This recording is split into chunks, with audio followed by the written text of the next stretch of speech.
Hello, everyone. I don't know how. I don't know when. Somehow, I lost my whiskey stones. It's like, where would I have put them? I checked everywhere that I thought it might exist, but no luck. I feel 10% less fancy.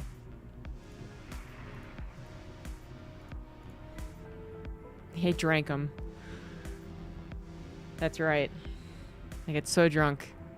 Didn't even realize. I know, they were in a bag. They were in the refrigerator, but then that refrigerator broke, so I had to take them out. Received. Apparently you are doing something right, Captain. And then, you know, like I would have put them somewhere in the little kitchen that I have. I can't find them. Don't know what that's about. Thank you, JTN, for the 52 months. We are waiting on Classic versus Max Packs. So, I'm waiting on the North American server for that.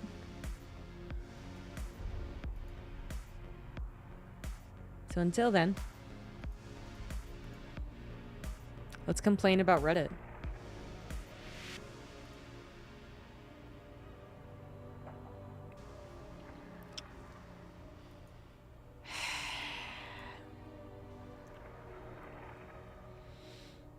Been a while.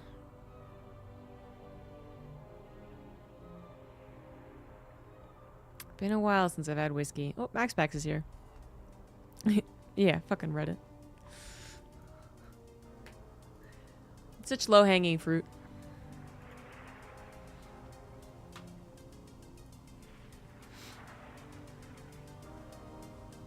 Classics AFK, but try and keep an eye on him.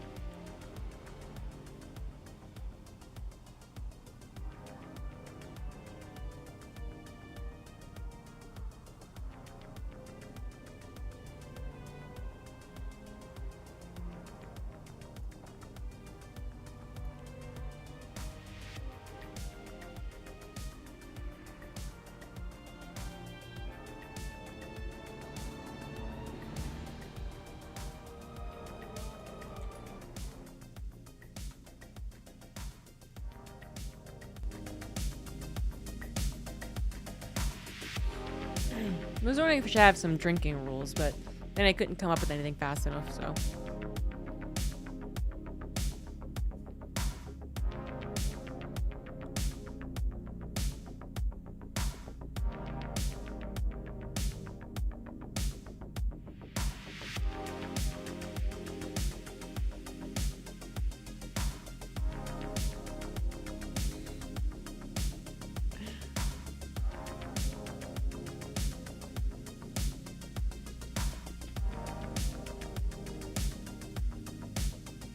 Classic facts as well. I want to make sure that we get into a game.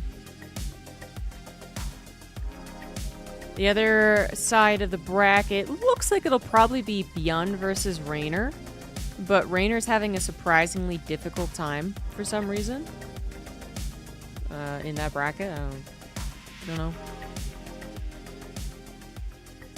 Not what I would have expected.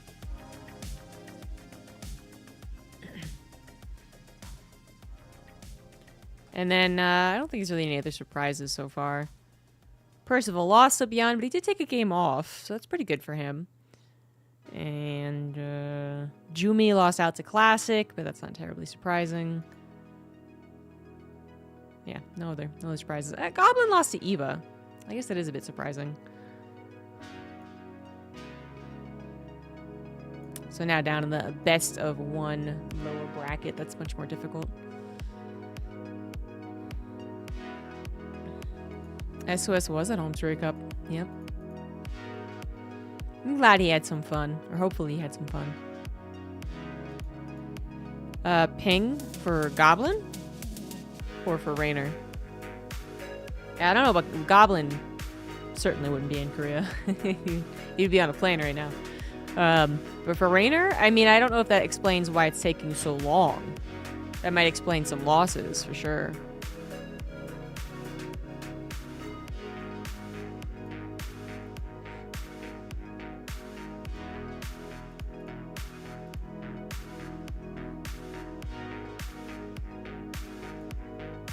See, Rainer defeated Vardader.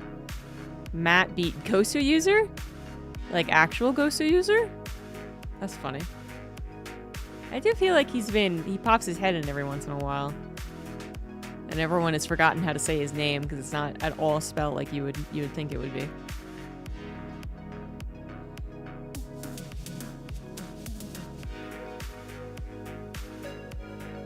I'm guessing that Vardader versus Lino, that's what took forever. And now Rainer is probably blitzing through. Although Ping in his EDZ could be where he has some trouble. It is spelled Gowser. Goswser. Yeah. It's not, like this is a test of how into the scene you were back in the 2011, 12, something along those lines, I guess. which is, did you know how to say his name? Because if you knew how to say his name, that meant that you weren't only in the StarCraft, but like you were watching all the NA stuff that still wasn't considered very high tier, and you knew a lot about the so-called up-and-comers. And if you didn't know how to say his name, well, no one really blamed you. It's the kind of thing that In Control probably wouldn't know how to say. Well, actually, he probably would, because he probably actually hung out with the guy. But just in general, In Control is a bit flippant about things. Where, like, I mean, he definitely made fun of the NA scene. Probably more than a lot of other people, actually. So it's probably, he probably knew how to say the name, but then he would just make fun of it all the time if you had to cast him. That's probably how it went down.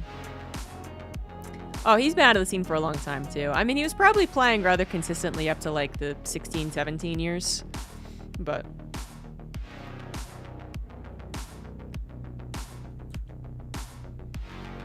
definitely not in, like, a super prominent place. Zealot. You're zealous. You're not zealous.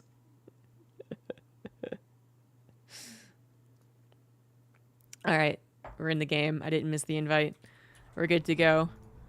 People still recognize me, so they don't boot me out. I still have that caster clan. 13 years in. Still somewhat helpful.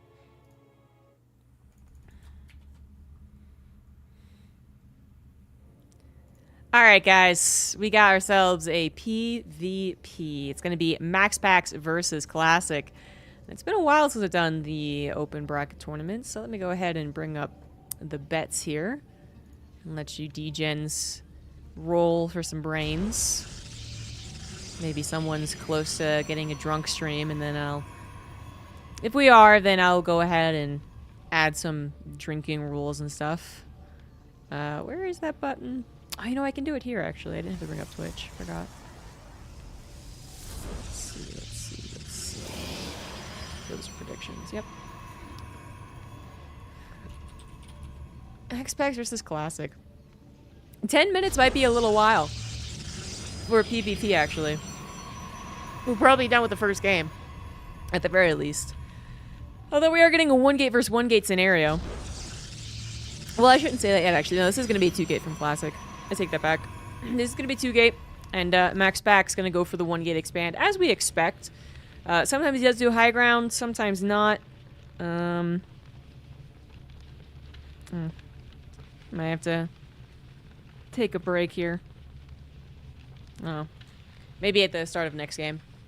Although Classic is probably going to expand, even though he's 2-gating. So, all right, I'm going to BRB.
Okie dokie. What did I miss?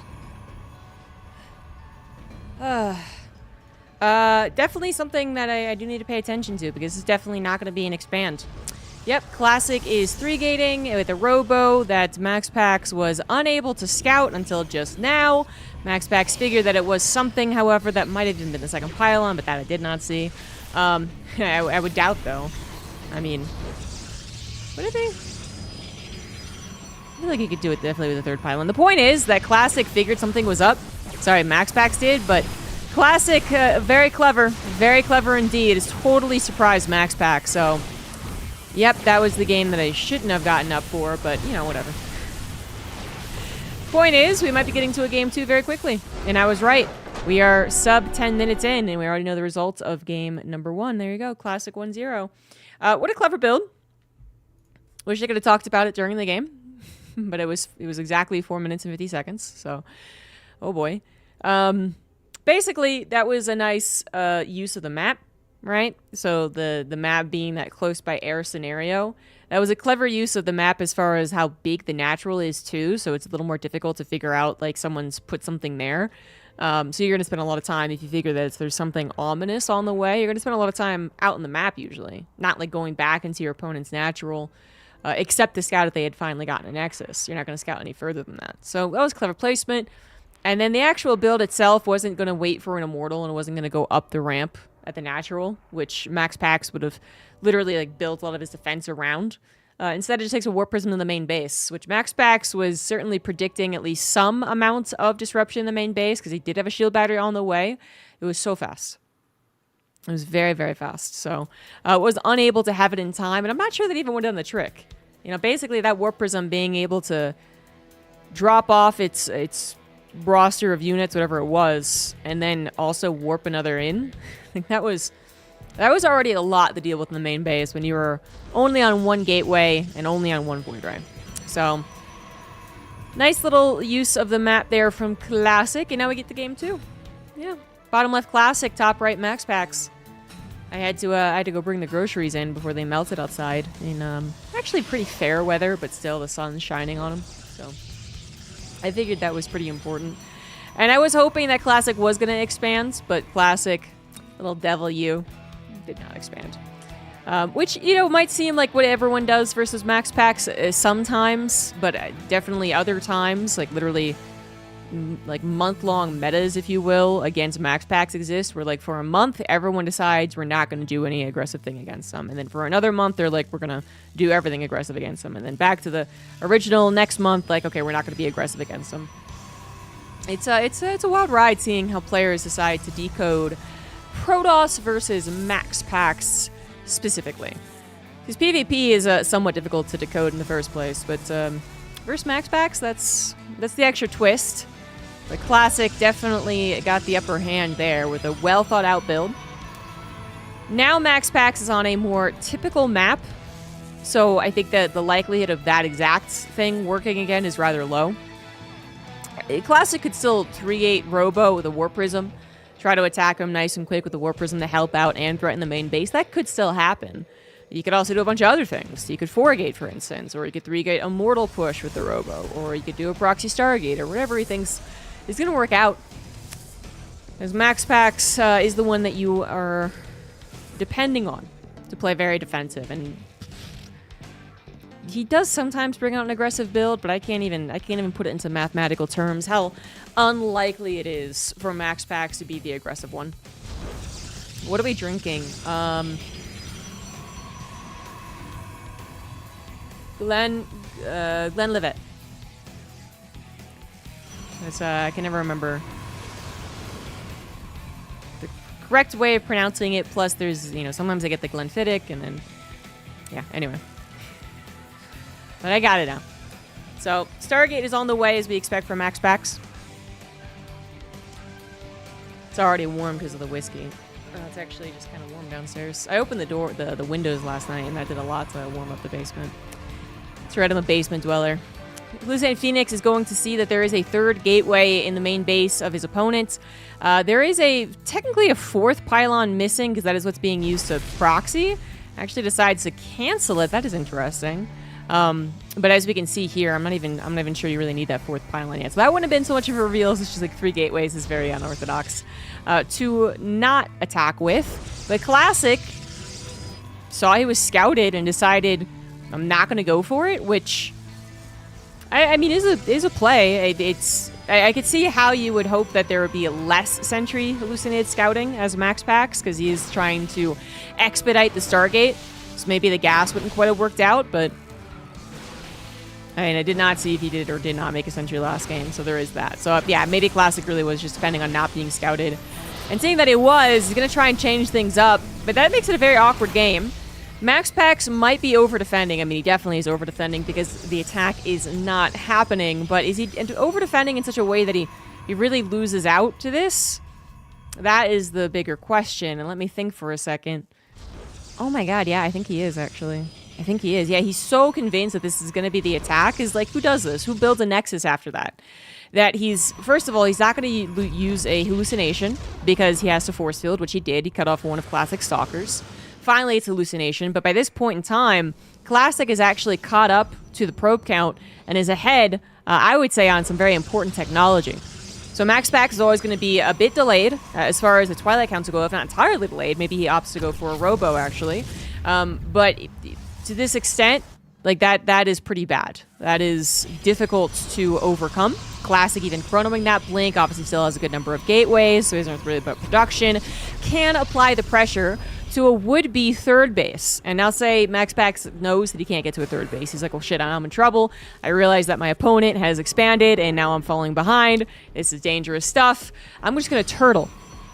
Well, then Classic doesn't warp in as many Stalkers, and then also grabs his faster third Nexus, right? I mean, the point is that Classic is in control at this point, and Max Pax is the one that needs to figure out some way to shake this game up.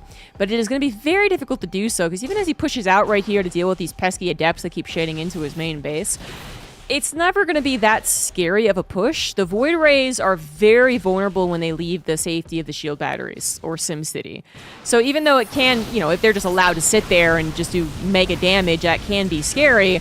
Yeah, all Classic has to do is, well, exactly what he's doing.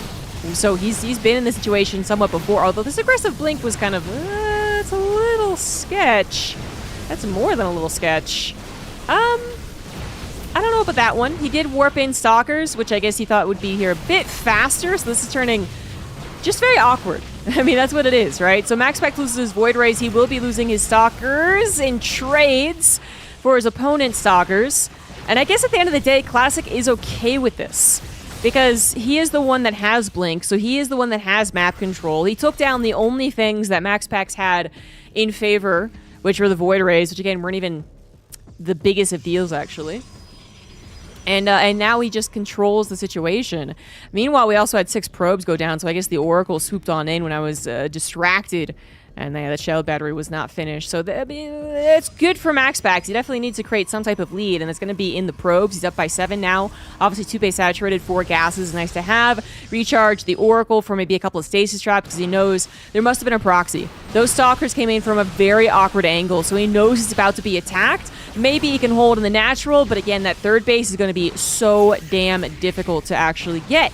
Where Classic has the choice. He could either continue dedicating to this attack, which so far he is, or he could grab a faster third base and let up on the attack a little bit, but maybe for the greater good. And what Max Pax is going to try and get away with here is a Dark Shrine, and this does make a lot of sense. Classic does not have a Robo, he does not have a Stargate, and if he does this fast enough, maybe Classic will be so dedicated to the attack, he'll not think about a Dark Shrine, but that doesn't seem to be the case. A Robo is on the way. Max Pax, I think, would have won unless DT is literally tracked where a Robo would be built, and yeah, Max Pax, he's been bamboozled. Very bamboozled. The bamboozling of Max Pax, this is what the series is called.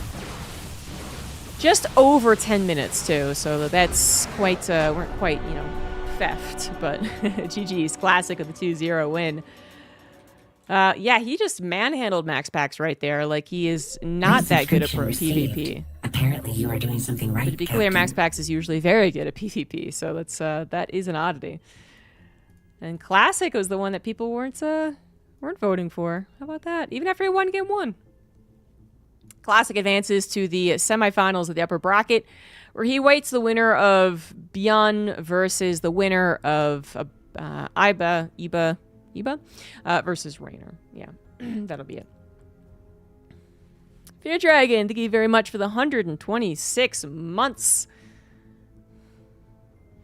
I do not like smoky whiskey, so that will never be something that's in my inventory.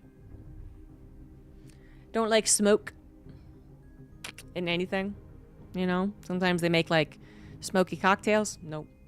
Chipotle. Nope. Don't like that as a sauce. Bacon to an extent.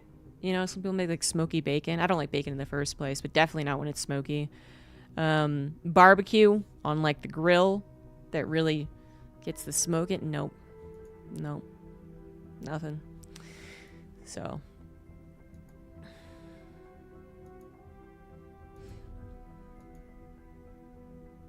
Yeah, more for you guys. There you go. That's the positive way to look at it.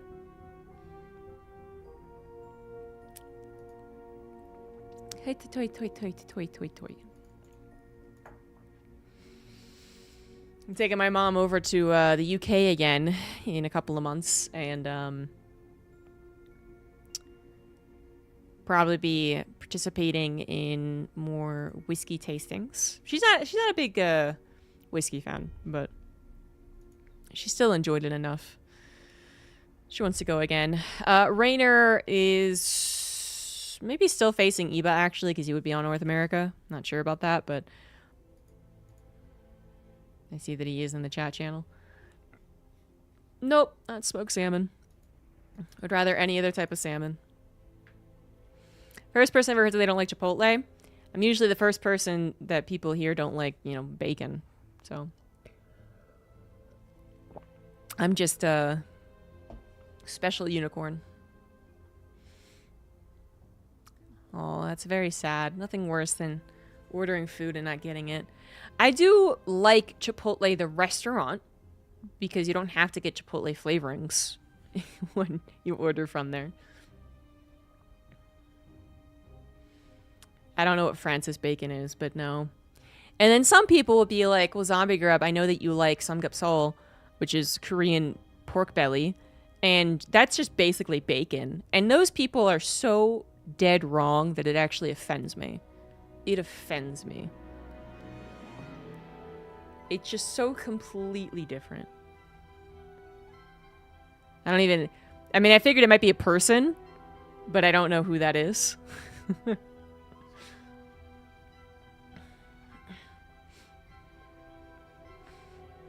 So who, what, when, where? But yeah, pork belly is completely different. I'm glad to learn that like people have mostly given up on this. I feel like it was more popular maybe when people didn't know what pork belly was. I remember having a conversation with a lovely viewer who I don't hold against her, but she was English, and she was like, well, there is no difference between American scones and or American biscuits and English scones. And I was like, I don't think you know what American biscuits are. And then they were like, I guess I don't. And then we looked up the recipes, and they are different. They're vastly different. And then obviously, depending on if you get, there's different subcultures of American biscuits as well. I always love the salty, buttery type, the flaky type. Some people like it a lot sweeter, which then I guess it kind of goes more to a scone, but definitely a different texture. Definitely.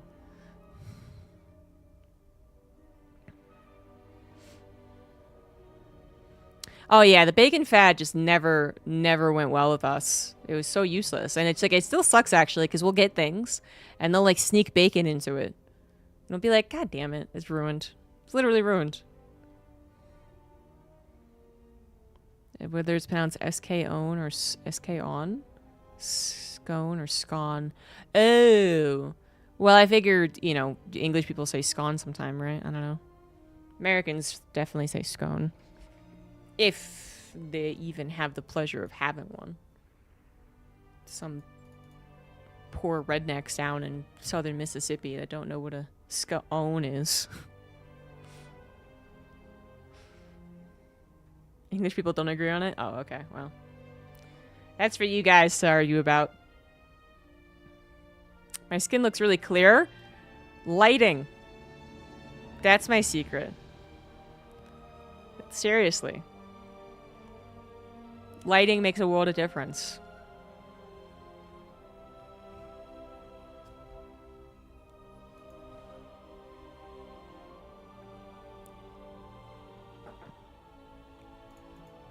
Yeah. Bleh. Bleh. I do like the taste though, but it hits. Max Packs did not win. Okay, I was worried that I had pressed the wrong button, but no, classic one.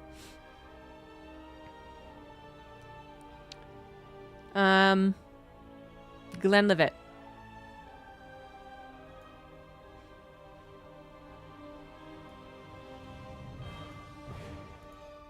Yeah, you can easily have bad lighting. And it's not as easy to get good lighting.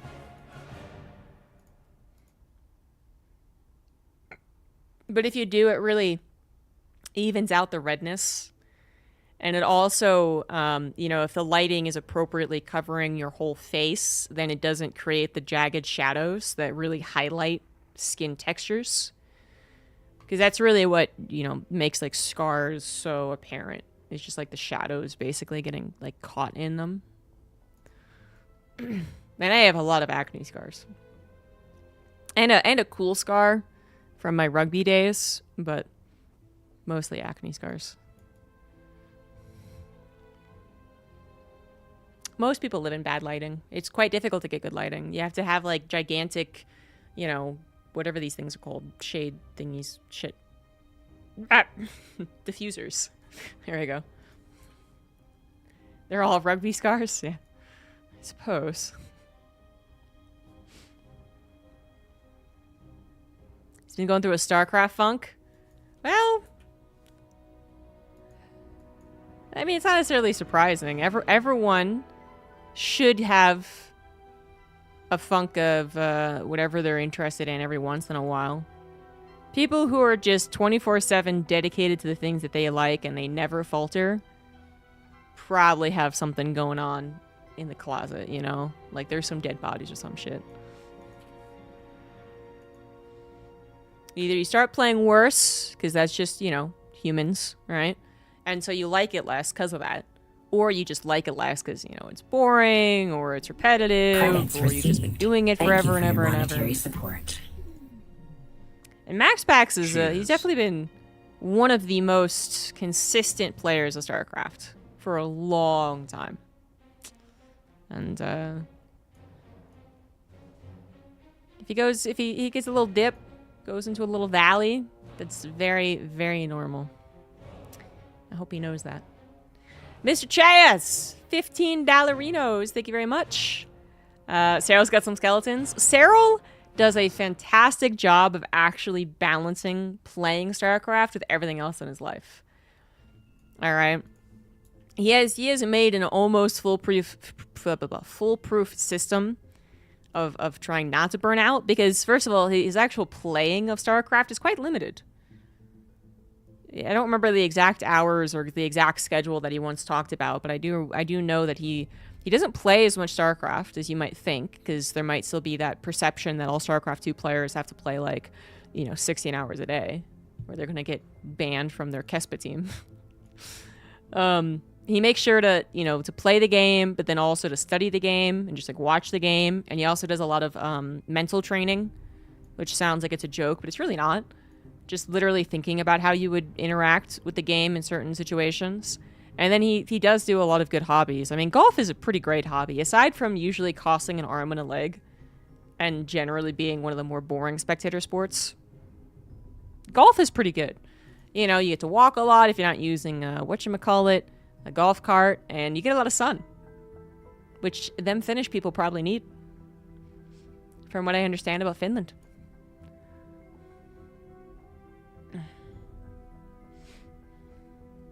Will we ever see the face of Max Pax? I hope one day we do. Just because I think one day he'll be out of his parents' influence, which I think is one of the reasons he's not showing his face and whatnot. And then he'll just, he'll decide one day to show. I don't think it'll be at a big tournament because I think we'll be kind of past the point of big tournaments at that point. I think it's more likely that, like, in 2 or 3 years, he just shows up at something like Rotterdam is hosting at his house. And initially people are like, who the hell is that? Is it a server? Is that a... is it the caterer? Like, what? Who?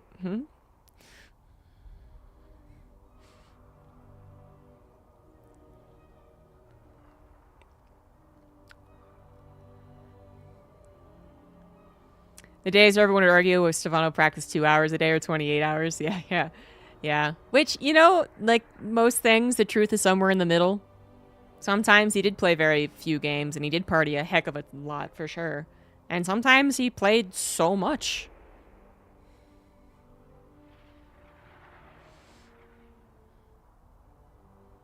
Finns are really known for their rally skills. Interesting. Yeah, I wouldn't have guessed Finland in golf. I mean, they do have a lot of land, I guess, that's out in the middle of nowhere, but...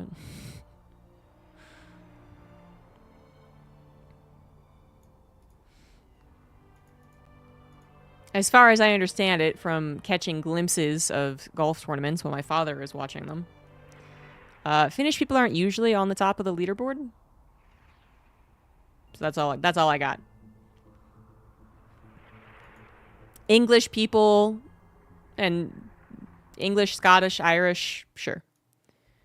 American, absolutely. Couple of Japanese, couple of Koreans, a lot of Koreans in women's golf for sure.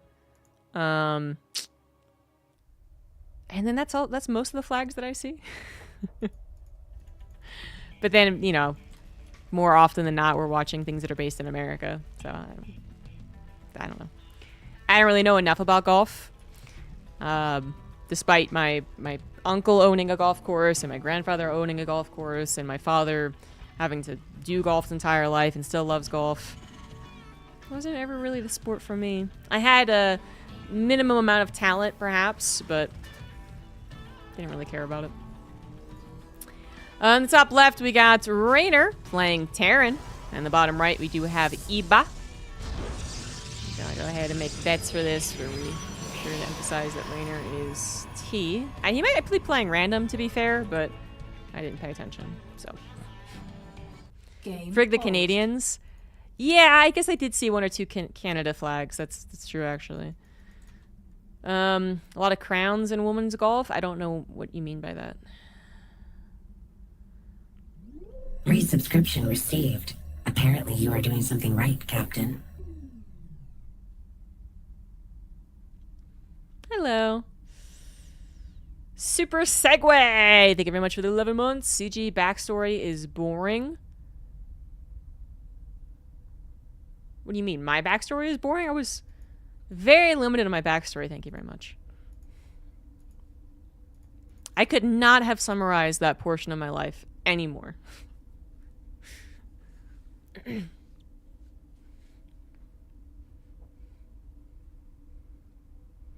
guess I could have just literally said I did some golf, but...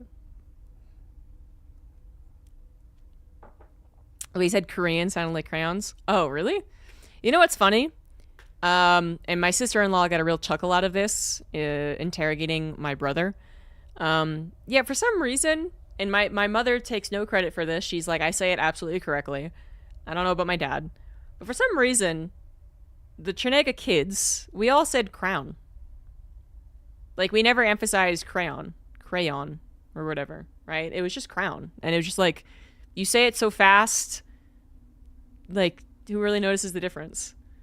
And, yeah, my sister-in-law found out, and she was like, wait, say that again? I guess my brother had said it at some point in their relationship. She got a good chuckle out of it. And then she, like, after she got to know me and we were a little more friendly, she asked me the same thing. She thought it was funny.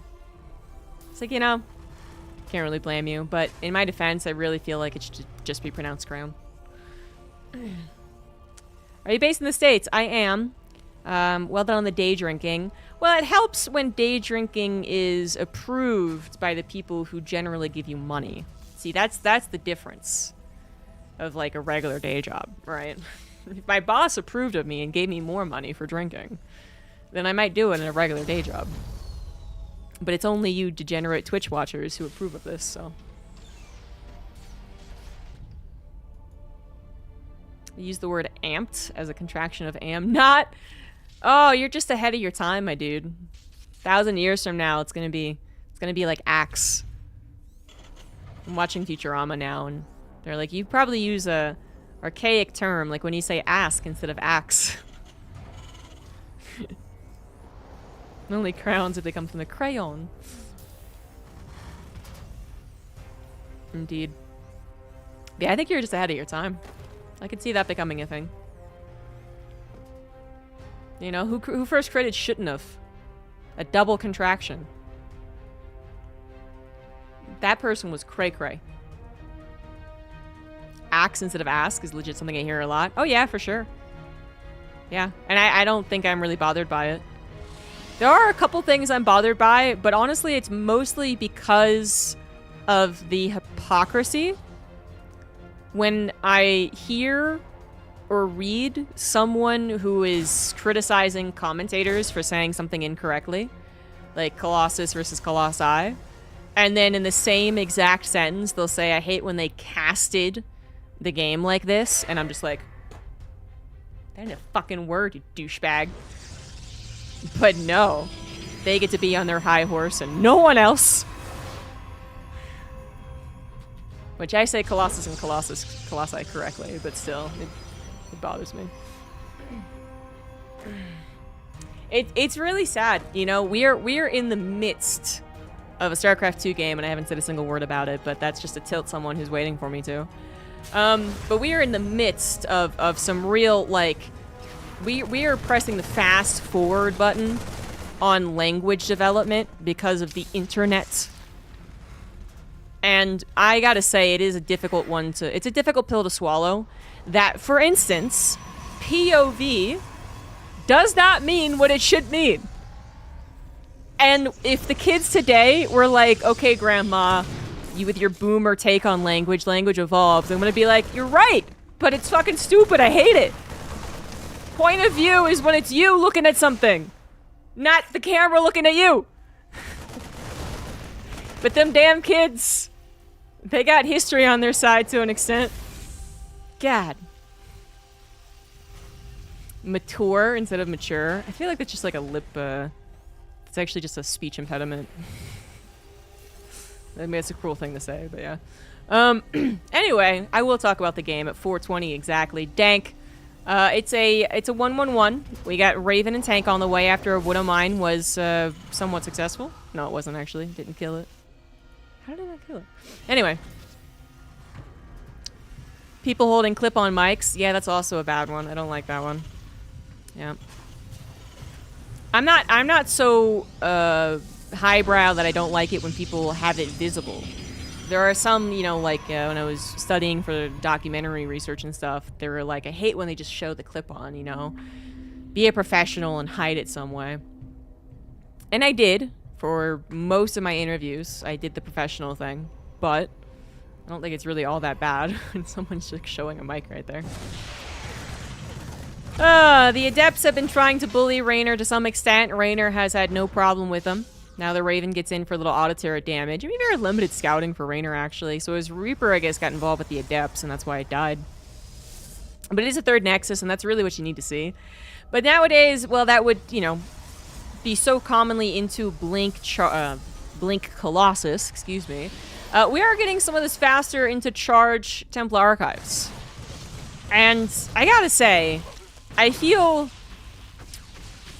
What's the word?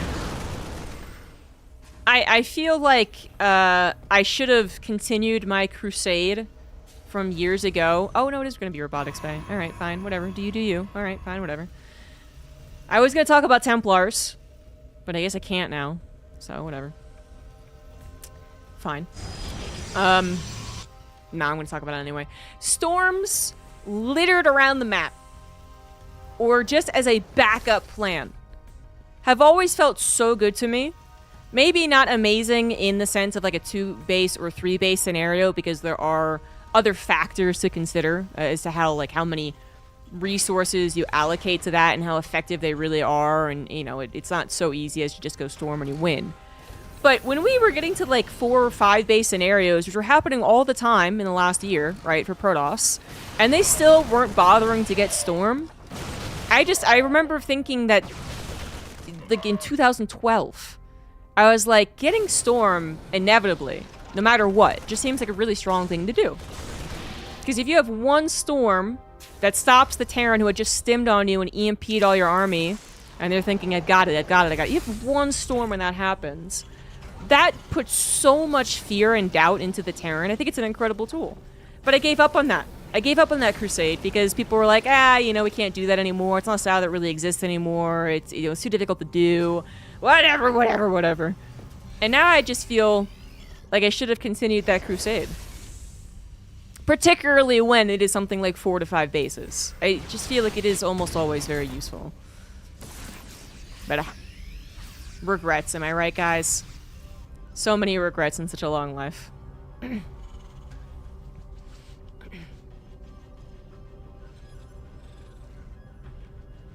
Feedback is so frightening? I don't know if feedback's really all that frightening, actually.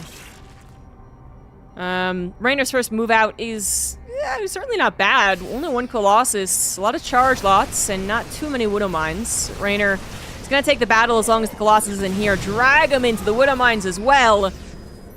The third of the Zealots chopped off. More of them to die, though, as they just tank the Widow Mines. Maybe thinking that he could kill them before one of them popped off. One of them did weaken up the Zealots, and you got to be careful. As soon as those Zealots are gone and their little concave happens for the bio, that Colossus is far less effective. Iba knows it and pulls back. No shield battery makes me a little scared. And I guess they're feeling confident with the second Colossus on the way.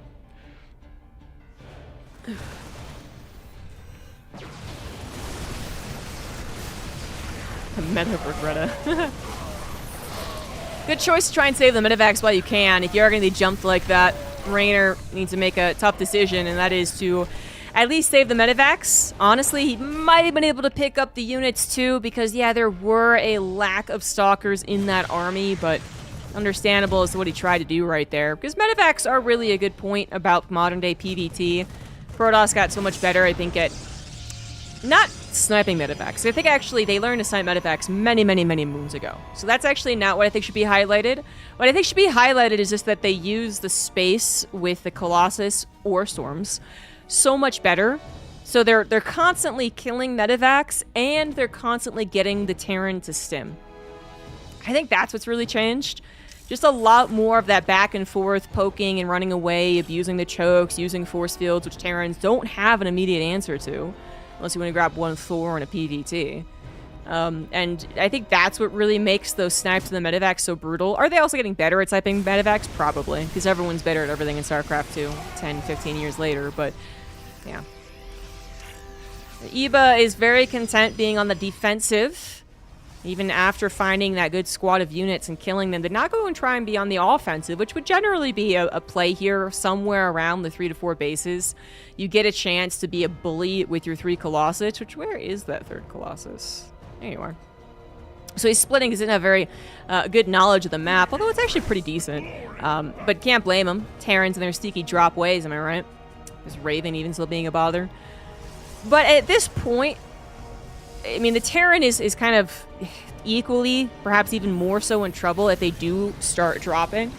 If you have momentum as a Terran, carry the momentum. Keep on pushing it, keep on dropping, keep on trying to abuse whatever they don't have as of yet, like a big Stalker count, sure. But at some point, a lot of the times, the Protoss is supposed to be a little more in the driver's seat, pushing the Terran and making them think about how they're going to get out of this corner, basically. And by corner, I mean kind of like a choke, or up against their own SimCity, or whatever it is. In this game, Iba is not being aggressive. Very defensive. I do love that they're grabbing that Storm. I think this really should be automatic once you have, you know, certainly 5 bases, but I'd say 4 bases if it's not like a really tight, close game. Because again, I think it's just so useful. To have one Storm in your back pocket for that oh shit moment, which you're bound to have as a Protoss player because you are doing more of the attacking, you are trying to kind of catch them in more awkward scenarios, is so useful. Colossus does go down, and the Zealots will chop up the rest of the Marauders. On the left side, it looks like we just had a back away, which is a smart call. That was a pretty hefty Marauder count. Maybe it got a storm, because that's a lot of injured Marauders too, actually. And Eva is putting up quite a fight. Getting double upgrades at this point will be on 3-1, and the 6th base is now on the way. But we do not have a lot of harassments. Not a lot of confusion for the Terran at this point. And I think that is something that is absolutely missing. The best Protoss players in the world will not just continue to expand diligently, but they will also be aggressive, either as attacking or harassing or both. And that is absolutely what is missing right now for Eva. So Raynor has more of the army, more of the map to do this stuff than I think he actually usually should if he was facing, for instance, Max Pax, which is a very high bar for Eva, so I apologize if he ever watches this. But yeah, that's the thing I think is missing. I mean, there was no stoppage on the 4th base whatsoever. The 4th base was a super easy grab for Raynor, which you just wouldn't usually want to see as a Protoss player, and we're even getting to a 5th base. Now, Raynor might have difficulty trying to actually end this game. A little late to the ship weapons. We're going to start adding on Liberators. So they're not going to be as scary, but obviously the ultimate goal is +2 ship.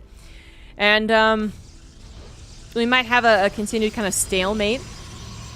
Eva is starting to get quite rich, though. 91 probes, 7, 8 bases, whatever this is. And we should probably see a bit more as far as the Warp Prism trying to go into the main. I know there's missile turrets, but with the Warp Prism speed now on the way, you could still try.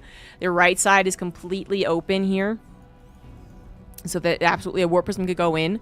He has been trying to split up his army, which has been actually very interesting.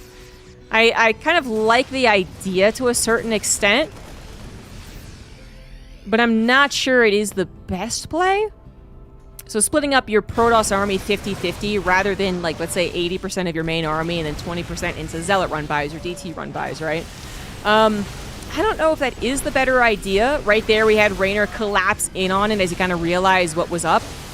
So he just used his whole army to collapse in on it and push it away.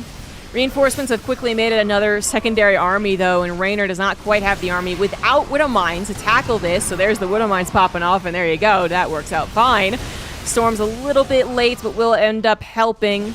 And the attack on the left side continues. Did we actually ever have Vikings in this game? Alright, that's weird. What the fuck is that? That is weird. Why did Raynor never want to make Vikings? Well, okay then. Base just got burnt down there, so Raynor may be getting a little frustrated with the two-pronged attack. That might have actually ended up working there for Eva, who of course has a bank and can replace many of those units very quickly. Not even going to bother adding in more Robo units, by the way. Lost the Colossus, couldn't care less. Zealots now are going to chop up the rest of the Terran army, and Raynor, well, he's in some trouble. I feel like now I love Eva's position. I feel like Eva should continue doing exactly what he's doing because the bank is still there. 18 gateways as well. Probably should get more Robos just as a precaution. At least 2 this far into the game for sure, if not 3. But, you know, continue the aggression, continue with the run-bys, open opportunity on the natural. Again, it's right there, and the pylon is available on that Nexus, so absolutely go for it. And Raynor's army is good, but it will be torn down. The storms are now coming in as well. The EMPs are available, but they're not being slapped down. There is the storm, though. I think, like, it's like... I think Eva was like, oh, shit! EMPs! Wait, they're not being used. And now even more EMPs, or storms coming in. Not quite going to be enough without another round of Zealots, but look at that. Look at that, 17 Zealots. Easy peasy, lemon squeezy. Raynor has been torn down. The problem is that the army standing strong in one place was pretty good for what Raynor had, but being cut down like a Zerg versus a Terran, you know, which Raynor should be very familiar with. Wave after wave of the Zerg forces, in this case Protoss forces, and if you don't take amazing trades with it, and this is, well, a little unfair because we're watching him die, but like still the trades weren't amazing for Raynor, I think, at any point in this game, really. Check that. Yeah, I mean, this was pretty good right here, whatever this was. Anyway, you're not going to be able to actually stop the onslaught, especially when they are continuing to expand as aggressively as they should, and as Eva has done, and Eva will be winning this game. Raynor, beginning of the Terran play, totally fine. Not really big notes on that one, you know? But as the game went on, definitely missing some things. Yeah, but primarily Vikings, I suppose. But besides that, no Liberators added on. Liberators are the ultimate scary army to push with, first of all. But second of all, they are also what can help when they are starting to push in from 2 or 3 different directions. Having a Liberator with range and +2 in that choke around that third, let's say 2 or 3 Liberators even, and the Protoss really has to dedicate to breaking that. Either dedicate by much more army or by a lot more attention on it. So that usually really helps in that fashion, which is why we eventually see people go into Liberators. If you don't go into Liberators, it's either because you are so poor you can't afford it. You know, you've been stuck on 3 bases, you barely got to a 4th. Or the game is back and forth enough that a transition to a siege unit will kind of lose your momentum. But that game wasn't really that back and forth. The game was actually more of a stalemate, I would say, for the first, like, 15 minutes. Which is both of them were expanding about as easily as both of them could. Protoss do expand faster, just the way that it is nowadays. And then they both weren't really committing to a full-on attack. They were kind of just testing the waters constantly. So that's when I think you do want to get Liberators as well. But the Vikings also would have helped. Literally just like 8 Vikings. 8 Vikings would have torn down the Colossus on the left side that Raynor was, I think, eventually getting frustrated with. I think he was. Left, right attacking, you know? Like, I think he just eventually was like, okay, just go. And Vikings would have taken care of that because there were very few Stalkers. They got remade, they got rebuilt, but at the time, there was very few. You're watching Clember's Stray. I was thinking unironically that BCs would actually be the solution. I feel like maybe people thought Roddy and I were trolling about battlecruisers in that EWC tournament. Like, absolutely not. Battlecruisers are actually, I would still say, it's been a while, because it's so rare to get in that position. But I would say they're actually still the best late game army. The problem is being able to get to that many battlecruisers, of course. And I don't know if getting only 3 to 6 battlecruisers is worth it, because you don't have the critical mass, obviously, to make them work against whatever you're facing.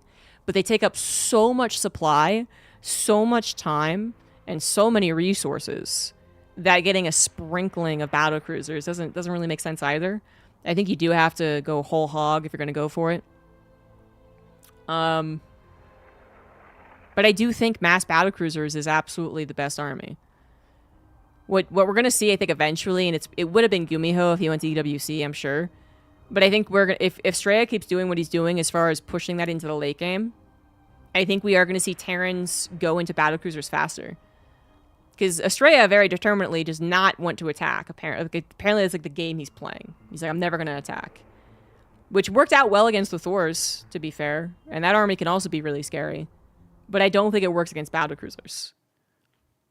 But can I give you an example of battlecruisers? Mass battlecruisers in a professional game versus Protoss?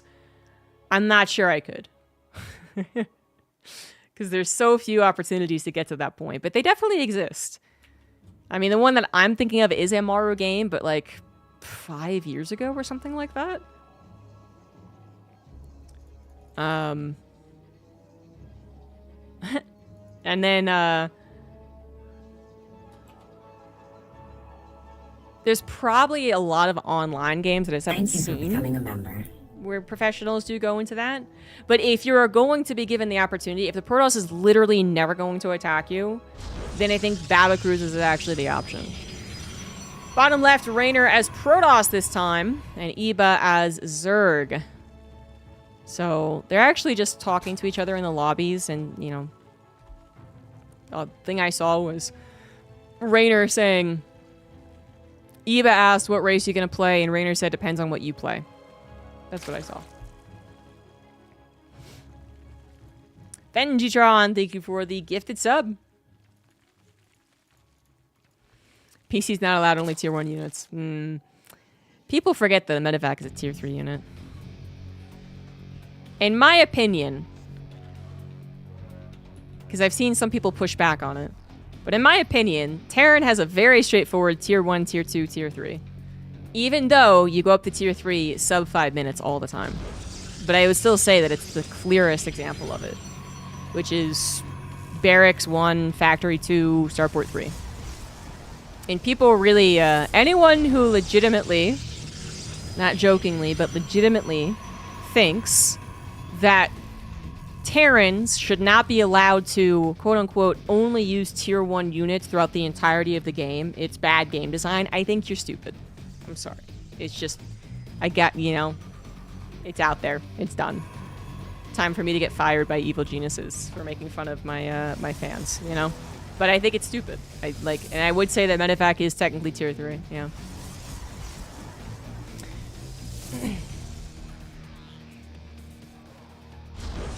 And what does that make battlecruisers? 3.5, I suppose, because they need an extra building beyond the third tier. They need a starport and a fusion core.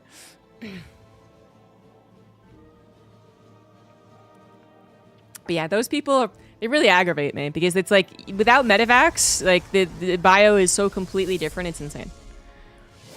Without medics in Brood War, Terran was garbage. Literally. Vanilla Terran was unplayable. No one played it. Of course, very few people played vanilla in that competitive fashion, but still. I would also say, yeah, Zerg's pretty clear too. Protoss is the one that's the funkiest, I guess. Yeah.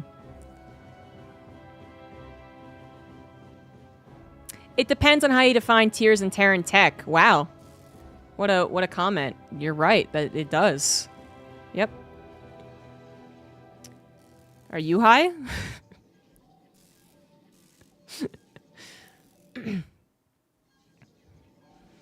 It's all opinion based, isn't it? Because like, what is a Zergling with crackling upgrade? Is that tier 2? Is it still tier 1? Is it tier 3? What is it? No one knows.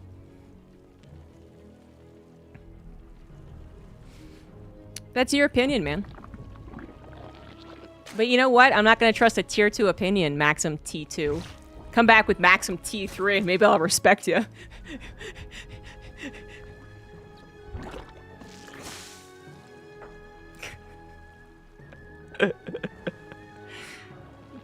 That was pretty funny. Nice. You're cool. I like you. Crackling is clearly tier 3 to the 3rd. Is that what that is? I'd buy a drink, but I'm employed. That's okay. I have plenty of alcohol. We're not big drinkers actually, so there's tons of alcohol in this house. Because we bought it 10 years ago and we haven't drunk it.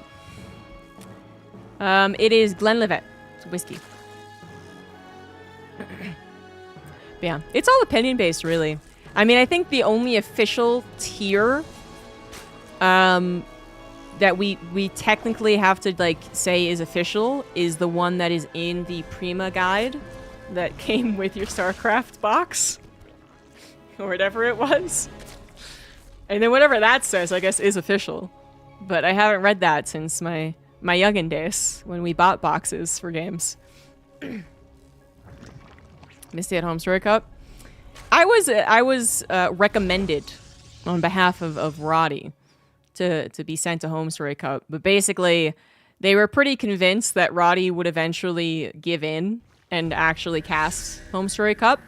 But I'm proud of Roddy, man. I know he's having a tough day today, but I just want to say I'm proud of Roddy. He has so much fun at Home Story Cup with his friends, his stream viewers, his mates, playing poker, going go-karting, whatever the hell that he does. Like, he's like, he is Home Story Cup, but not just for the casting. All right, and I'm glad that he stood his ground, man. He was like, nope, not gonna do it. And then they don't really have a lot of money, so they didn't want to fly me out. I'm guessing, but that's okay.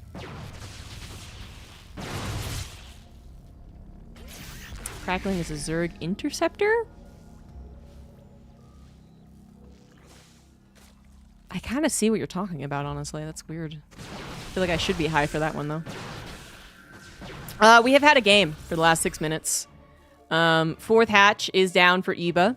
Eba, I don't actually remember what their main race is. I apologize. But, yeah, their Zerg might have a lot of trouble versus Raynor's Protoss. When it comes to off-racing, everyone's Protoss is pretty good. That's all I'll say about that. But their Terran is usually the worst. Eba does main Zerg. Their Protoss was decent, but it did lack some of the cutthroatness, I think, of a full-time Protoss. And I just haven't seen enough of their Zerg yet. Okay, but thank you. Thank you.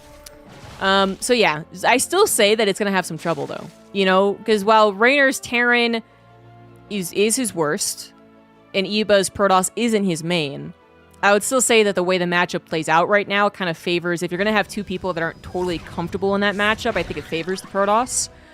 But I would say in PvZ, when the Protoss has that cutthroatness to them, like Raynor is pretty good at Protoss, like I'm pretty scared even for a main Zerg. Even if they're a pretty damn good main Zerg. That said, Raynor's Blink Stalker aggression was annoying. Didn't totally stifle Eba's game plan, which is to be on a lot of Lings and Hydras. And Infestation Pit is on the way, so it's not going to be totally all in, but I was going to say it has a chance to do some damage. I actually take that back. Storm's already done. High Templar's already with some energy. Never mind about that. Eba does need to go back into drones. Hive, Lurker Den on the way. All things that you need. It did stifle Eba at the end of the day. Raynor might not be exploding in supply right now, but that's because we're building so much investment. But eventually we're going to have a very powerful Protoss army. Against a Zerg player who's not quite ready for it, I would say. Just, you know, Hive, Lurkers, they'll probably be done. But as far as Lurkers having their upgrades or being in position, I think Raynor will be able to play around with that a lot. And he already is. Already feeling quite comfortable getting to 4 bases, no problem. Lots of stack defense, stasis traps. Just in case those Lings end up trying to come on over and cause some trouble. And then pushing, I think is a very good move. Eba is preparing for this. A little bit of a surround set up, but with the storms there on the backside, the actual surround's not going to be incredibly easy to get. We don't have Banelings, which this is another thing that I just kind of bow down to the greater Zerg players for, because I'm not a very good Zerg. But I actually am quite shocked that Banelings have just completely gone from the matchup in such a big way. I mean, Banelings here would have already killed all these High Templars, you know? It ends up being a fantastic surround, so the High Templars die, the Stalkers die, and the Archon dies as well. Orprism barely gets out of there. Zealot's also going for a run-by while that was happening, but that was a damn good surround by Eba. I did actually not see the right side army. But it feels like Banelings are still kind of useful.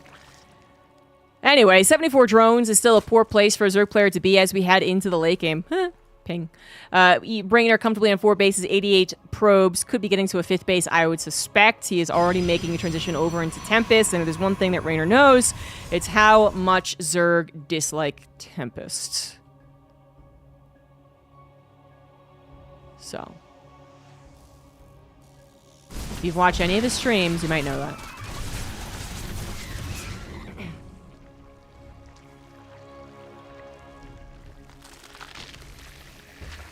I'm not sure you have a case for Zerg being overpowered in today's StarCraft 2. I think that case is lacking some evidence. Eba might be in an uncomfortable position, but it's one of those ones where it's like, you know, you look at the situation and you're like, ton of Lurkers. What do you mean he's in an uncomfortable position? When the Protoss can seamlessly get to Tempests, the Lurkers are no longer the aha gotcha.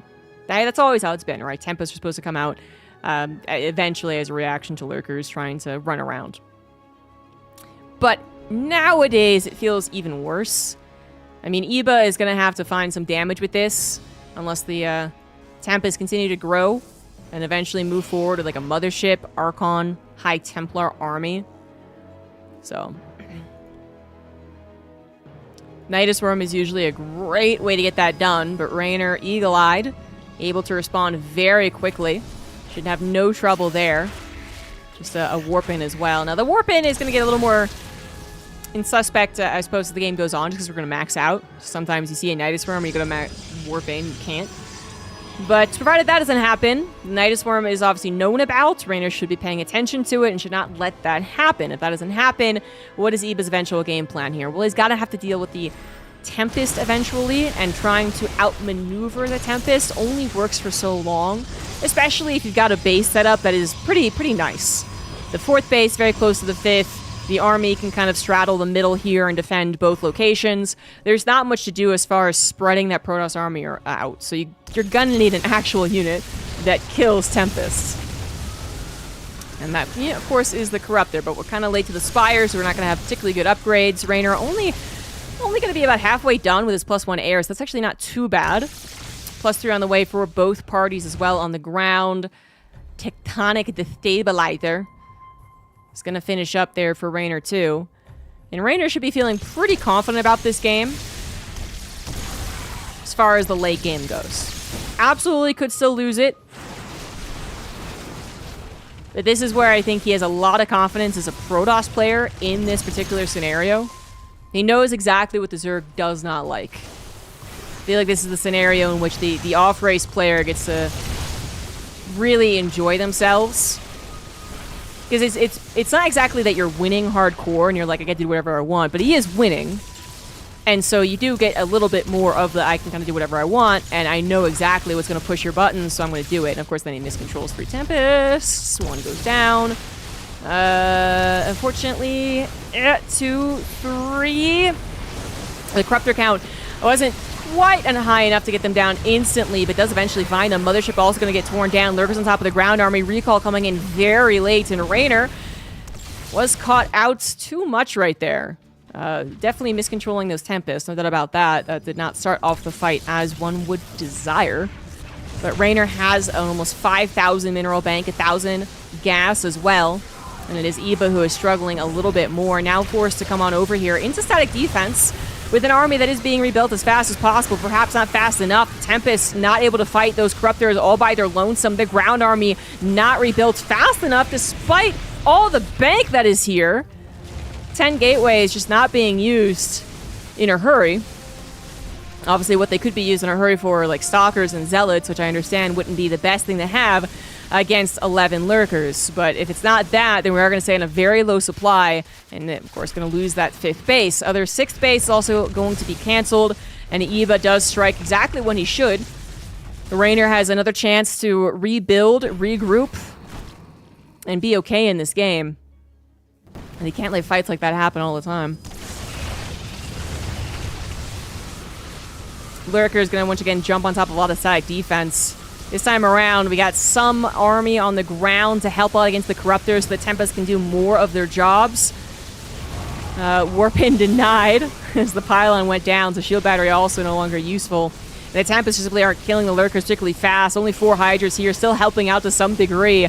Nidus Worm on the forward position to help reinforce what is presumably a weakened 3rd base. Raynor certainly can't afford to lose the 4th base as well, despite having 4,000 minerals in the bank. The Corruptors jump on top of the Tempest. The Archon's not here. The Storm's not here either. Finally, come on through as the Zealots, just pure manpower right there, overwhelmed the Lurkers. And this is Raynor bouncing back. Well, he did have to use most of his bank forward. Going to go ahead and double expand, which sounds about right. Maybe rebuild some of the static defense to a certain degree, and also build into those Immortals as well, as Lurkers were giving him so much trouble. I'm going to tell you right now, anyone in chat, not anyone in particular, not one person being a bit of a douchebag, just anyone in general, PSA.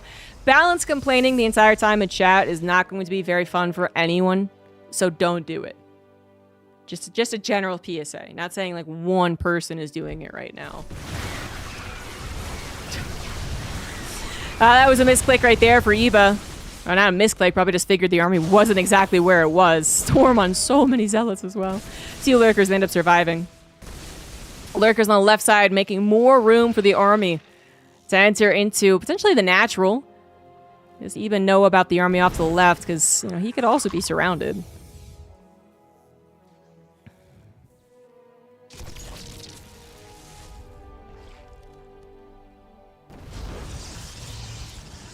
$13 Lurkers still available. Eba also 83 drones. Very comfortable on these outside bases too. They were never harassed. So is able to accumulate a little bit of a bank of his own.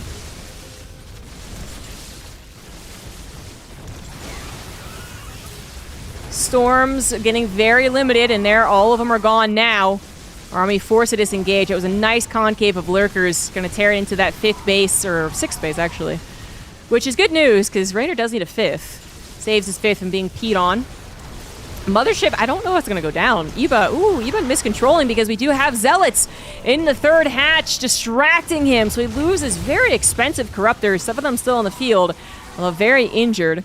Raynor's going to be very happy about that. He didn't actually hit the economy so much, but that was a big distraction. Now going to utilize that to get on the map, push forward, hopefully saturate his 5th base and get his 6th base up and running once again. Find some lurkers, a little unguarded, but a couple transfuses help to save them. Raynor has actually stopped going for Tempest. He is mostly ground base at this point, and a lot of Zealots as well, which, I mean, is actually not what you want unless you get a perfect surround, which Raynor was able to get some good concaves previously. But attacking into the lurkers, that really shouldn't happen. Yeah, that's not a fight that you're going to win. Storms on the left side do help out against those Hydras, but once again, a nice little concave coming in for Eba. Frenzy activated as well, and the Corruptors took down what little anti-air there was.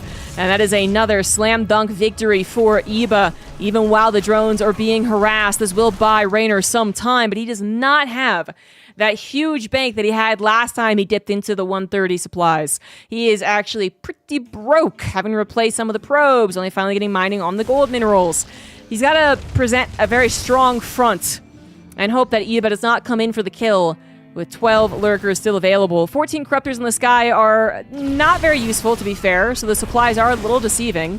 But how much can Raynor build up to take on the lurkers is now the question. 2 Immortals, 4 High Templars, limited storms. No wall here.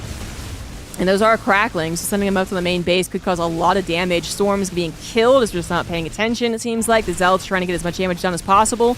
Raynor trying to bide his time as well. Doesn't want to take the engagement until he absolutely has to. More Zealots coming on in as the Zealots continue to ransack the drones. Corruptors looking for buildings to pee on. And Raynor is on his last stand. Ling's catching an Immortal that would have been so helpful against the lurkers. And we don't have detection. The Oracle does have revelation that the lurkers are not currently being revealed. And this seems like a foregone conclusion. Raynor, desperate for these Zealot run-bys to continue wreaking havoc, but they are almost done. The lurkers made a solid defense once a couple of them pulled back, while the rest of the lurkers, okay, some of them were into a stasis trap, that's helpful. But the rest of the lurkers look to actually end this game. That's not a very big Protoss force. The storms are coming in. A couple of Immortals are helping out. And they do clear out the half lurkers that were not in stasis. These last few, are they going to be protected? Hydra's coming forward to try and make this a bigger battle. The storms are still here, though. The Immortals still packing a punch. The storms do have to run away, though. That's so many Hydras and lurkers. The supplies are actually very, very, very close. Raynor might be able to pull a rabbit out of his hat, as Eba did lose something like 50 drones. The Corruptors not all peeing. I guess they had tried peeing elsewhere, so they were on cooldown. Now they go for the peeing, and then suiciding here actually makes a lot of sense. This base is going to go down, and the sacrifice of the Corruptors is going to be worth it. Raynor not going to be able to afford to go back into Tempest, although this would be one of those times we would consider it. 5 Corruptors left. But you don't know how much bank they had. Neither player knows how much bank either one of them has had. So this is going off of very limited information. And I don't know if 1 or 2 Tempests would have been enough anyway. I mean, the Hydras have Frenzy, although this ends up kind of... Oh, no, the Nexus still went down. They're kind of body blocking them as they try to escape. The Nexus still going down, though, is just so brutal. Though this one is already rebuilt, and Raynor invests 400 minerals. Is that off place? That might be off place, but that doesn't matter. Into another Nexus. A very bold move, honestly. Like, this is 800 minerals that are going into Nexus for the future, not into an army right here, right now. Lings are finally remembered about. It's going to go after a couple of pylons, forcing another warping that Raynor can barely afford. Raynor was posturing on the choke in case the army tried to come through there again, and it might, but not at the time that he thought it would. Now it's going over to the right side. Immortals and Storms are ready for some of this army, but that is 12 lurkers once again. 1 carrier being built here, but the Corruptors still at 5 can help out to a certain degree, although very, very injured. Panzer, thank you for the 42 months. Lurkers taking care of this base, absolutely no problem. It's this base that Raynor has to make Well, I said a last stand a while ago, but his real last stand. His last stand. As the Stalkers decide to go for, well, a little bit of a base trade. The Lurkers are over to the right, send the army over to the left. Cracklings are still pretty scary, though, and they do have +2. These Stalkers are well upgraded, but they're generally not wanting to go up against Lings. The Zealots actually went after the drones instead of helping the Stalkers. The Stalkers are forced to retreat, but this is a worthwhile movement, I guess is what you would call this. Like, the movement was there. The move over to the left side has drawn the Lurkers back, killed maybe a couple extra drones, and you did only sacrifice the Zealots, which is still honestly a consideration in this type of game, but better than losing all the Stalkers too, hoping maybe you get like the hatchery or who knows what. But yeah, Eva was forced to disengage off of that 5th base, meaning that Raynor has been mining 64 probes, kind of maybe a little oversaturating, maybe a little. But another base being taken over the right side, and that could be actually tricky. In a game like this, where it's down to the wire, it is very easy to forget that another base could be taken. You've been so hyper-focused on killing these 2 bases, sometimes that corner base, you're just like, oh yeah. These changing should see the probes, though, and definitely put 2 and 2 together. Even then, this base over here, obviously if it's cut off, if the Lurkers come through here, kill this base is goner. But to be honest, if Eba decides to go after that base and goes all the way over to the right side, that's actually kind of a nice touch to taking the corner base. Not one that I'm saying Raynor has necessarily thought of, but he might. Cracklings are usually the goal here, but again, the army is so close that Cracklings on their own should not destroy this base. They are going to need the support of a couple of Lurkers. The carrier army is starting to grow, but Eba picked up on that and has rebuilt the Corruptors. 12 Corruptors to 4 carriers. Upgrades on them, 2 for the carriers with shields, and then +2 air for Eba with no Carapace on the air, actually. So that's pretty big. He does notice that and grab Carapace. That's good on him. Cracklings just dipping in whenever the army moves away is one play here, because, 1 second, suddenly a bunch of probes go down. His latest most standing stand, yes. The Stand by Stephen King. Eba, yeah, can't really focus attention over here. It's one of those games where it is so down to the wire that killing production could be a big benefit. So sending 20 Cracklings into the main base to get all these killed, actually very useful. The problem is that this base still stands with a good number of static defense, so you're less inclined to do that. You got to actually build, 60 Cracklings, and then 100% they'll take that down. And that might be what Eba's planning right now, 30 extra Zerglings on the way. Raynor seems very mindful of that possibility, though, so he is dividing his army in half. Abduct came in. I think it killed the Oracle. And we are going to need to rebuild that. There are no observers on the field, but still 14 Lurkers. Seems like Raynor picked up on... I think his Robo was in the natural. That died along with the Cybernetic X-Core, which was replaced. So he is rebuilding it now. An Observer... You basically want both, I would say, as a Protoss player. You want an Observer, but you also want the Revelation. And it seems like Raynor doesn't want to invest into an Oracle again, thinking it's going to be abducted. So he's going to try and go for the Observers. It's just that the Observers have limited vision, especially if they're running around, not in surveillance mode. So sometimes they don't quite capture the full picture, where a Revelation can generally capture the full picture. Obviously, it can also follow. So if an army moves, the Revelation sees it. Adoy. So, I mean, that's usually, I'd say, why you want both. Whoopsie daisy. Gold base for Eba. Very helpful. Replace the drones, so it's up to 60 again. Lurker is still denying the other gold base. I mean, could just break down the towers, too. Ditto on this side, actually, although Lurkers are protecting them a little bit more. Oracle is going to be on the way. Yeah, I think having both is always better. Shockingly enough, this game is stabilized. That is shocking. Eba still holds, I think, a bit of a lead. Higher army supply, Abduct's really being a bother. Taking more bases as well. But the Protoss army is trying to become the best one it can be. The carrier is going to get taken down. No losses on the Zerg side. I think in the skies, just a lot of damage, Corruptors and Vipers. One Lurker did go down. Very, very, very close in the resources lost. Wow. You even have time to think about upgrades, and Eba with the Ultralisk Cavern is thinking about a possible, not transition exactly, but addition, certainly, to his army. Raynor now mining off of technically 2 bases. It's certainly more like 1.5. His next base is trying to be the gold, but Lurkers are so good about defending that. And then this would ideally be his next base, but it's clearly being defended by Eba at this point. 7 carriers up against 23 Corruptors. They both continue getting upgrades for them. Storms are scary. Feedbacks are scary. 2 Vipers still in play, but the Lurkers are there to try and corner the High Templars, especially. Oh no, every High Templar just went down. Oh boy. That is a lot of lost gas. The rest of the army for Raynor does come in to take out the Lurkers. And that's a bit of a bait to an extent, but losing that many High Templars to kill the Lurkers, I don't know if that was an even trade. Let's check the resources lost. God damn it, actually it wasn't even because one person was ahead, but this is the closest I've seen in a 28-minute PvZ. Within 500 resources of each other. Ultralisk are now on the way. I'm actually not sure about these Ultras. I am interested to see how they will play out. I mean, just because there's not that many of them. You know, and there's still 2 Immortals, a good size of the ground army. Ultras have finally been seen. I don't think Raynor realized that was going to be the case. He goes back into building Immortals. Here comes another attack. The Storm's trying to be slapped down while you still have them. The Corruptors will take out the air army, but what about what's on the ground? The Immortals barely standing as the Lurkers got a lot of great hits, but there goes the carriers, there goes the Mothership, and the Ultras are coming in.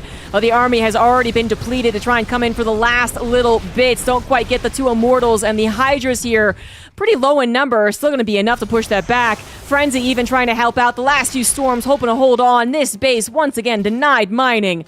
Raynor at half the army supply of his opponents, but keep in mind, so much of Eba's army supply. Earned Corruptors. 22 Corruptors. They can't attack buildings, however. They cancel. I don't think they had to cancel. They should have definitely killed that. Uh-oh. Eba maybe miscontrolling for a second. They're very, very brave being forward. Jesus. Kills the Ultra after getting a surround on it. Raynor with some ballsy play on top of a Lurker that was undetected the entire time. Good lord. 3 Immortals still pretty damn strong. That Immortal count really helping out against the Ultra potential, because I think now Eba can't do any more Ultras. He barely afford them. But they're also just dying. They are not supported enough. So now, yeah, you gotta stop with the Ultras. I don't know if they were worth it or not. So many Corruptors in the sky is really what's keeping Eba down. He had to build so many. He had to take out those carriers and Mothership as fast as he possibly could, but now they're hanging in the sky. So useless. His supply is such a lie at this point. A Viper comes through. Oh, man, that sucks. And Eba is going to lose access to one of his last mining bases. As Zealots kind of rip into the drones over to the left side as well. Raynor has a base mining here, a base mining there, and might even be able to expand to this base now that he's taken it down. Storm still injuring and killing the Corruptors in case, you know, they did try something. You know, the best thing they do is go across the map. Or kill observers. I guess that's also what he's been using them for, to be fair. But how many Lurkers are we even on? Not very many. Storm trying to clear out the Lings. Immortals not as helpful as they once were, but still tanking a lot. Viper used on one of them, too. I mean, I guess he's still thinking the Lurkers can save the day, but there's only 3 of them, so I don't think that is the case. Eba is going to lose this game with, like 50 supply in Corruptors in these skies, not doing anything. Going across the map trying to pee on buildings would not win him the game, and he is forced to tap out after 31 minutes. Raynor wins game number 2 and stays in this tournament. Good lord.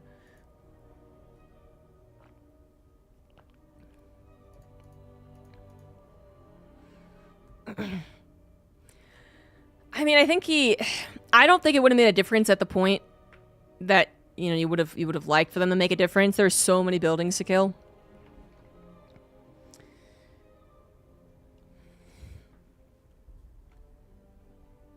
But I do think he should have been able to kill that one Nexus, and he just misclicked. Because they weren't doing very much else. Maybe they did kill an observer or an oracle, to be fair, but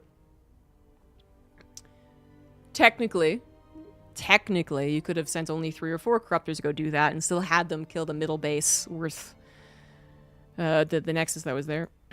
I don't think that actually still ends up winning, though. I think once the last battle with carriers happened,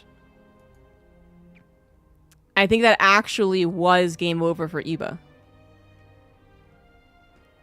Hindsight 2020, obviously. A couple more Lings rounds. Suddenly you don't have the immortal count. Suddenly the ultras are killing everything else. But those corruptors weren't going to change much after that point.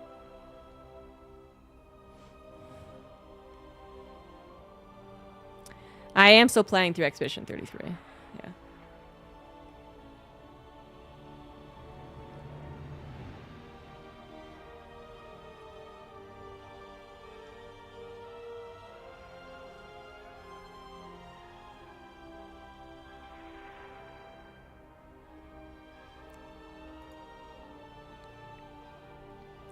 Everyone in.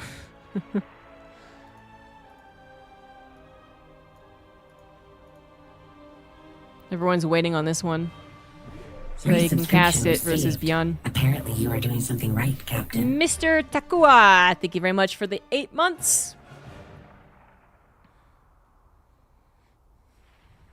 Taka.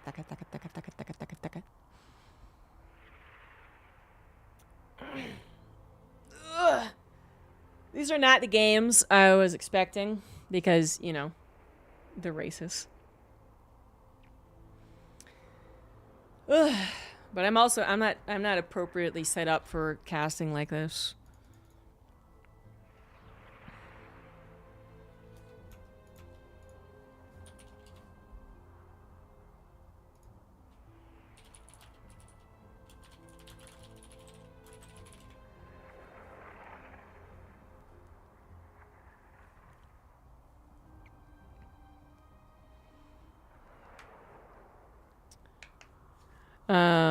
Yeah, but anyways, like, you know, I haven't done my warm-ups, I'm not standing, I'm drinking whiskey, which is just absolutely terrible for your vocal cords.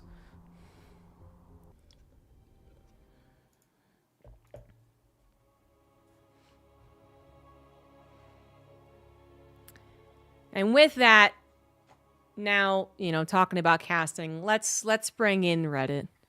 Let's do it. Rather than analyze that last game, as we get a ZVP, but opposite. Raynor is Zerg, Iba is Protoss. This could be a quick game. Raynor is obviously very good with Zerg, and Iba's Protoss was good, but I don't think Raynor's Zerg level of good. So, this could be a quick game. But, ugh. There was a controversial thread. I actually don't think it was that controversial. I mean, it was... I think it had people who agree with it and people who didn't agree with it. That's just what I mean by controversial, I suppose. About casters in StarCraft 2.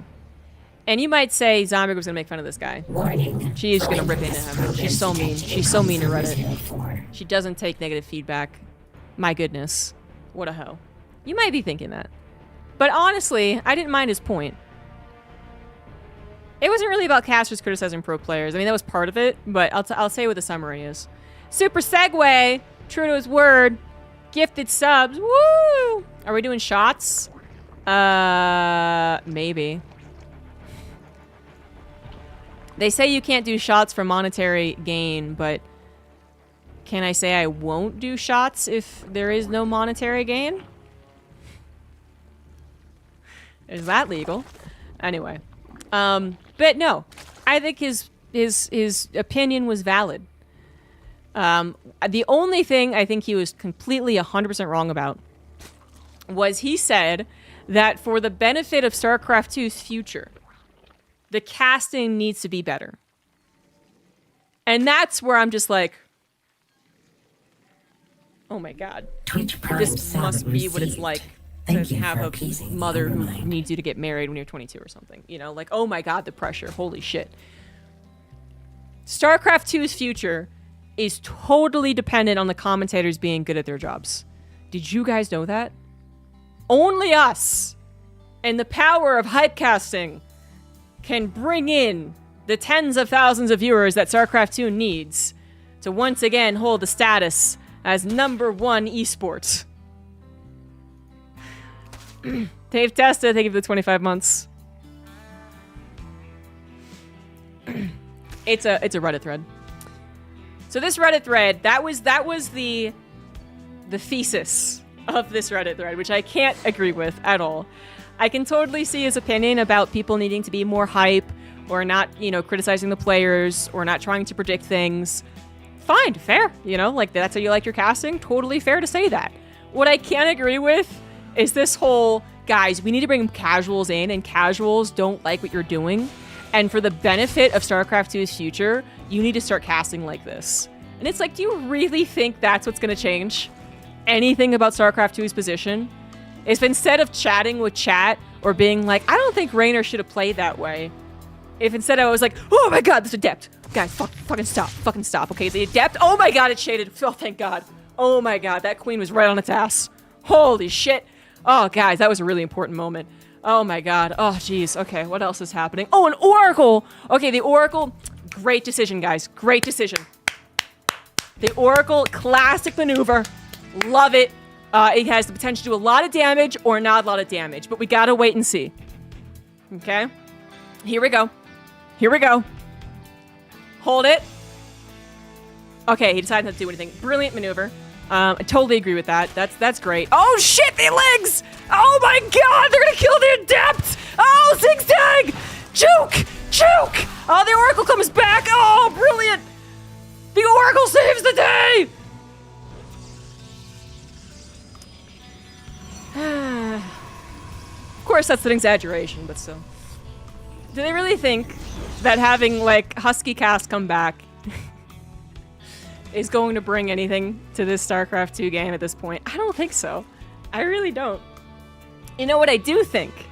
I do think that people being comfortable commentating, creating content, and being consistent with it, and delivering the type of content that their fans want, I think is what you're going to, have to do to continue building up StarCraft 2 as it kind of goes into its twilight years, if you will. Because that's what actually brings people in, is big YouTube videos, And being like, excuse me, I think you need to dissect the casting that you're doing and provide 100% based commentary all the time is the only way that you're going to get commentators, or going to get casual viewers, sorry. It's so damn difficult to do that. What is better? Pig taking that to heart and suddenly making sure that every commentary is very, basic and very exciting, and hating himself because we have seen this a bajillion times and he has to pump out a video a day on 3 different YouTubes? Or is it him doing what his YouTube audience already likes and trying to improve it and trying to increase his reach? I think I know what my answer is. And he might say, well, okay, we're just talking about, bringing in casuals for a big tournament. Bitch! How many big tournaments do you think is going to happen anymore? Alright, fine. At EWC, I will be the most basic, hypest commentator, because apparently that's what people want. Right? They want their commentators to be like, I don't know how this is going to go. Let's watch and see. Wow, gee, that was exciting. They don't want opinions. They don't want analysis. It's fine. Some people, that's actually generally what they want. And that will still not bring in enough StarCraft 2 viewers to ever matter. It won't. So that was my big bugaboo. It wasn't the opinion on how we commentate. It was this whole, for the greater good of StarCraft, you must do this. It's okay, all right. Thank God we have a solution. We just need to execute it. Thank goodness. Anyway, my rant's kind of over, so now I can actually talk about this game. Because it might end soon. As I said, Raynor Zerg, it's very good. Eva, his Protoss was good versus the Raynor's Terran, but Having cast absolutely nothing of this game besides the first Oracle, I'm gonna go ahead and guess that this was already known for Eba, that he was gonna have a very difficult time, no matter what Raynor did, whether it was a 66 Ling Hydra all-in or not. Like, it was just gonna be a very, very tough thing, so. That is gonna be it for Raynor versus Eba, an entertaining series. But Raynor will be moving on to face Bjorn. Just barely. He almost lost that second game.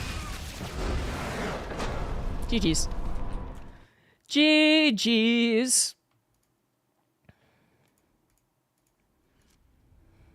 And now we wait for the next lobby, which actually should be on Korea. Right? Because Raynor's in Korea.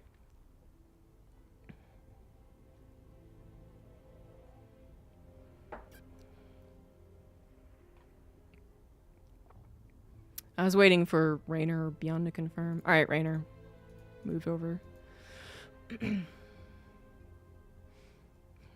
so engaged right now.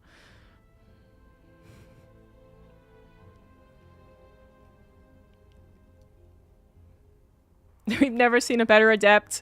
But the Zerg, they're bad. The Zerglings are terrible. Terrible people. Ugh, God.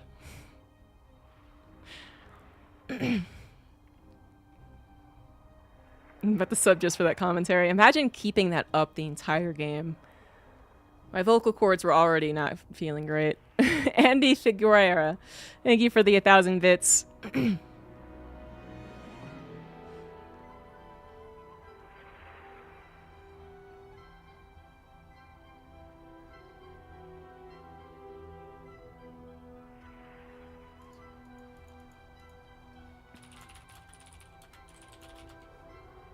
Bian didn't even know Raynor was in Korea.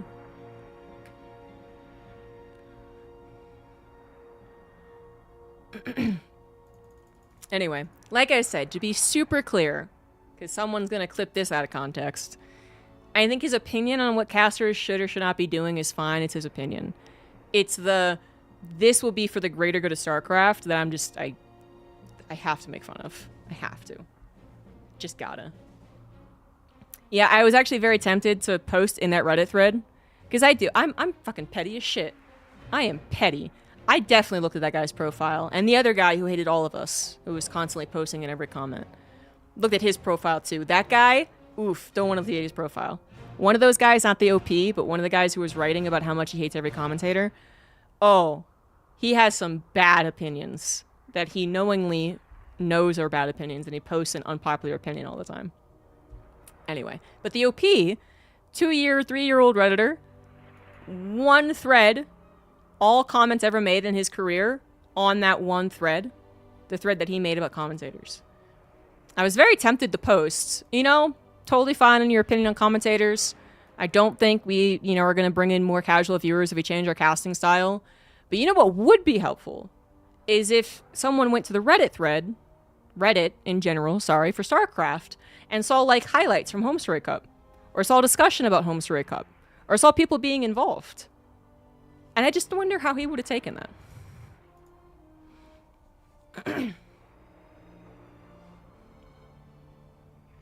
But I don't go around to everyone in my Twitch chat and be like, guys, did you post in Reddit?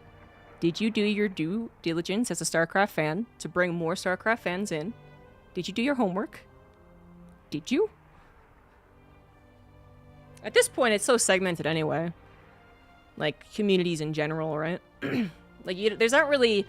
There's, like, centralized places that people generally agree you can go to introduce yourself to something. Esports, woodworking, lamp collecting, whatever. But generally, there's really no central community hub anyway. It's everyone has been divided into all these content creator spaces. Which is another reason why Reddit feedback is really not useful. Because there's very few people who actually go to Reddit and who bother to post on Reddit. And those type of people aren't necessarily the ones who are actually watching YouTube content. And that was actually made very obvious recently. Because Pig made a video about how he thinks Protoss needs buffs. I know I'm using Pig as an example a lot, but obviously you could use other content creators. For this one, Pig made a video about a Protoss needing buff video, which... But apparently his YouTube channel, the comments were all very nice, you know, disagreed, but in a nice way, whatever. The Reddit thread was full of people just shocked and grasping their pearls. One guy was like, I love what he's done for the community. He's brought so many people in, including myself, but I just lost respect for him. All respect. You're just like, okay. Jesus. That's, okay. People are, they're interesting. I miss the good old days when Team Liquid was the only place you could go to actually talk about StarCraft with anyone else. And it was such a heavily moderated place that you basically were scared to post on it. I miss those days. I was scared to post on it. That's why I only have like 800 posts instead of, 5,000 or whatever. I was like, those mods are going to think I'm stupid. I'm going to say something and be like, I don't think Terran's that overpowered. And they're going to be like, bam.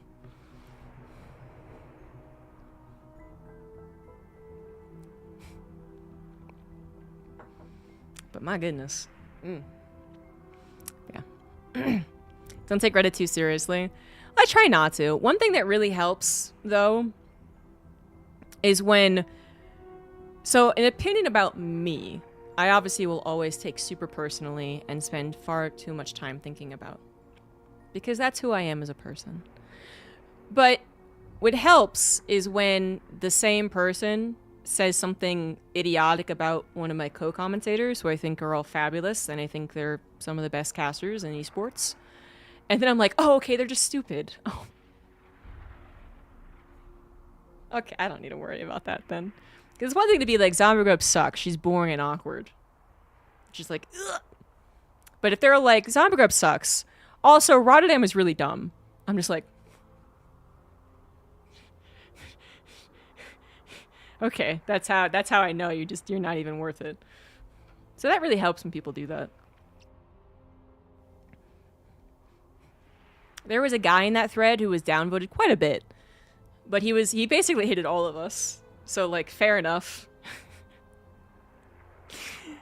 But it was funny because he had some scathing words for Pig, Roddy, Loco, I think even Tasteless and Artosis. And then for me, he was like, she's just too awkward. And I was like, I'll take it. That's, like, not even scathing. Okay, fine.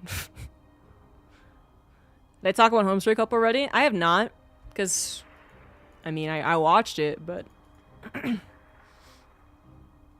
don't really have a lot to talk about it, I think. Do you have any questions about it?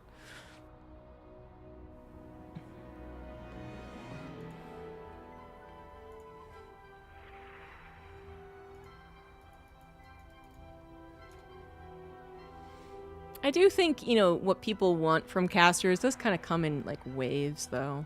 You might think that I just, like, blow past any negative feedback, and it's not true. I take it too much to heart, actually. But I do feel like there's, like, ebbs and flows to it. Like, as far as who, like, the favorite caster is to the community, to the outspoken people, anyway. But then, like, what type of commentary they like, I think, comes and goes as well. Again, the outspoken people who are actually bother talking about this. Because there was definitely a time where 100% the outcry was for commentators to be more analytical. There's a time that's pretty far gone, to be fair, but there's definitely a time where any amount of exaggerated hype casting was considered bad. Any amount. Even if it was the finals, and that's kind of what you need to do, even if the games aren't that great, and you're just, you're excited, you're pretending to be excited because someone won. It wasn't even like a very good winner. Let's be real. Sometimes there's less good. And anyways.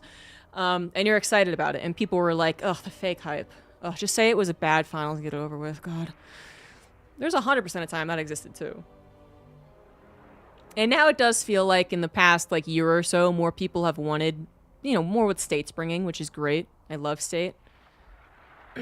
But I do think it's very difficult to ask a lot of people to cast like that.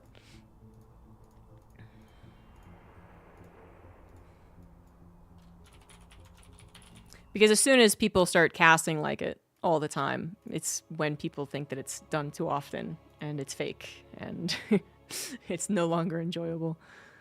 All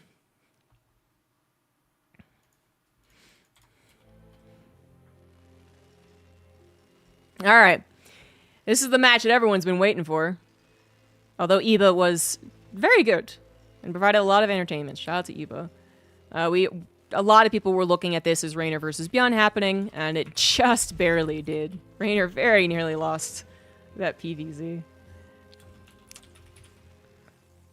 All right. Bottom left Bjorn, top right Rainer.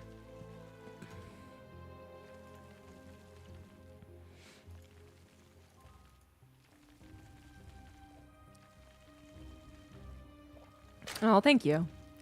The thing is that it's like 100%. Oh, sorry, Natman, and I forgot to respond to you. I don't usually do cat treats when I cast because then I might miss games, like literally miss lobby invites and stuff. So I will say if you remind me at the end of stream, I will happily feed them at the end of the tournament. And if I don't, you'll get your points back. This is on Korea because Rainer has been practicing in Korea. I believe Clem is there now too, actually. I think. I feel like I heard that somewhere. Am I just spreading baseless rumors? Seems to go through phases of grief for StarCraft 2. Oh yeah. No, that's definitely happening. I do think there's a lot of misdirected passion, shall we say, coming out from people. You know, I kind of understand it. For me, and I think a lot of the commentators, we kind of had already gone through the 5 stages of grief, if you will, when, 3 months had gone by and there were no news. There was no news. So back in, like, January. But to a lot of people, they haven't really gone through it. And they're looking for ways to express their grief, I suppose. And sometimes that's like in a very eager but very naive way of directing their passion again, to like telling people what they need to do. You know what I mean? Like it just feels like there's quite a few people who have come out since the news for StarCraft 2 was announced that are just like, well, clearly this has to happen and this has to happen, and I have all the answers and you guys just won't do it. Whether it's commentators or tournament organizers or sponsors or whatever it is. And it's like, well, this isn't a vacuum. You gotta provide some context in here. It's not so easy as just 1, 2, or 3. But anyway, since this is gonna be a probably top tier game, I'm gonna provide my super top tier casting. It is a 3cc opener without a Reaper, so those Lings had nothing to stop them from even trying to go over here, but some excellent micro from Bjorn meant that 4 Lings didn't even take out a Marine. And they're usually supposed to. So what Rainer got from that was a Scout, which is still okay, but he also would have gotten a Scout with his Overlord. Maybe he wouldn't have seen the starport, so there's that. The Marines are not moving to cut off an Overlord, though, so they probably would see the starport, but we know what's going on here as a Zerg player, and Banshees are almost always going to be the next thing. What news you're referring to is? I mean the news that ESL is gone, and that EWC is happening, but then there's no news as far as what's happening post-EWC. So I was questioning if I can play big streamers like Asmongold. Yeah, that's one of the ones I'm thinking of. I was in an RSL chat and I was just like, it's not, you don't know. But it's hard to be too tough on the guy, although I thought he kept on making really bad suggestions. Because I think it just came from a place of desperation.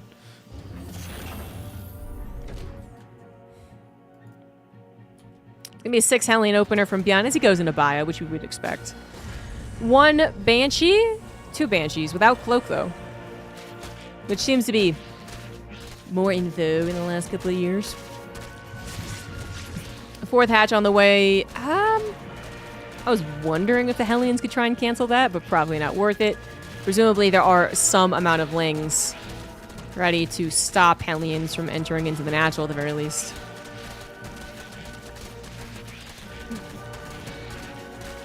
Wow, these are really uneven odds. A lot of Raynor fans in chat. Ugh. Basically, after EWC, the run is up. No more Mage of StarCraft 2. Correct. Home Story Cup announced that they will have a Home Story Cup in January. So Home Story Cup still plans on going on. But that'll probably continue to downsize. Like, very few international players will travel. But, you know, that's okay, I think. It's really about the vibes. And then as far as anything else, it seems unlikely. It's not impossible, of course, but it seems unlikely that anything more will happen with StarCraft. Was that an F2, Bjorn? Was that an F2? Everyone makes mistakes. RSL also. Yes. All right, because I'm a little tipsy. Let's be real about RSL for a hot second. RSL to me should always be considered a very online tournament. I know there's a chance. I think maybe they did hit the goal for having an offline portion for the top 4, I think. But even though the amount of money they receive is quite good, the money that they actually put into StarCraft is very low. They make, you know, $120,000 a year, and they're giving out $6,000 in prize money, I believe is the calculation. So, I see a lot of people actually give RSL a lot of credit, and I'm not exactly sure why.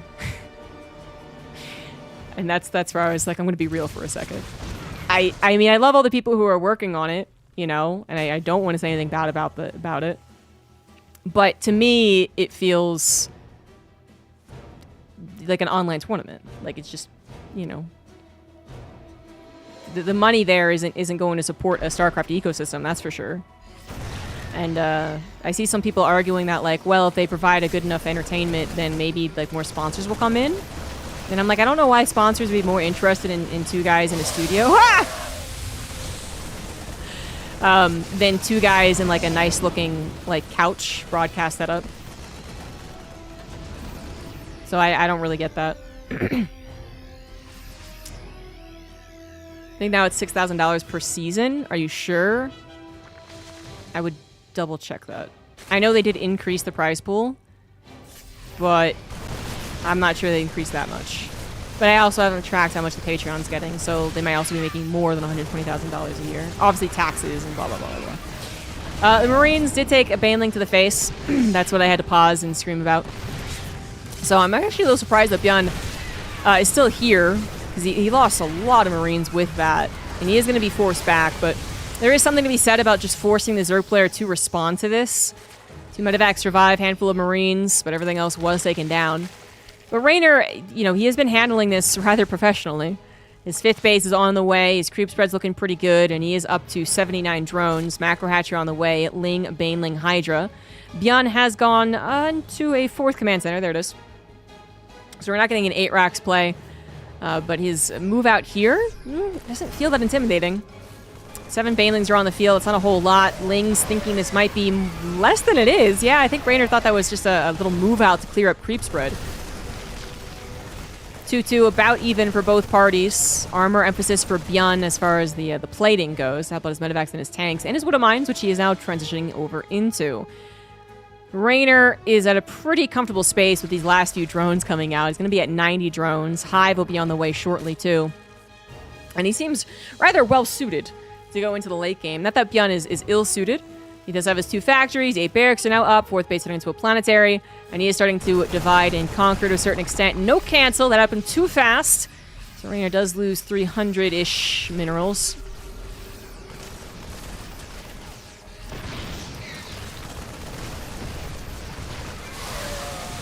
And this is a little scary, but that's enough Banelings, I would say.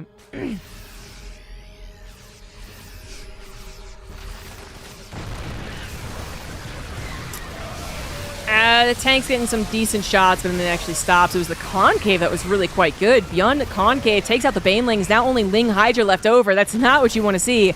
As a Zerg player, hopefully more Banelings were created. They were indeed, so they'll stop most of these Hydras from dying. Good target fire there from Beyond. However, more target fire could be possible. That's not a lot of Banelings. More are absolutely necessary. Oh, though, once again, getting hit in the face by them, so not absolutely perfect micro. Raynor was hoping that just continuing to send those wave after waves of armies was eventually going to get a connection, and it finally did. I mean, it's not like Baneling micro is the easiest thing in the world. Even if they do go off a creep a little bit, it is very easy to misclick on a Ling while you're trying to also get a Concave or trying to split your army a little bit, and, well, all it takes is one moment. Raynor will hold that position while, as I said, get up the Hive. Yep, already there. Lurkden is on the way as well. Wouldn't mind getting like 1 or 2 good shots, maybe, but this is ultimately going to get cleaned up. Right side, Raynor did not leave very much, though, and that's an army that could have pounced if Beyond had map hacks. He does not. He tears on the rocks first, and now still sees an under-defended 5th base. Raynor lost track of, I think, the actual partitioning of the army. Is reacting as fast as he possibly can, but the 2 medevac's going to come back in. He did leave a little hit squad there to try and hold on, but Beyond is starting to find some real momentum. Spit base is on the way. His 3-3 is about halfway done, whereas Raynor obviously is stalled out here. He's really low on minerals, desperately trying to hold on, but Beyond sees an opportunity. He's going to continue abusing this position. Raynor forced to go ahead and send the rest of the army over to the right side to try and save this hatchery, but this one could go down, could be sniped. Actually, could absolutely be a choice to snipe this. There we go. Well, this one also was sniped. Unfortunately, Raynor, he knew that there was an attack on either ends and just didn't split as well as maybe he could have, and then, well, it did snowball to a certain extent. Knowing that he would not be able to defend that left side, he pulled all the army over to the right in desperate hope to at least save this, and that wasn't saved either.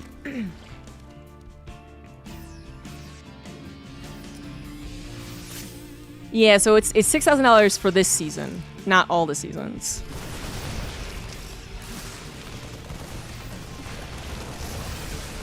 But anyway, I mean, that is better than it was. And it's better than most online tournaments. That is a lot of money going into the Patreon. Which people are like, you don't understand how much production costs. And it's like, I think I'm one of the people who would, and I can still say that that is a lot of money going into the Patreon. And not a lot necessarily being output. With the hopes that it will, help people carry careers in StarCraft 2, as well as for the hope that maybe sponsors will be interested in it, because they'll see there's a lot of support coming in. But, yeah, part of me knows that there's some people who would only donate to that Patreon if it was, a tasteless funded event, like that they're just, they wouldn't fund anything else. Another part of me knows for a fact, from other people's talkings about it, that people have subtracted support of other community members to purely support RSL. So that is also a bummer. So, people are like, revive StarCraft 2, amazing, great, it's going to help, it's going to be so big, it's going to be so awesome. And then there's Wardy, who's just been like, a little tugboat for StarCraft 2. It's just completely overlooked and now losing out on at least some money because of it. Kind of sucks.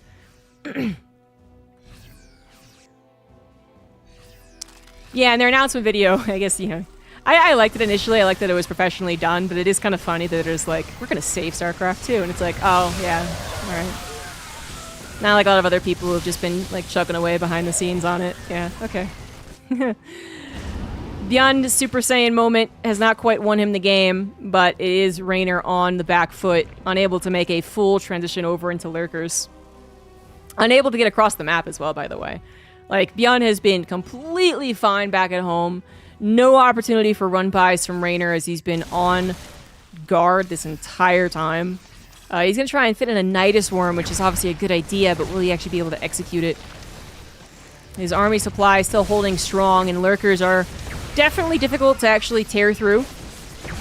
Appropriately guarded by a mass amount of Ling Hydra, they will help out quite a bit.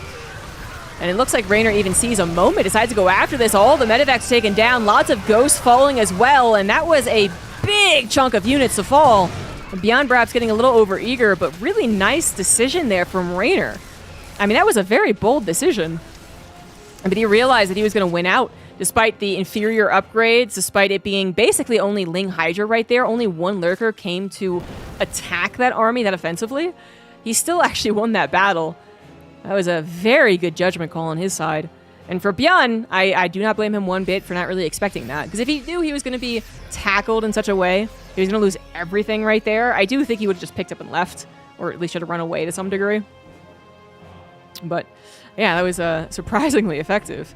And Bjorn is going to lose a lot of the momentum he was building up. Raynor finally getting room to breathe. Like, he can finally maybe rebuild some of the queens that he's lost, maybe plant some creep spread, add on more lurkers as well so that he can have some to defend as well as some maybe to send in that Nidus Worm, for instance, which is up and running. And he does have the Overlord, no, Overseer from very early on, ready to plant it down. Tons of extra orbitals for Bjorn. I mean, he was just freewheeling back on base, you know, having the time of his life macro-wise.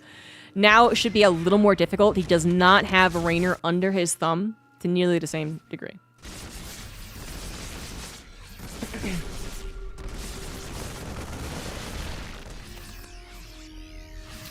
Wardy has been a backbone that has been... he is the spine of StarCraft. Well, after ESL is left, I suppose. But he's the spine of StarCraft that never got the appropriate exercise.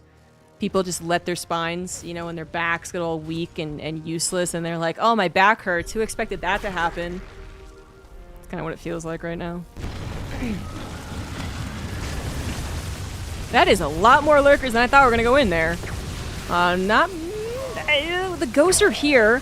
I think he's now planning on this being a huge distraction. And, oh, yeah, well, Bjorn is the one who gets distracted. He looks over, sees that the planetary is under fire, lets those ghosts get a little too close to the lurker spines, loses the planetary, loses probably the left side, too.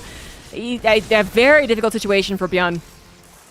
Because both armies required a lot of foresight, basically, right? Like, you need to be in position to deal with the Nidus Worm and then in position to deal with this attack, and he wasn't. Now desperately trying to respond to all these attacks. He is losing the plot to a certain degree.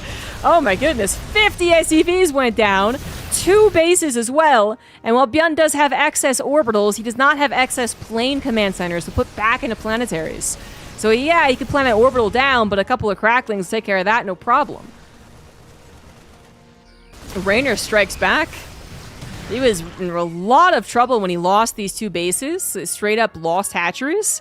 But that maneuver to take on the army that was right here, that was really good. And Bjorn didn't see the Nidus Worm, didn't expect that much to pop out of it, perhaps. It's such a difficult army to tackle if you can't focus literally entirely on lurkers.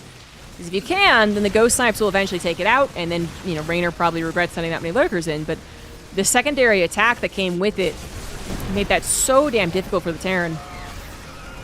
We're not exactly in our last hurrah moment yet, but Bjorn definitely needs to find some counter damage. 1 hatchery is good. 2nd hatchery, maybe. And it is a maybe. Medevac's getting left behind. Oh, the ghosts. There's so many of them. There's 16 ghosts. That's a lot of snipes. Liberator's trying to handle the lurkers back at home. Handle the right side. And have yet to handle the left. The lurkers start to spread out and just try and cause as much carnage as possible. This was a big loss of lurker life, however, at the end of the day. And, I mean, the first wave of lurkers was fantastic. The second one is a little bit more what I was talking about, where maybe if you can focus entirely on them, then killing them is actually quite cost-efficient with snipes. So that was a big loss right there for Raynor, who is not banking a ton of money. That breathing room that he made for himself with the engagement here and then the attack on the other side of the map didn't actually last very long. You know, and obviously he sacrificed units to do it, so he had to replace them. So he does not have a 5,000 bank. If he did, it'd feel a lot better for Raynor. But right now, things are still very, very tight. Bjorn could take a bad fight and lose. Raynor could take a bad fight and lose. Raynor's going to set up a big old run by, which is a very good idea. Enough cracklings, I think, to take out this army as well. Debris destroyed, at least take out the blue minerals, so it's a less effective base. And the Lings, well, they didn't find success over on that base because it wasn't planted yet. They will look over here for more SCVs. Liberators, they're, you know, can't be attacked by the Lings, but they're usually not what you want against them either. But the rest of the army was able to respond. Burrow's not yet done. It only just began as Raynor realizes he probably wanted to get that earlier. But with all of the things happening, It just ended up being until the very last second. And so unfortunately those cracklings did not find the usage that they were hoping for. And at the end of the day, I mean, that was how many? That was like 50 cracklings. That really did not find a whole lot. Technically it pulled the army back, but I think the army was already ready to pull back. It did not see a way to move into the lurkers without having, I think, more safety nets behind them. So for instance, a base actually mining. And now it has, and Raynor, well, he was at a good supply. Now he's down to 136 supply. Totally dependent on the infestors to get really good fungals. Trying to rebuild his bases, half mining off of this one because the debris broken, now fully mining on another one, but that is about it. Raynor really needs 3 bases of mining to recover in this game, and he can't quite get to it. Beyond might only be on 1 base mining himself, but, you know, his army is maxed out. He's got a lot more to use.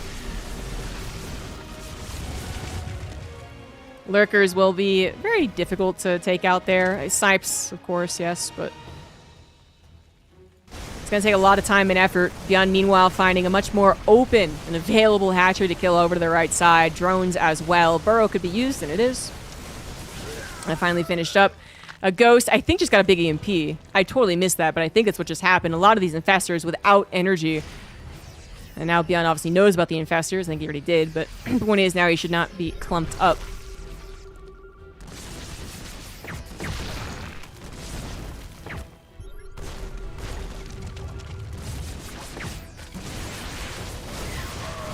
It's not quite the aim move opportunity. Not with Lurkers, Fungals, and Banelings still involved. But Beyond does have a 50 army supply lead. Built his SCVs counts back up to 45. I think at one point he did dip below that, but then he's comfortable at it now because he's only mining off of 1 or 2 bases. And of course he has mules because he does have a lot of orbitals, and Raynor is going to have to tap out. Looks like a fight occurred, but it wasn't even actually finished. So he just knew it was coming. GG's. Raynor is on the ropes, then he really fought back, and then he was on the ropes again, and Beyond was able to actually end the game.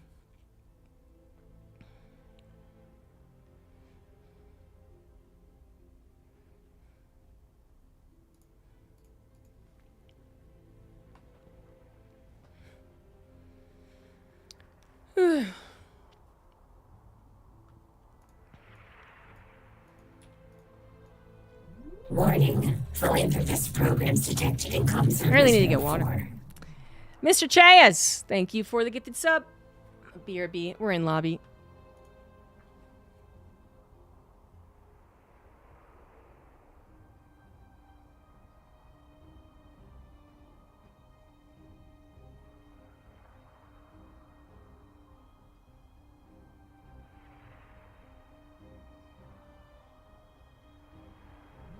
Twitch Prime sub received. Thank you for appeasing the overmind.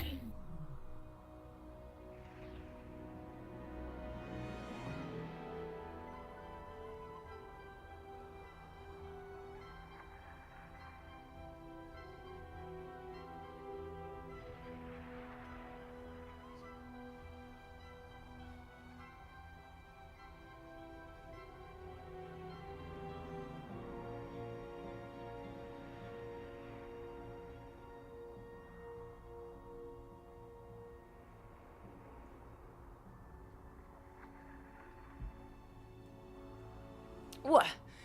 Victor85 Eriksson. Thank you for that Prime sub.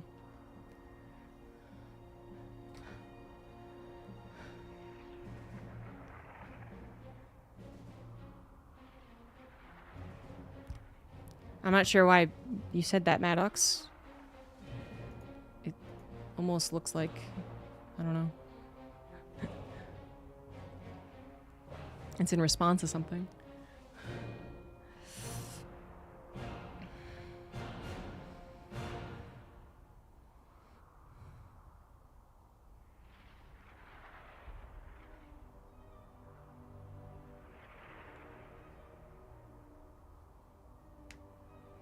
What from casting is cast consistency.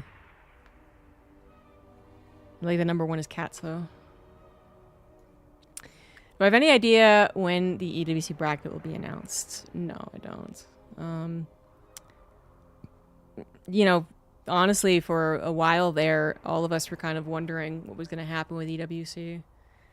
which I guess at this point in time, it is going ahead as planned. But with, you know, Saudi airspace being closed and all the other things happening, there was some question. But I guess there are still enough flights going that, yeah, it's still happening. Yeah. Because again, like StarCraft 2 is in like 3 weeks now, but Dota is happening, I think, next week. So that was like, but yeah, it's going ahead as planned. So I've got my flights today, and thankfully they are good flights. Once again, having to leave at 2 a.m. though is always interesting.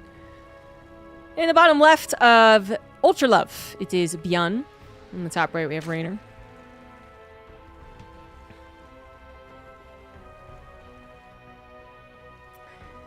Do you have any idea when the EWC bracket will be played after the play-in stage? That is interesting, though. I mean, I kind of forgot that that was a thing. But I am wondering if they are going to populate it at all before the play-ins. Or are they really going to wait for the play-ins to finish? And then, like, you only know anything about your bracket by day 2 of the event. Yes, I will be working EWC. I have not gotten insurance yet. I did wonder if it was going to be more expensive, but, you know, it's not that expensive to begin with, so. And technically, we can get it reimbursed. It's like $10. What I'm more concerned about is getting a visa, which is always a process. We do have a 2 racks opener for Bjorn. Brings this baby out every once in a while, you know. Used to be all the time. Not anymore. But he's bringing it out again. This is something that Rainer will see in a couple of seconds. It is only 2, and he will see that soon enough when the command center is put down. But yeah, the problem is that as soon as you see the supply depot, this could be 1 barracks, it could be 2, it could be 3. Probably not many more than that. But say it's 1, that could just literally be for a Marine. Just to go and kill this Overlord. So you don't want that to happen. And then, as far as counting how many Reapers are on the way, the Overlord can kind of do its job over this pillar anyway. So, yeah, you don't know 100% that it's 2 racks. You see 1 Reaper, and then a 2 Reaper, and then a 3 Reaper, but you can kind of get the gist, I would say, actually, as to how many barracks it is. And there's also not a ton of preparation that a Zerg player can do at this particular point in time. Like, they've chosen their build, right? Oh, that poor second drone. They've chosen their build, and they're just trying to micro their heart out. So whether it's 2 or 3 racks Reapers, it's kind of comes down to the same thing. It might be a difference of whether or not you try and actually get a 3rd hatchery up as fast as you possibly can or not, but in this case, it should be known at this point that it was just 2 racks. 2 Reapers went down for 2 drones. Was that actually what Bjorn wanted? I'm not sure it is. Generally, I would say he's quite disappointed in losing his Reapers in that fashion. So, yeah, you should have 3 Reapers running around, able to kill the drone instantly. And also bully the queens to a certain extent, because with 3 Reapers, that's 3 grenades. The Reaper was on that drone's ass from the beginning, all the time. And instead, it just barely is able to squeeze past. So yeah, I don't think that's what Bjorn wanted at all from his opener. He did stop at 3 Reapers, so that might have been his plan originally. Then he's moved on into building into what is basically a 2-1-1. Why not? You got 2 barracks. And the 3rd CC is on the way. So Rainer, alternatively, should be very happy about how that worked out. The price of 2 drones for all that Reaper damage has now gone away, for the 3rd hatch being put down without any hiccups, for the queens not being built, like whatever, right? It's just a lot of the map pressure that is now gone. So yes, maybe technically you could have saved that extra drone or something, but it's almost inevitable you lose some amount of drones against the Reapers. Whether it's on Rally or in the Natural or maybe even in the main. Banshee is going to be on the way, but this is something that Bjorn has always done after 2 racks. I think basically just the timing works out. Oh, thank you very much. We got Pepe with the $50 Renos. Love to always have you. Thank you. But back to the Banshee. The Banshee, it makes sense to fit it in, because by the time you get 2 medevacs without that Banshee built, you don't have 16 Marines. So why not just fit in a Banshee and then have that to scout to help defend? Maybe even do a little bit of pressure on like the 5th base, for instance, when it's building. Just something that I wondered about, and I actually looked into the timings of it. I mean, you could also alternatively just like not use it on a Banshee and maybe wait for the reactor to build on the starport rather than transferring it, and then build like a faster tank out of a factory, but this is what Bjorn's plans are. This is what he does. He will not be deterred. +1 Carapace coming up pretty fast. Is Rainer's expectation is that it is going to go into a 2-1-1, which exactly that's what's happening. So I'll have that very nice, quick, and to make it easier to defend the at least initial wave with +1 Carapace. So the first 16 Marines and 2 medevacs. Got to handle that with Ling Queen, and then the Baneling Nest will come down after. That is the song and dance of the TVZ with this opener that Rainer is very familiar with. Bjorn is as well, but Bjorn's kind of hoping that his micro will end up still working out. And in this case, you can see those Lings, you know, caught behind the Queens. Don't really get that full surround that they were looking for. But this is combat shieldless Marines, and the Queens are in position. Banshee goes down too. Oopsie daisy. So that was actually ended up being good enough. And I think that's really what makes or breaks the defense of the first 16 Marines, actually.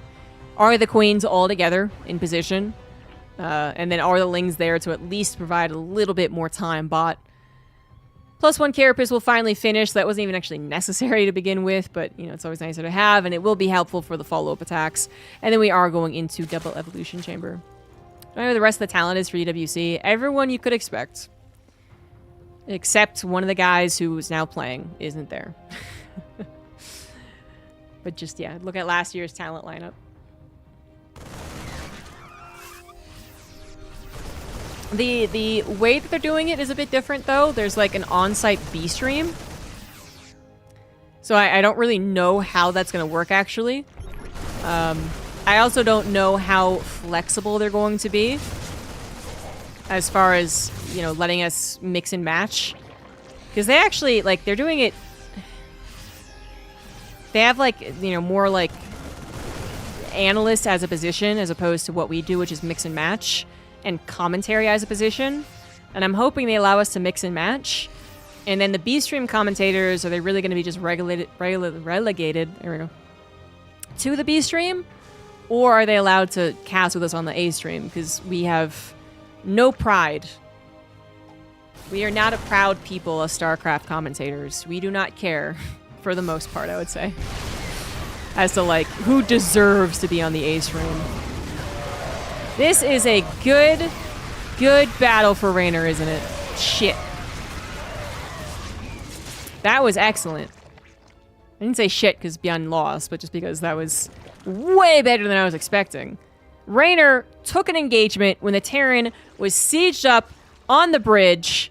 Usually, that's not something you want to do hastily. But he fucking did it. The Fast Infestor is a surprise for Bjorn, to be sure. And, yeah, just squeeze those Lings into the bridge, didn't they, to get this around in the tanks. Rainer should be very happy with how that started off. This has been a game where Rainer has been quite happy, I suspect. Adrenal glands are on the way as the hive is already completed. Ling run-by set up as well. Bjorn is 8-raxing guys, which is not uncommon here. And Rainer just made sure that that first wave of the 8-racks was nuttin'. Nuttin'. It was not like the perfect spot for the Terran. Again, like, oh my god, that fungal is amazing. Oh my god, this is all Banelingless. This is without a Baneling Nest. That's insane.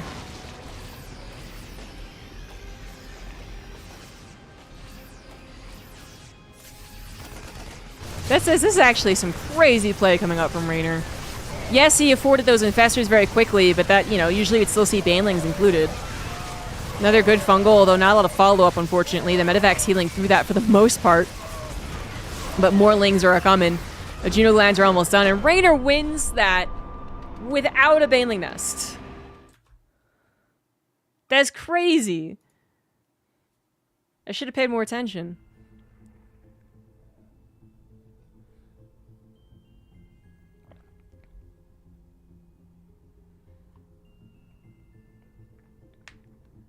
You also beat Clem last week in the Open Cups.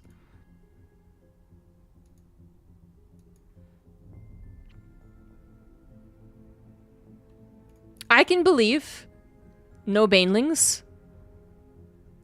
What's crazy is how good those engagements were. Because yes, it looked like Bjorn was in a safe place. He thought he could talk freely on that bridge. And apparently it was not. The second one was actually quite cavalier for someone who had infestors. Like, Bjorn kind of... I don't know if asking for it was the right phrase, but... but the first one, I feel like that was not supposed to be as easy. Reinvented? I guess you could say reinvented. I guess.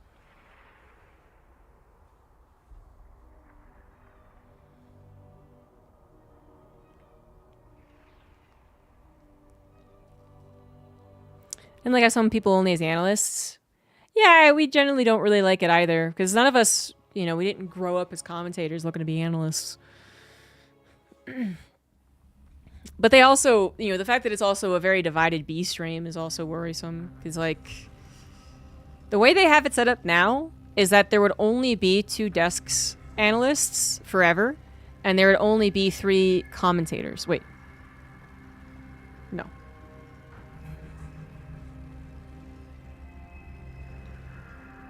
4 commentators. So that would only be revolving, 2 commentator pairs throughout the entire tournament. Which doesn't sound right. That means there'd be no breaks. So I with that, actually, the more that I logic that out, the more that it doesn't make sense. They would have to let us swap.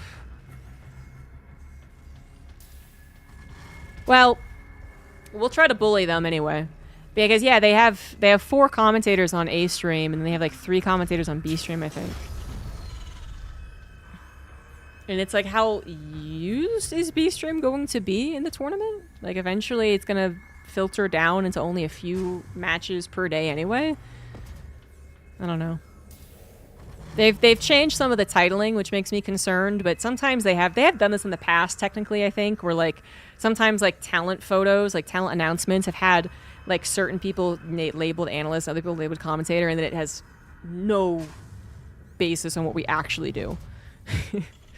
And they just, like, threw a dart at the board, and they're like, ZombieGrub's an analyst this time. And this time it's going to be Fear Dragon who's an analyst. And it's just like, what? What are you doing? It is 1-1 now.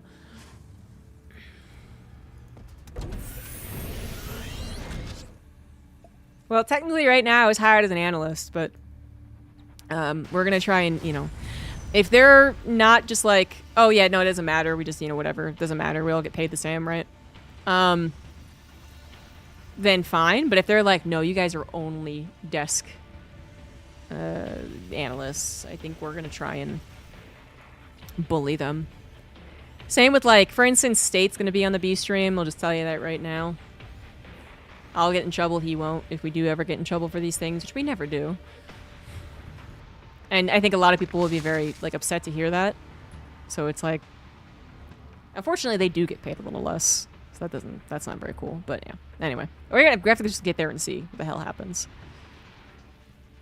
Yeah, Roddy and me are the analysts chosen right now, which I don't think makes any sense. Roddy makes sense. I don't make sense. This is another 2 racks opener with only 3 Reapers by looks of things. This time it's going a lot better. Yeah, I know drones have died, but then alternatively, no, Reapers have died. And I do think, in general, you want these Reapers alive. Their time for killing drones will expire once speed is done, which this wasn't actually fast speed at all. Like, this is very, very slow speed. But even then, it's still something to have in the field up until speed finishes, to threaten, to deny the 3rd hatch, certainly. And that's still considered pretty good, although once again, that 3rd hatch is going to be gotten too easily. Oh, look at that little sneaky drone. Sneaky sneak. So yeah, Rainer just got away with super late speed. Got away with the 3rd hatch as soon as he wanted it. He's going to get away with his creep spread too, because he places it nice and safe. I mean, the Reapers, their potential is high if they're alive. But in this case, they are not reaching their potential, just like me. 2 racks, 111, or 211 rather, again, 3 CC. I mean, there are ways to change how the follow-up goes, but I don't think Beyond does it very often. I'm trying to remember what other 211 follow-ups he has. Technically, there's a 2-base one, but no one does 2-base anymore.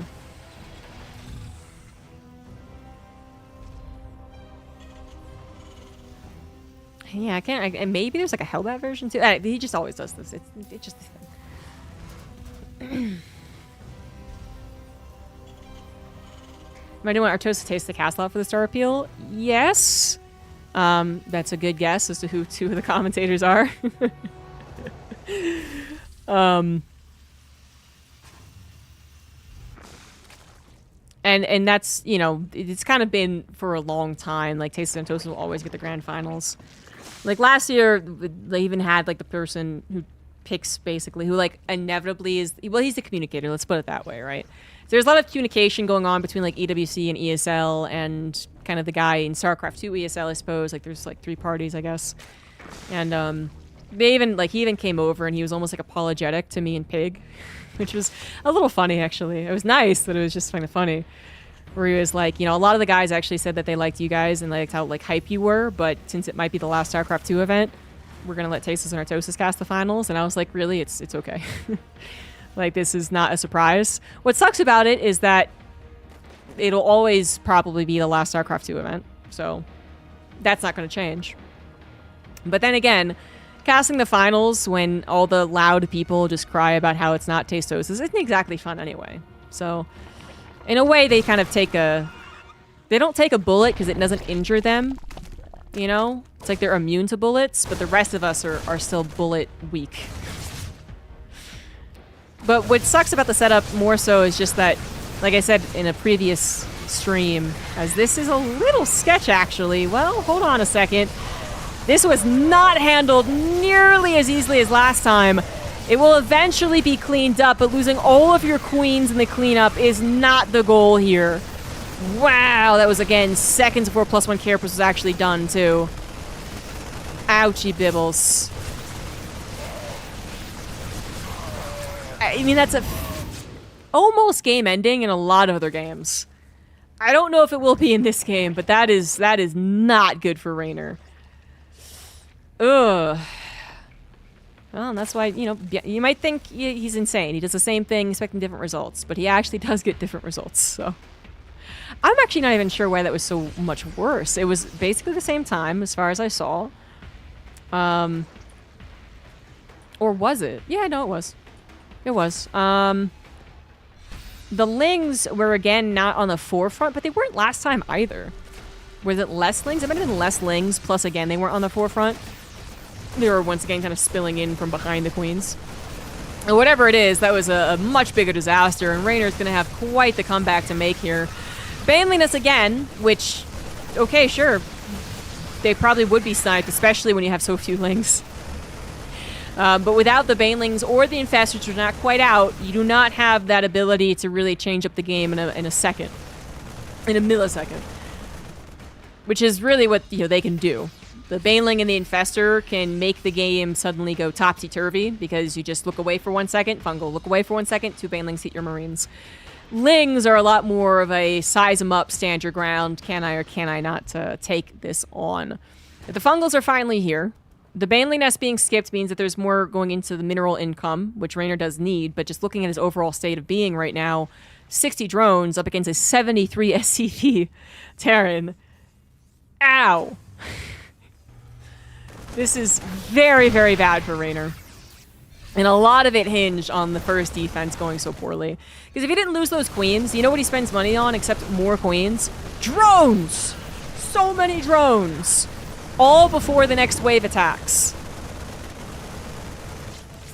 And instead, he had to do it replacing 6 queens. It's crazy. Carapace wasn't a part of the first game's defense either, though, which is what's... It's one thing to be like, that was about the same, and so it was just a hair better for Bjorn. And It was about the same as far as both parties, attack timings and upgrade timings and whatever. And it was a disaster for Raynor. Like, that's what's so surprising about it. Raynor's trying to stick to his guns, but he knows he is not in a good spot. Still only at 60 drones, making the hard decisions. I mean, he basically never had access to his fourth, so it's not even a hard decision. It's just a decision he literally could not make. He had no means of using the drones, even if he made them, because the fourth base has not been up and running for more than 60 seconds in this game. That one killed, not canceled. Raynor goes for a pretty desperate run by. The only thing he can do is try and push the issue over to Byun's side of the map, hope that things get very chaotic. And they do a little bit, but only a little. Byun, not even concerned about his front army, just leaves them off of creep and then spends his attention entirely on the base at home. And then goes back in perfect time. Even a little bit of a spready, so the fungals are... I mean, they're good enough. This will be cleaned up, but then there's the other attack. There's the other army. Ultras have made an appearance, and we are still mostly on Marines, but those Ultras do not have chitinous plating. Woo! Woo! Ultra barely lives, and the Queens, at the very least, since being rebuilt, have accumulated quite a bit of energy. So that'll buy Raynor another minute or two in this game, but Byun is still on 4 bases, 74 SCVs, and Raynor's still on 3 hatch. 59 drones. So this would be one hell of a comeback.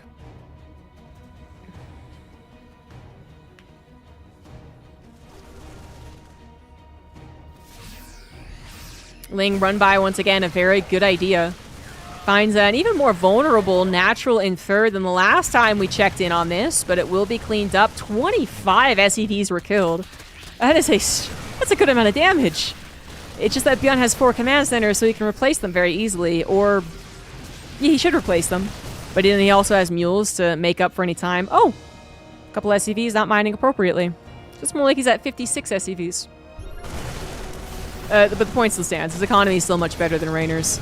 Although, right now, not that much better. Fungal plus Ultra, very terrifying combination that Byun has to respect. He does pull it back, but this is not his main army. That is the harassing army. And Byun has already gone back up to 60 SCVs. He's still replacing them. We got triple starport. Wow, that's very fast. Building a ton of Liberators. I guess he's just like, well, the Ultras are the only thing you have. Ultras and Infestors. And if I can zone out the Infestor, then the Ultras won't go through Liberation Zones either. And that is a pretty good call. That is one way to ensure victory rather than having to depend on bio, which could be fungled, could be surrounded, and could be chomped to bits by the Ultras. The Liberators will have none of that once they appear on the front lines. But it looks like the bio is doing a good enough job anyway. Raynor not able to get those surrounds necessary to actually nip it before it goes after his 4th hatchery once again. His fungal does save the day. Temporarily, at least. Good focus fire there from Raynor on what was presumably the weakened and full Medivac, and he was right about that. On the left side, Ultras do respond to this rather well. The good news is, Ultras are very easy to defend drops with. You know, 16 Marines, 1 Ultra. They're not really going to want to tackle that. And that is keeping Raynor alive, but it's still straining his resources, his very limited resources. Another hatchery will be planted. Very limited creep spread, too, so he has no advanced notice of what is on the way. The queen count is high, but he's, I think, purposefully saving most of them before transfuses. A little bit of creep spread, though, would be warranted. Now he is sending it off to the right side. Unfortunately, Woodermine just caught an Infestor, something he cannot afford to let happen. And there is the reveal on the Liberators. And there's not much you can do about that. Hope the Queens eventually take them out. The Fungals do hit. The Ultra is getting a lot of good swipes, mostly bypassing the Liberator zones, too. So this is maybe as well as you could expect, but yeah, there's so much bio. And that is it. GG. Byun 2-1 advances to the semis or the finals or the winners. Or whatever it's called, because he's going to be facing Classic. It's officially called the semifinals. On the bracket, it's called the semifinals. I also would have thought it's called upper bracket finals. But that's not what they called it here.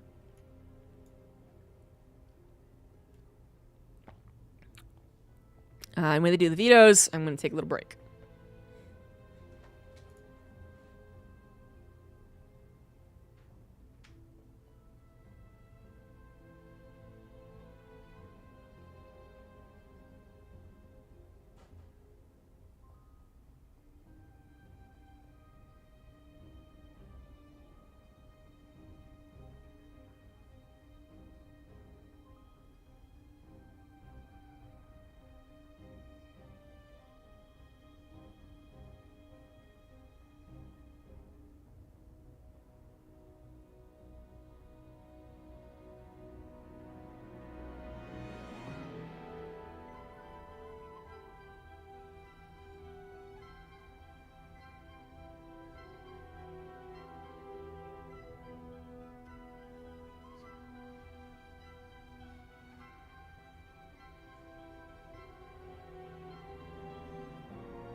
Alright, I'm back.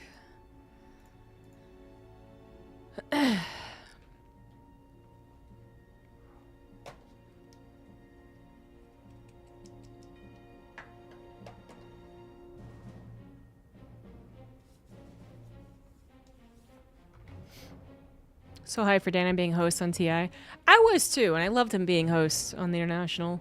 But apparently the Dota fans are very elitist. Did like a TI? Nah. I think they've already kind of...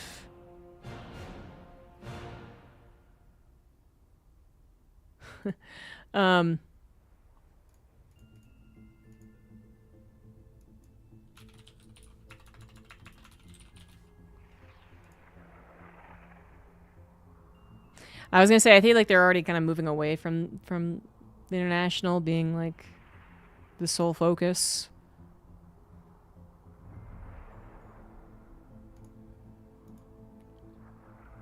See, I don't think they'd add another esport to it.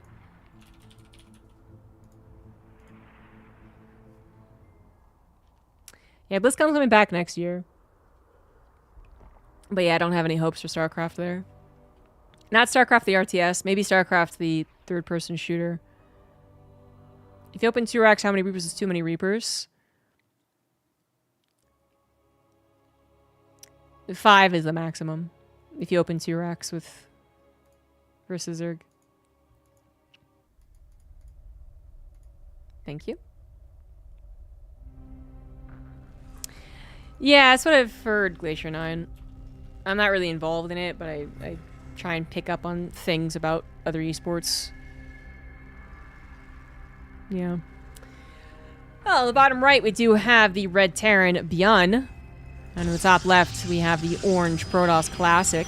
Good thing this is not a mirror matchup. Every esport that I look at seems to be struggling, though.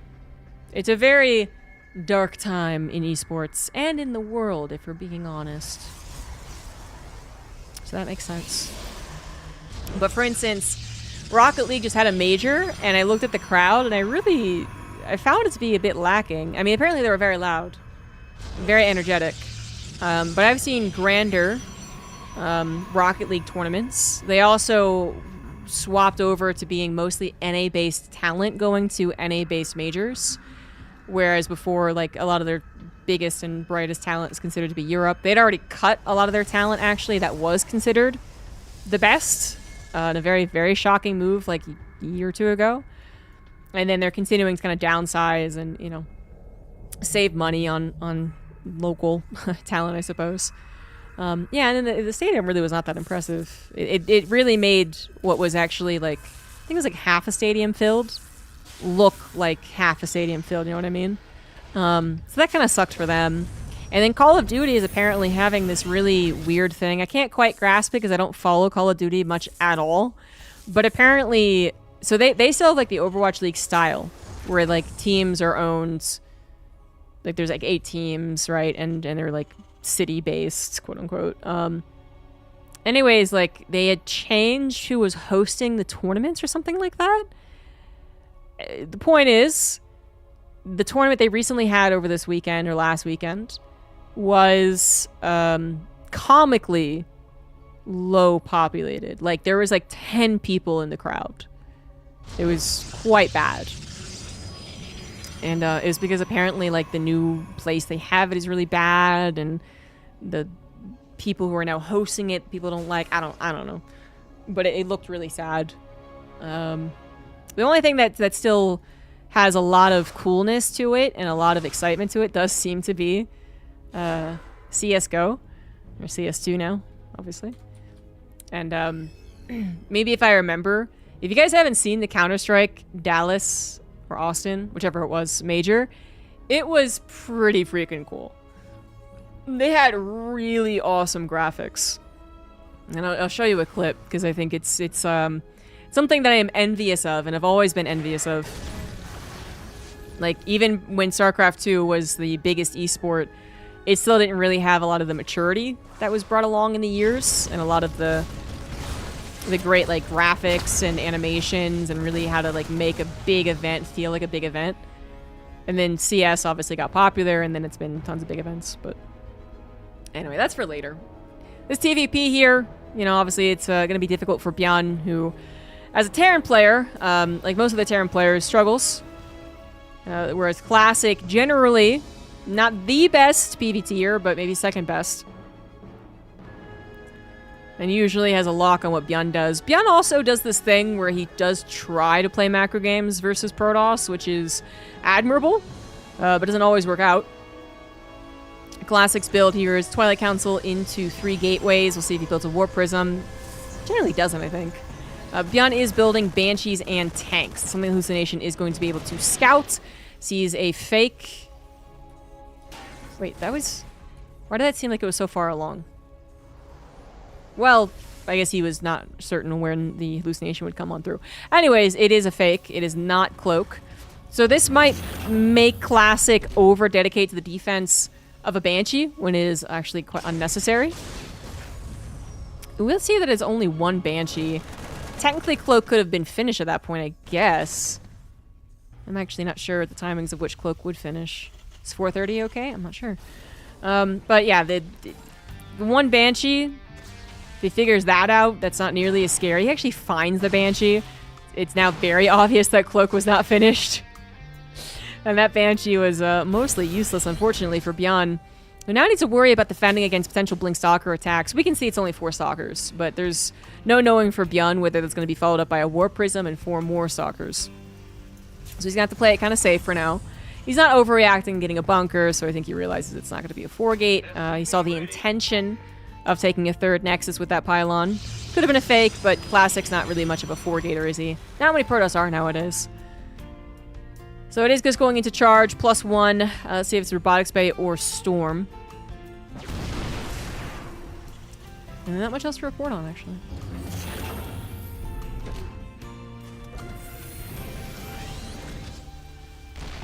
Sumo has the lowest number of wrestlers since the 1970s. Wow. It's amazing. I just don't really ever think about sumo, but sometimes, yeah, you're not the first person who's come in and talked about it. It's like a more, it's like a niche sport. I think we can all agree on that, but it's still more popular than I would have thought. But that is interesting. Yeah, I mean, well, to be fair, you can look at anything and everyone says it sucks and it's the worst. So there is that. The old internet, because, you know, the NBA is the worst, right? They're still making tons of money and so many people are still heavily invested into it, and local pride is still a huge thing for all these teams, and it's just like, nope, what's his face is just tearing the game to the ground. Referees are terrible. They're cheating, right? Because the guy got the like 1% chance to get first pick in the draft, blah blah blah blah. So you feel like it's gonna like tapple at any second if you just read Reddit. But anyway, for esports, obviously there's a very difficult thing about esports, which is we never really found a way to make it profitable ever. So, you know, with that still being a bit of a bugaboo, you can see how that's very concerning. This is 2 bases for Bjorn, but he has not yet pulled the SCV, so a 3rd CC might eventually come down. It's going to be a very delayed 3rd CC, though. So if he's not going to do damage here, then he is going to be in some trouble. Classic, he's been scouting. He sees the incoming attack. He is trying to hold it up as long as possible. Actually engages right there. Just wants that tank. Sentry barely getting out alive. Very bold 4th base, but I guess he thinks he can handle it. I guess he can.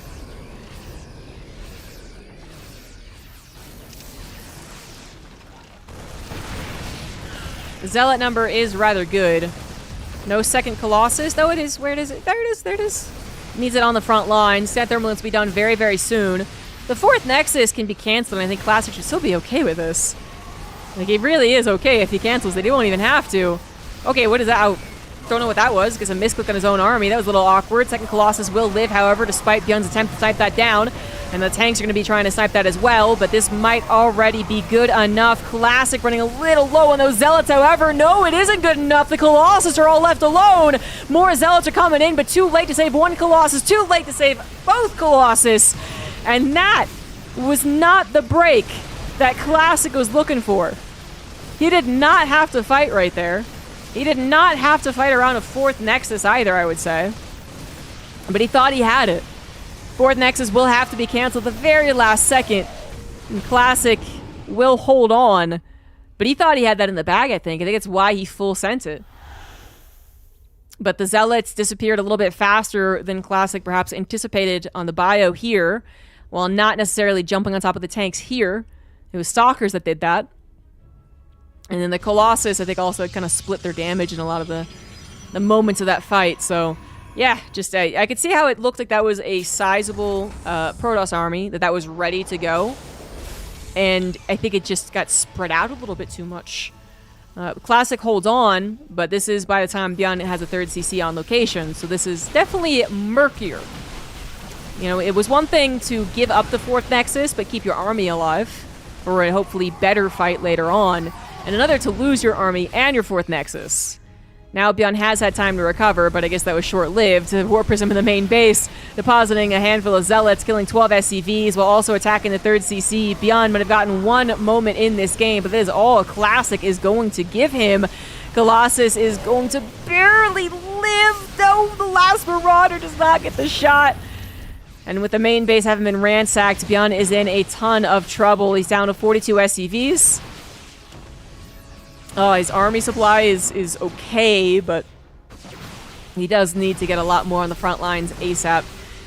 Classic no longer looking for a major engagement. Only left the Stalkers behind. Already sent his Colossus back home. But a fourth base is down. Done. Saturating. As more probes... not that many more probes are made, actually. He might want to start making more. Yeah, that's what he does. +2 versus 1-1. But it's so much of the pacing, isn't it? Bjorn had such a big interruption. Third CC wasn't mining, main wasn't mining, SCVs were lost, now having to replace them as opposed to making that extra Marauder or the extra Starport or whatever it is. It is a bad time for Bjorn, after what looked like a promising start. But no, this is, I think, actually too far gone already. It's going to snowball pretty hard as Classic grabs his 5th base. Bjorn is going to have to worry about consistent run-bys, War Prism, harassment. He's honestly going to have trouble even taking on the army unless Classic just lets him find this gigantic concave. It's 20 army supply difference. And the upgrades are about to favor Classic with this +1 armor being chronoed.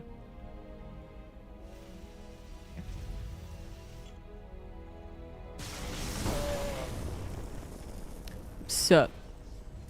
We drunk yet? No. Just tipsy enough to go on a couple of rants. Classic's looking for the final push. Bjorn's not going to give up so easily, of course.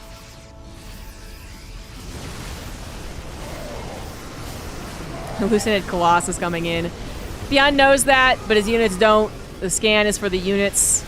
The Vikings can't even get close enough without being shot down by some Stalkers. Actually, the Stalker's a little more awkward than they intended. The Colossus is a little more awkward than they intended. Damn Colossus attacking barracks. What are you doing? What are you doing? Stop that! That actually has made a big difference, honestly. So much of the army, once again, disjointed, trying to attack into the Terran. Maybe still good enough, as Warpins are still available, Colossus are still available, and Immortal is even packing a punch against the remaining Marauders. Warp Prism's going to save as many Colossus as possible. This is going to be barely enough. It probably should have been a little more of a slam dunk. Now it's like one of those slam dunks that, you know, he definitely fell and maybe broke his wrist on, but it was, you know, it went in the hoop. And Classic will win game number 1. GG's.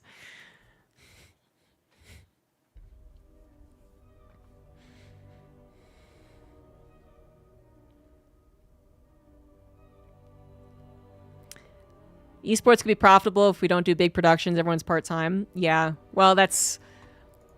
And then it's you know, not going to be full-time for anyone. I mean, absolutely. I think esports got way too big, way too fast. Because it didn't have a model that was workable. Whereas, you know, trying to build up from ticket sales, player participation ticket sales as well, right? and getting that kind of like as a baseline before building something that was only moderately bigger and not like 10 times bigger. I mean, it's kind of when you look at sports, traditional sports, but like even like less than traditional sports, like darts or something, right? When you watch that on ESPN, after initially being like, I can't believe it's on ESPN, like they have all types of sponsors from like local stuff. You know, like darts will have like 10 sponsors, and they'll be like Mickey J's Barbecue Pit or something, right? And esports almost never had that. It went so global so fast to the point that even it wouldn't even take advantage of its globalness. Like GSL, it's like, we're Korean. What do you mean? What do you mean you guys want GSL stuff? That's the stupidest thing I've ever heard. But also, here's an English stream that we make sure we have every single time. It's really odd. All right, so Beyond is definitely not up one. Classic is. And then the bottom left it is Beyond. Top right is Classic. Classic played with fire a little bit.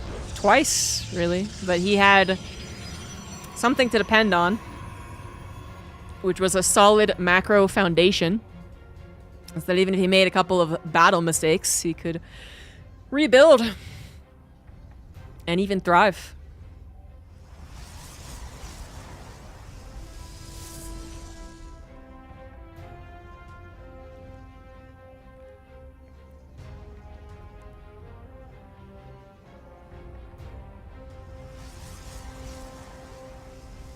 Cat camera is not in focus, but to be fair, it doesn't really know what the hell it's supposed to focus on. Just a blur of orange.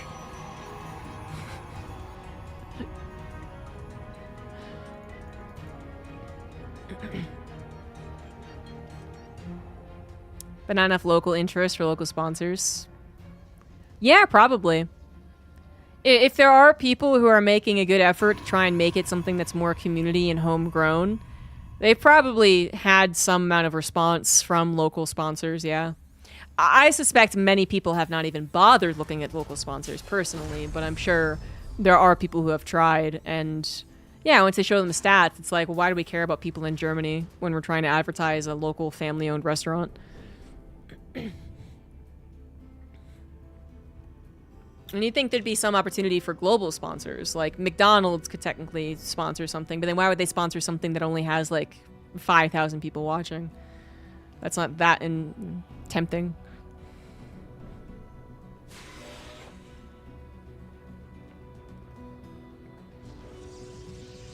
Everyone should just do what Home Story Cup does and buy out a bar and hope that the money made in drunk Germans will make up for the esports funding. I think that's a solid business plan. Don't give me statistics on how often restaurants fail. I don't want to hear that.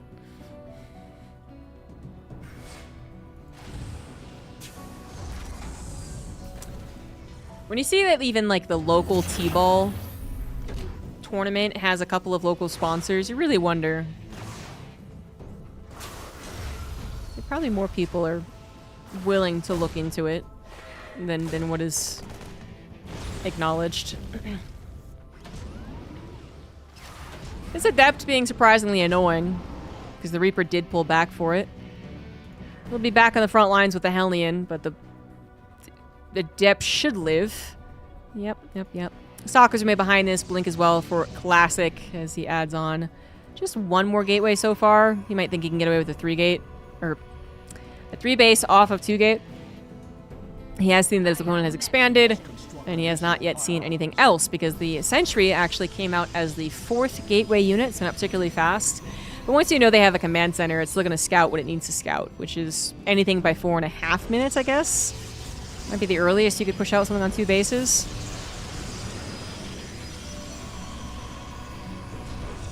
Robo comes down later, but this is as fast of a 3rd base I guess you could really expect. Yep, for a Protoss. And the Hallucination even sees the incoming medevac. Not quite sure as to what's in it. Could be Widow Mines, could be Marines. Well, he sees the Marines, so it's probably Widow Mines.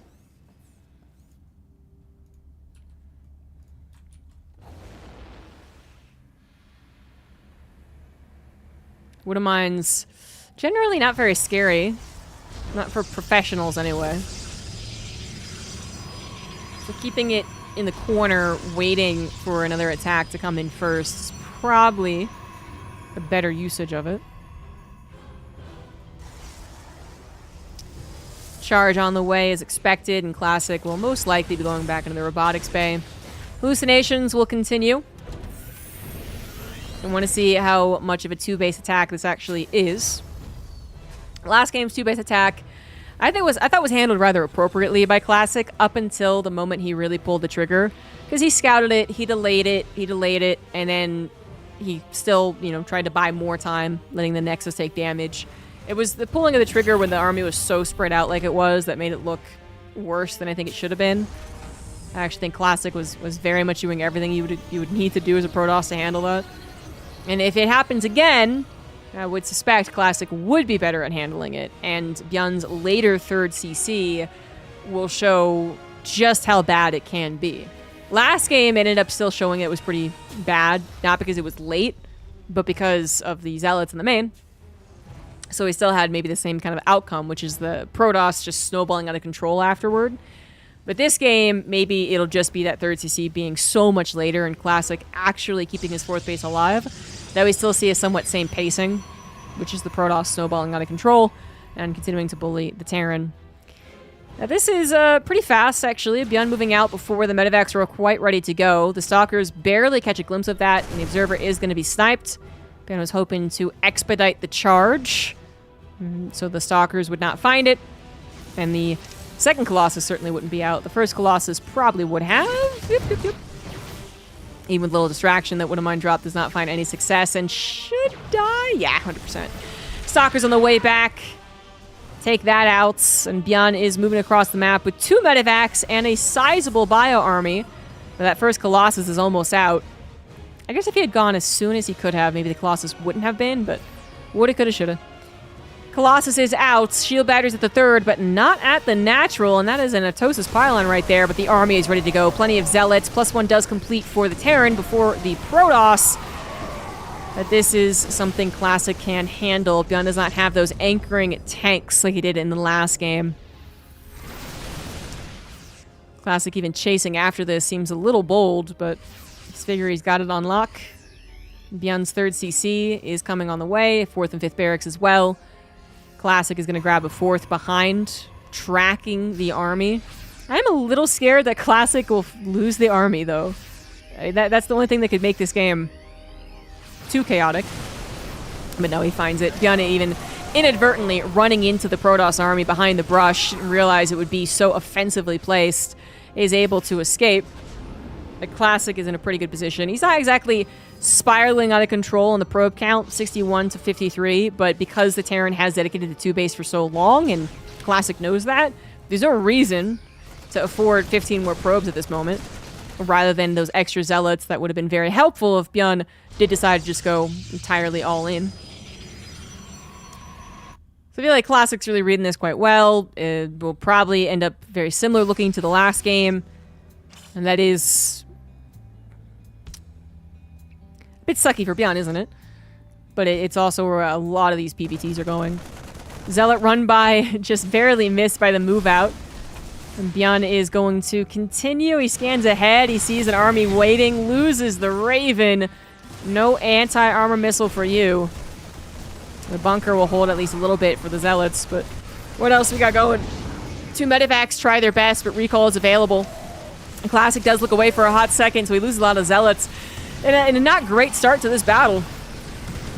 Still, the Stalkers are there. The Colossus is there. Another warping of Zealot should do the trick, but that is what's missing currently. The Zealots are warped on the right side. Bjorn finds an opportunity. Quick pickup on the Warp Prism saves the Colossus, and there finally comes in that Zealot warp in.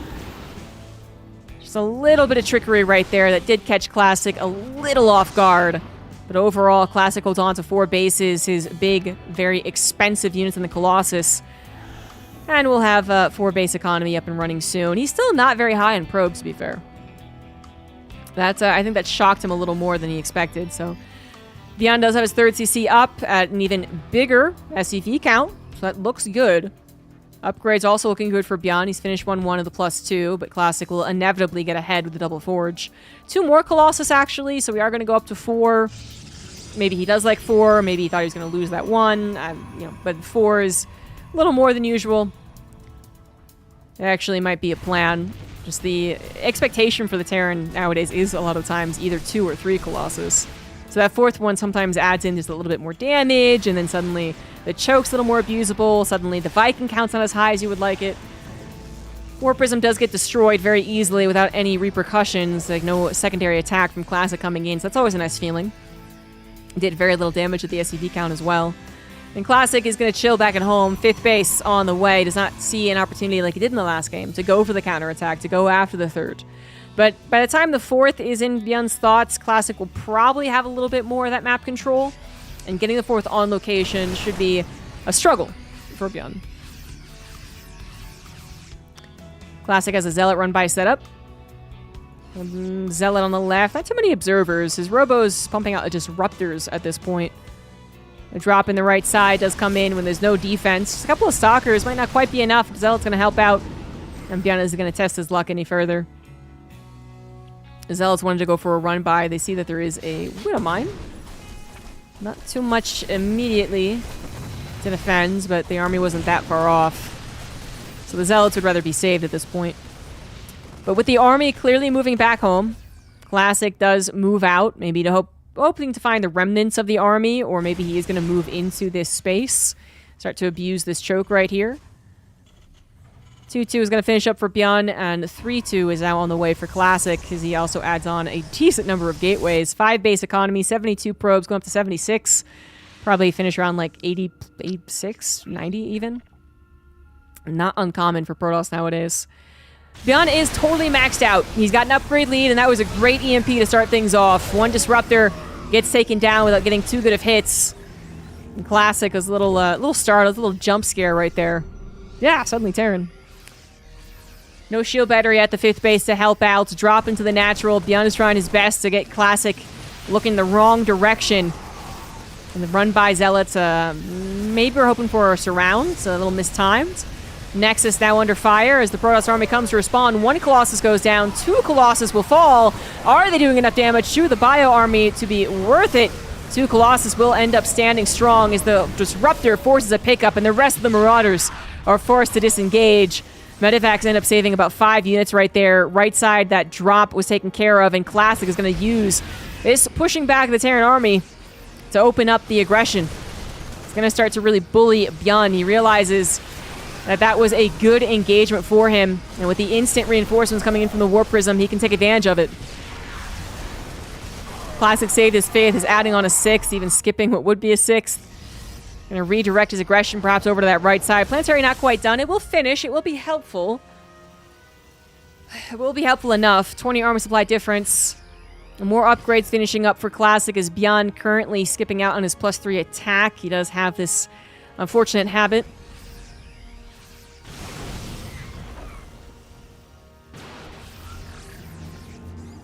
Educated and confident casting that the Deadlock scene is going to need. I don't exactly know if it's going to be for me.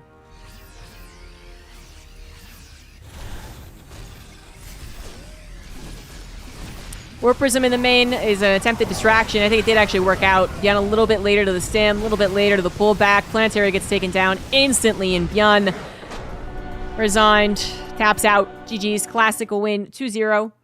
And will await the winner of the lower brackets. Currently, Max Pax versus Raynor.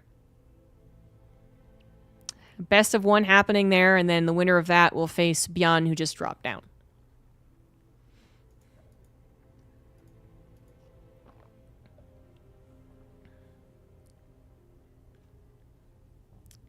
I really prefer not to do cat treats in the midst of casting.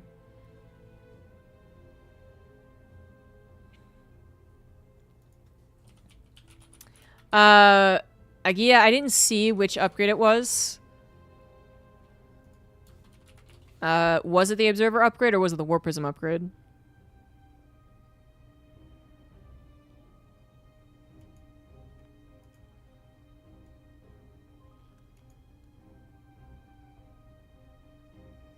Because Gravitic Drive is the Warp Prism upgrade, and you see Protoss get that all the time.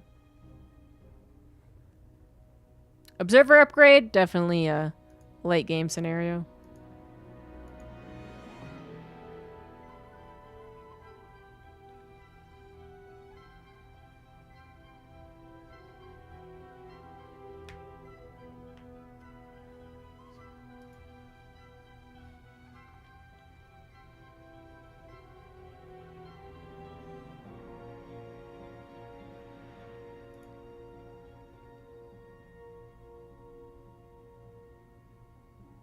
More time for cat treats as StarCraft winds down.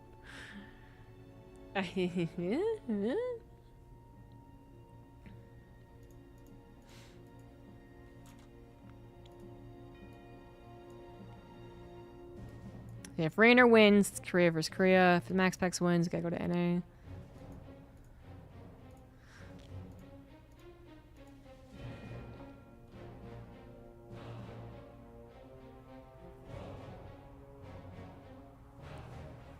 Oh, time for an ad break.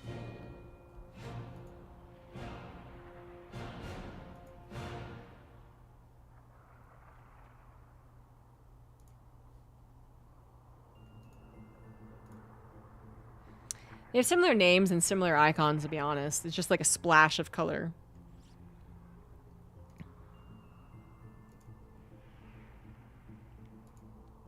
Well, you're a subscriber, so you don't get ads. That's the benefit.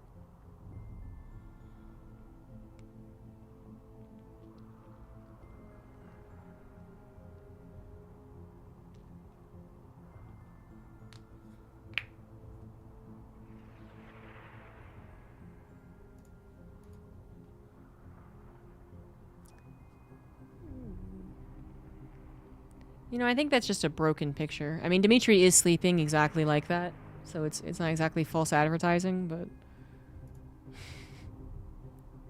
I think the camera broke again. There you go. It was stuck on that picture for hours, and it's actually just how he was sleeping the entire time.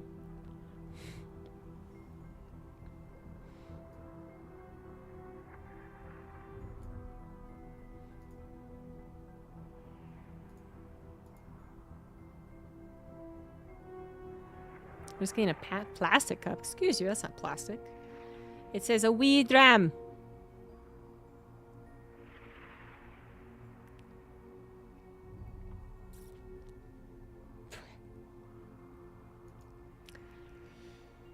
Guess old is new again. Yeah, except Dark's gone. We've really lost quite a lot of players.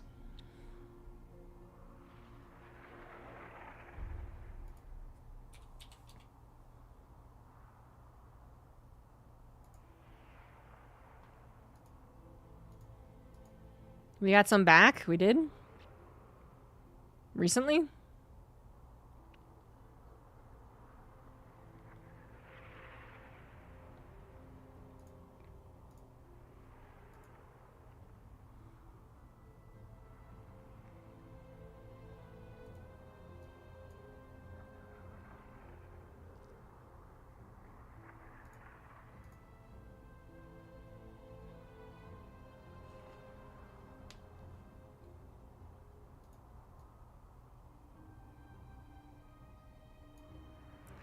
Yeah, if you're going for classic and SOS, I wouldn't say recent. And still not a lot.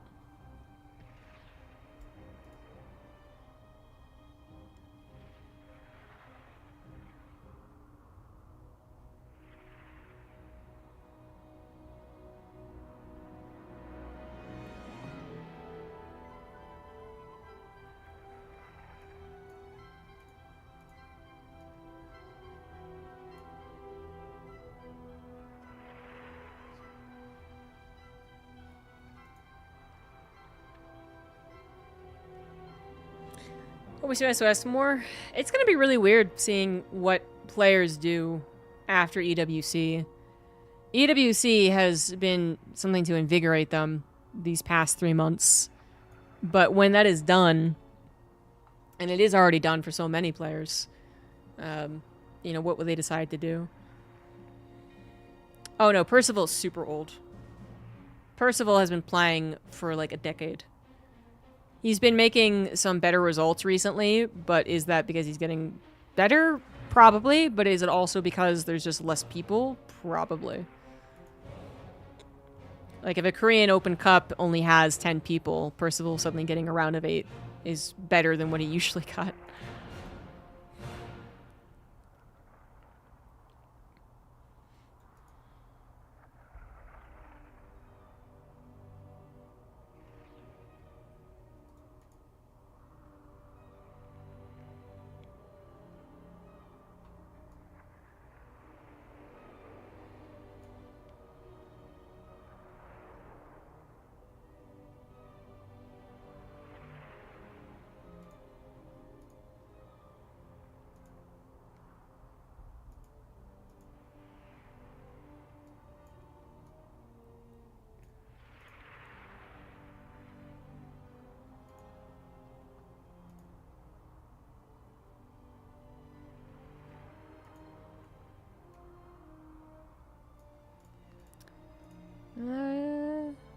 maybe Rainer 1? How did Janisha look for Warcraft 3? Nah. I would say not at all the same. Now, to be clear, I don't know everything about the Warcraft scene, so... but Warcraft... It was Max is streaming. Oh, okay, Rainer 1, thank you. Warcraft, I think, stayed at its level pre-2010 for a while, I'm guessing. But its pre-2010 status wasn't considerable. You did not have a lot of people at all making full-time jobs out of it. Very few, if any, full-time commentators. Very few full-time pro gamers. Very few, like, gigantic events. Obviously, StarCraft 2 had all the tournaments in 2010. Warcraft even lost a lot of its personalities to StarCraft 2. In a very surprising move, ESL picked up Warcraft in 2020 for, like, 2 events in a year. And then dropped it. So that was a blip on the radar. You know, there's still a very dedicated community. But you're not really going to be breaking a lot of, like, 5,000 viewer caps. Or, you know, close to it for a lot of it. Every once in a while, you got some big event like Grubby does something. But certainly it never had the same high or even close to it as StarCraft did. So you wouldn't be able to compare. There's really nothing comparable to StarCraft 2, actually. Kalaris talked a little bit about this, I think, on that podcast he was on, which was a terrible podcast, by the way. I looked at the comments of the YouTube to find out if anyone would point out how much the hosts talked instead of their guest, and no one did. But that aside, the Kalaris, I think, said something along the same lines, just like there's really nothing comparable to losing an esport of its status and of its like heritage that StarCraft 2 is. There's nothing like it.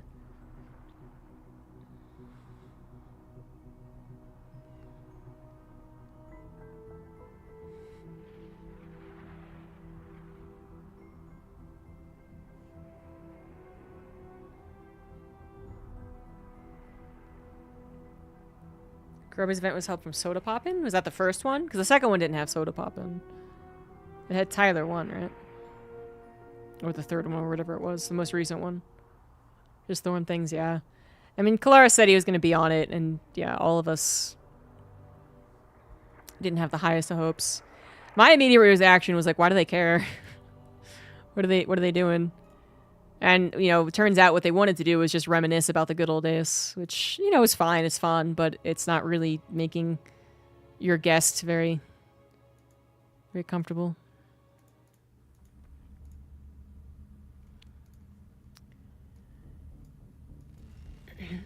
Anyway, it's a best of 1 TVZ, the rematch. In the bottom left of ley lines, it is Bjorn. In the top right, we do have Rainer.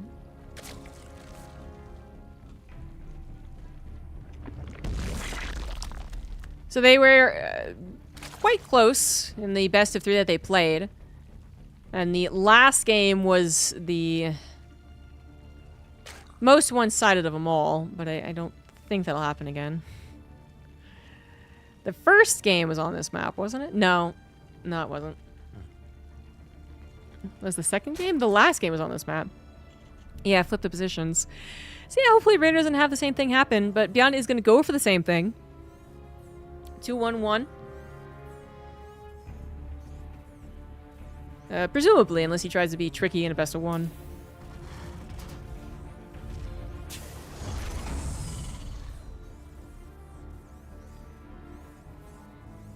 Yeah, the command hasn't worked in a long time. But to be fair, I never think anyone's going to use that command.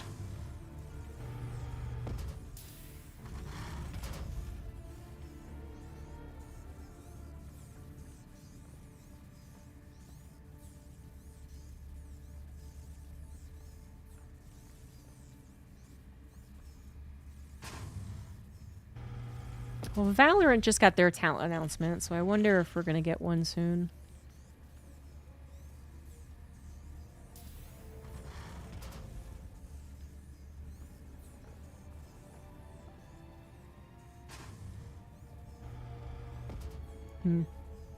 Oh. Wikipedia timed out. How am I ever gonna get my information? Oh god. Oh my god, you guys, Wikipedia's down. Oh my god. Picnic. It is just 2 racks.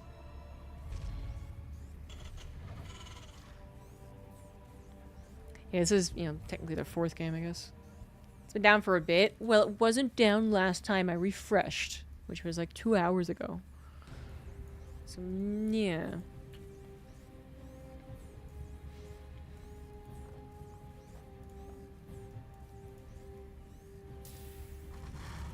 Do I simulcast? You mean like cast with other people? No.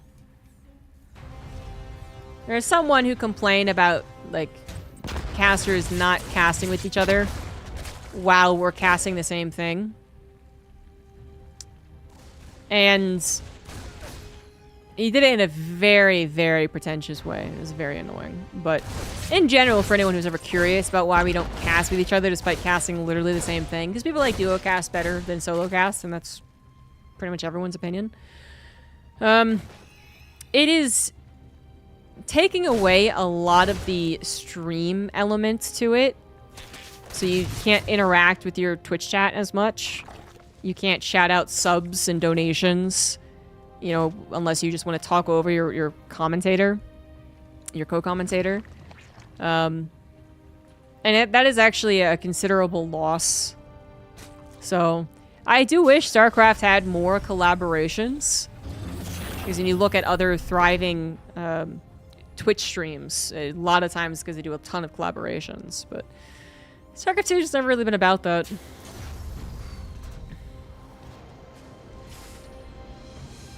It's like a complete change of pace and casting style as well. And honestly, it does require more effort. So, there's like a few reasons why it just doesn't happen very often. 3 Reapers end up surviving. Raynor did go for basically the fastest speed you would expect, so the Reapers did have to get the hell out of town. They did, and now they're paired up with the Hellions for a little extra pizzazz.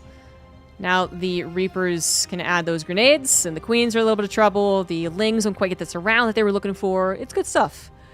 Beyond, it does not go for more than 2 Hellions, though. He moves on with the build. I'm going to go into a 2-1-1, in which it is different because he is actually not stopping at 2 Hellions. He still has his factory on the reactor, 2 more are on the way. I wonder if he's going to include Hellbats with this. You can literally get an armory like in 10 seconds, and you can include Hellbats with the 2-1-1 push out.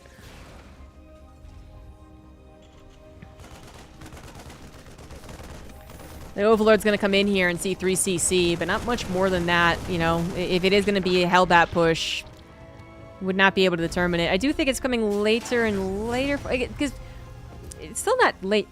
It's still not that late, because you're waiting for 16 Marines and 2 Medivacs anyway. Ah, yeah, okay. There it is. And you're timing it out with your 1-1, which is very, very fast. So that makes a lot of sense. It's something that Raynor would not even be able to really think of, because he didn't even see how fast the engineering bays were.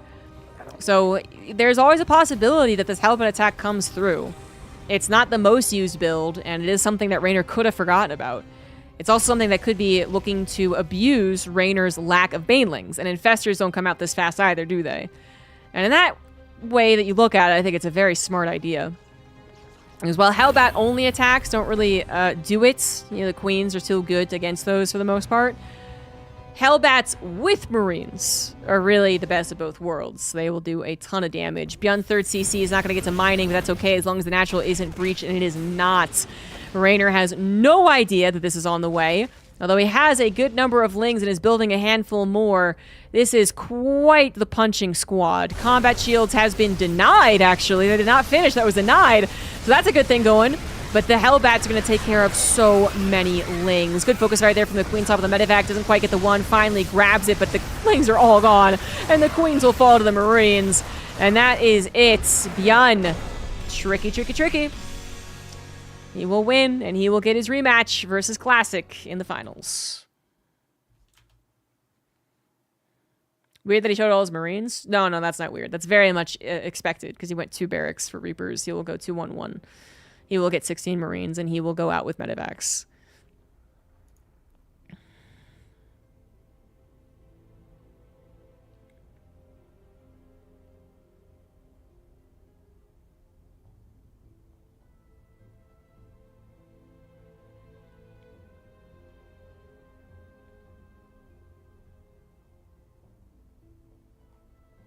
Stormgate continues to astound me, you guys. I know it's low-hanging fruit, I know, but it will continue to astound me. Ad break. Boop.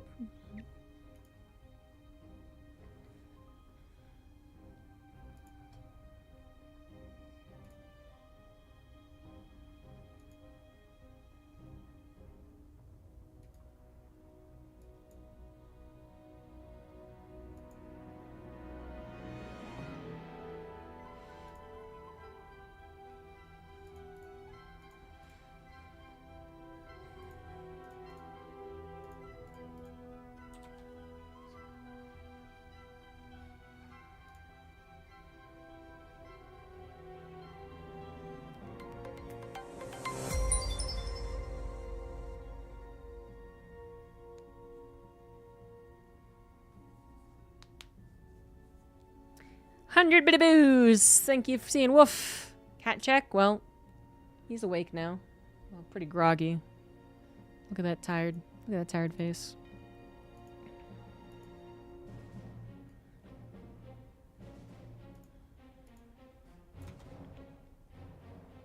We're losing tens of dollars on the water bill thanks to this cat over here. He wants a drink from the faucet, so I leave it on for him, and then I forget that it's on.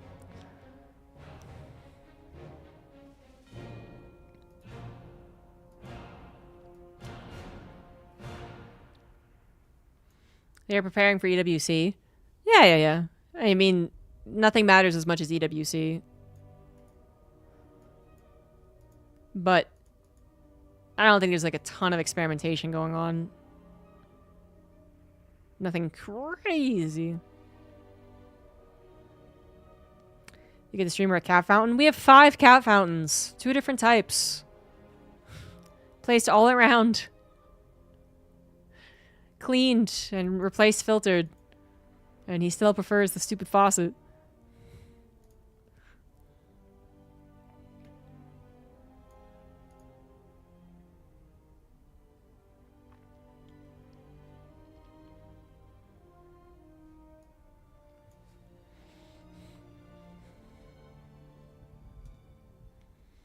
Yeah, that's a trick, isn't it? Water is better when it inconveniences a human.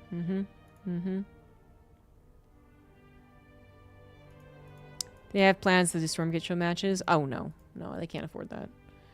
No, there's a tweet. They retweeted Rosanna... What's her face? Back in the voice acting booth for the character she plays in Stormgate. Which is already very odd. I was scrolling. I was almost there. I was almost to her tweet. Yeah, Rosanna Pensino. But yeah, it's already odd that they chose her to do some voice acting, because she's not like a voice actress. You know, she's a content creator who has done some voice acting. And it, you know, I think she's probably a lovely person. I don't know her. I do know that her voice acting was, let's say, subpar. Could I do any better? No. But I don't need to be a chef to say if the food is good. Yeah, and so they're retweeting her being back in there. And we're very excited to have her as one of our talented voice actors in the new Stormgate campaign. It's like, do they think that she's gonna get them players because she's popular? That's the only thing I could assume. I don't see them retweeting their other voice actors.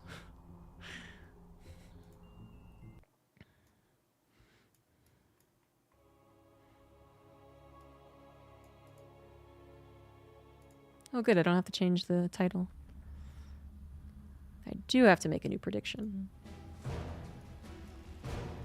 Oh, is this best of 3 or best of 5? Shit. Best of 3, best of 3. Okay.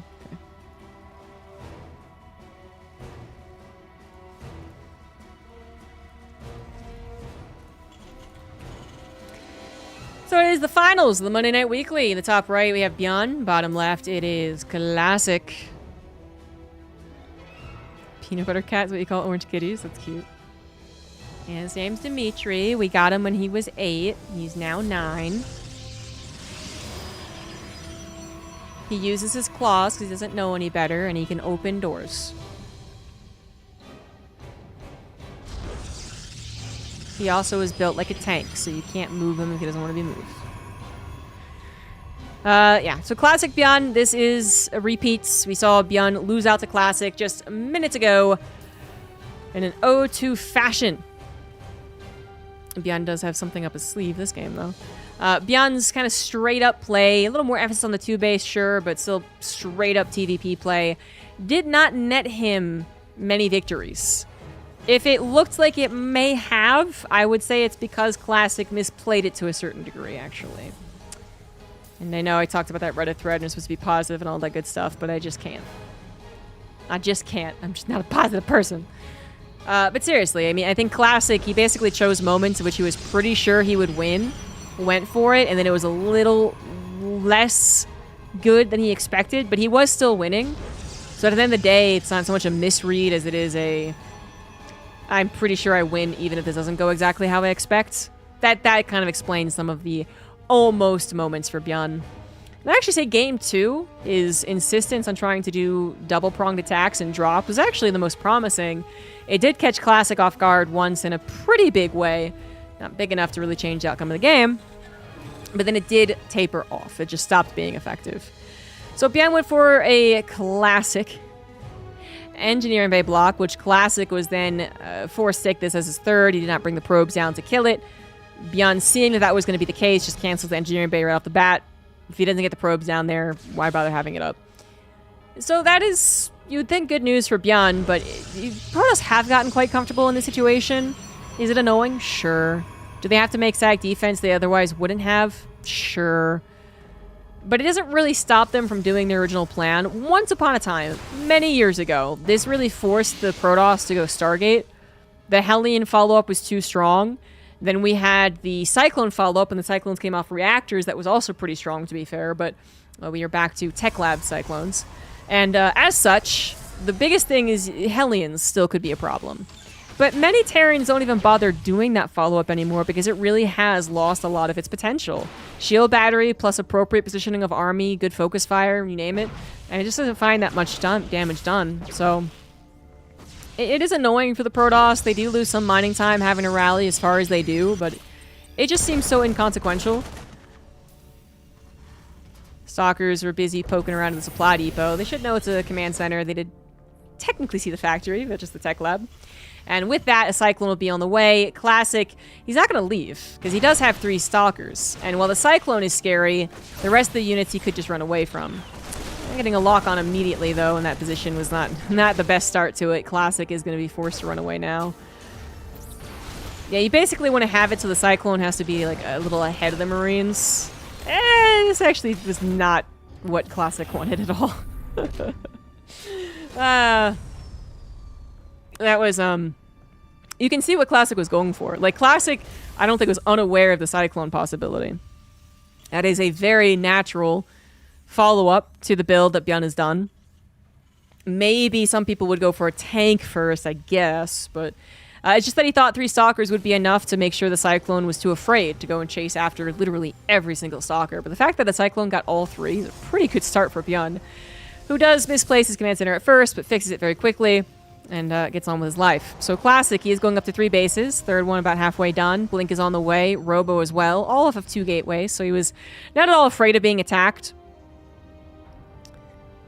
Losing 3 Stalkers does still suck. I mean, this is a great thing to see as a Terran player. But will there be any follow-up to it?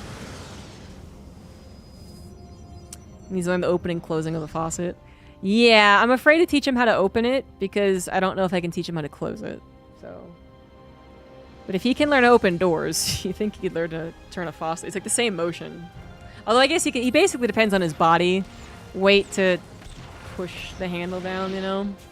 It's a little different, but anyway. Enough about my cat. As cute as he is. Classic needs to scout if this is going to be dedicated to base. So far, he is seeing a very similar setup to game 1 of their previous best of 3. Because it is a 2-base setup, no fast 3rd CC, but it also includes tanks. So this will be much more similar to the first game than the second. Which means that Classic will have some difficulty defending the first push out from Byun. Classic is going to have to play it very, very carefully, which he was doing right up until the point he pulled the trigger, and then it wasn't as good of a fight as he was looking for, but still good enough to win him the game. So Classic has not really deviated on his build much at all. I mean, maybe he did have to replace more Stalkers, which if he did, you know, if he doesn't usually go up to 8, maybe he's at 5 here, or... Hold on. If he would usually be at 8 and not having to build an extra 3 to get to 8, that is a lot of money. That is a lot of money. That, you know, that's actually a big difference in robotics bay timing. I just don't know if he actually did that. Is it more Stalkers than last time? Maybe. Okay, the more I'm looking at this. Well, one thing he did was not grab as fast of a +1. So maybe the Colossus timing can still be similar. I did not look at the timer exactly. So that, I mean, that's pretty big though, not to have even a single Colossus by the time this push makes its way across the map.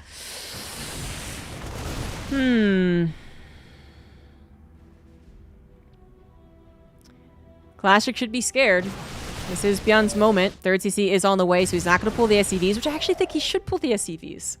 I'm actually a little surprised. You know, I understand that SCV pulls were the most expected thing, so of course you stop doing them because they're being hard countered.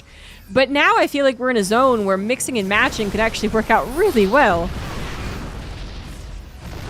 Man, he's not going to pull them. Oh well. Force fields block out his army from jumping on that opportunity.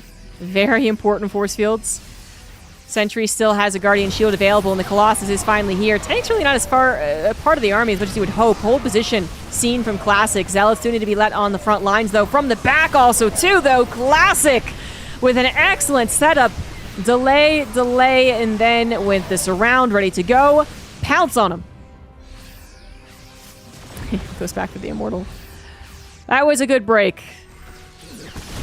It was not with the 4th base already on the way, like the previous time this build happened, but that was a good break, and Classic will grab his 4th. Byun's 3rd is finished, transferring over despite not being an orbital. So finished in certain terms. This is the grand finale. Yeah, Liquipedia is having a tough time right now.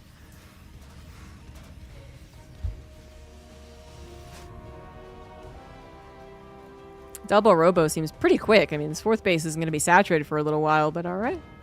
Okie dokie.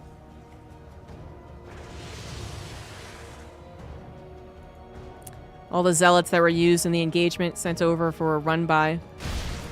Probe Scout. Excellent idea when you don't have time to build observers. Sees the incoming attack on the far right. Needs to do a follow-up scout, though, to see where else it could be coming in from. Zealots come in, however, and that is going to be the big distraction. That is going to be a reason why Byun's army has to pull back.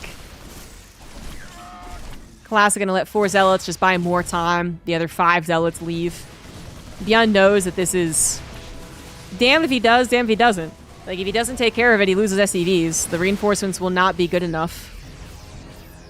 And then if he does take care of it, he's well aware that Classic is just getting farther and farther ahead.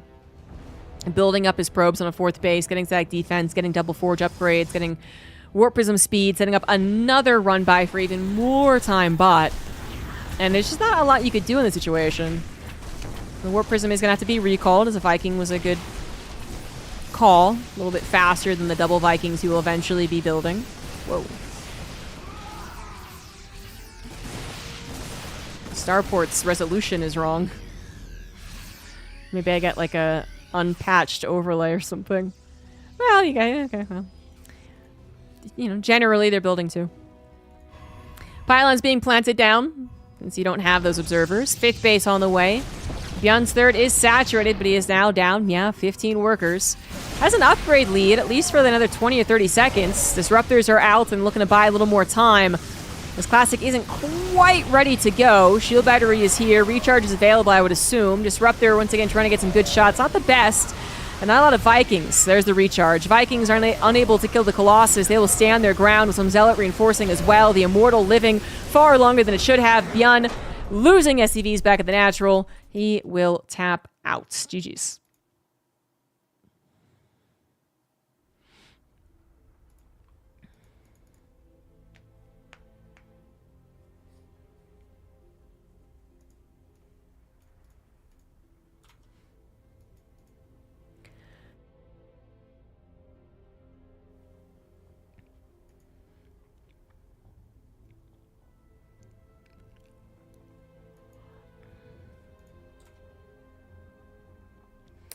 Bjorn fought Raynor in a best of 1 and 1.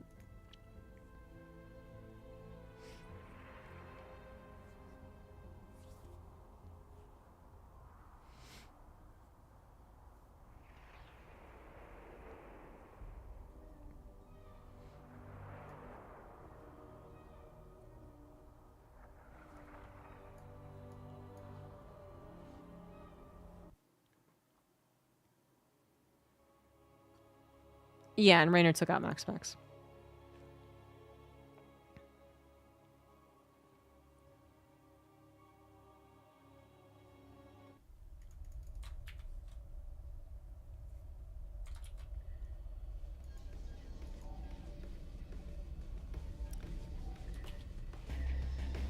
Now game for 2 is going to be on Pylon. Top left, Classic. He's up 1 in this best of 3.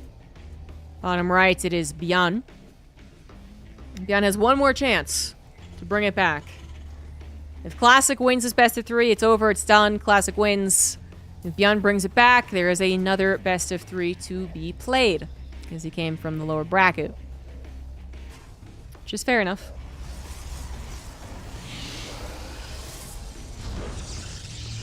Classic kind of looks unbeatable, though.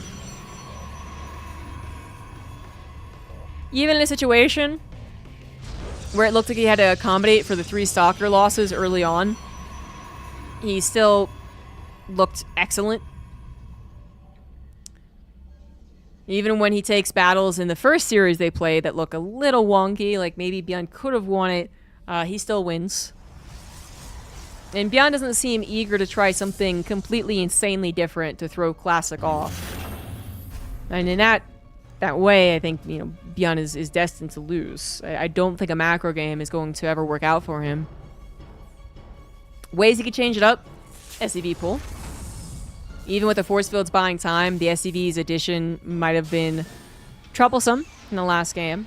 It was a choke, though, and it's always the least liked position to push those through, but still.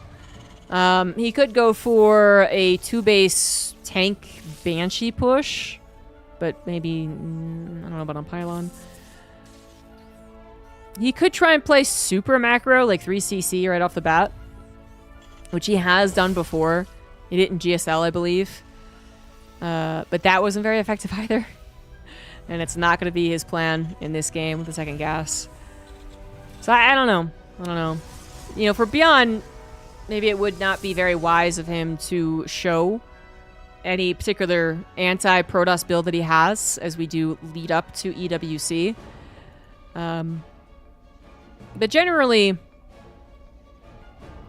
there are times where players actually hide builds, but for the most part, we don't see something really, really just, wow, I can't believe they hit it for this long situations. When you do have, I guess, so many opportunities to play, but these are the opportunities that you have to actually face similar caliber players. Like, you're not doing a lot of custom games anymore without like team houses and stuff.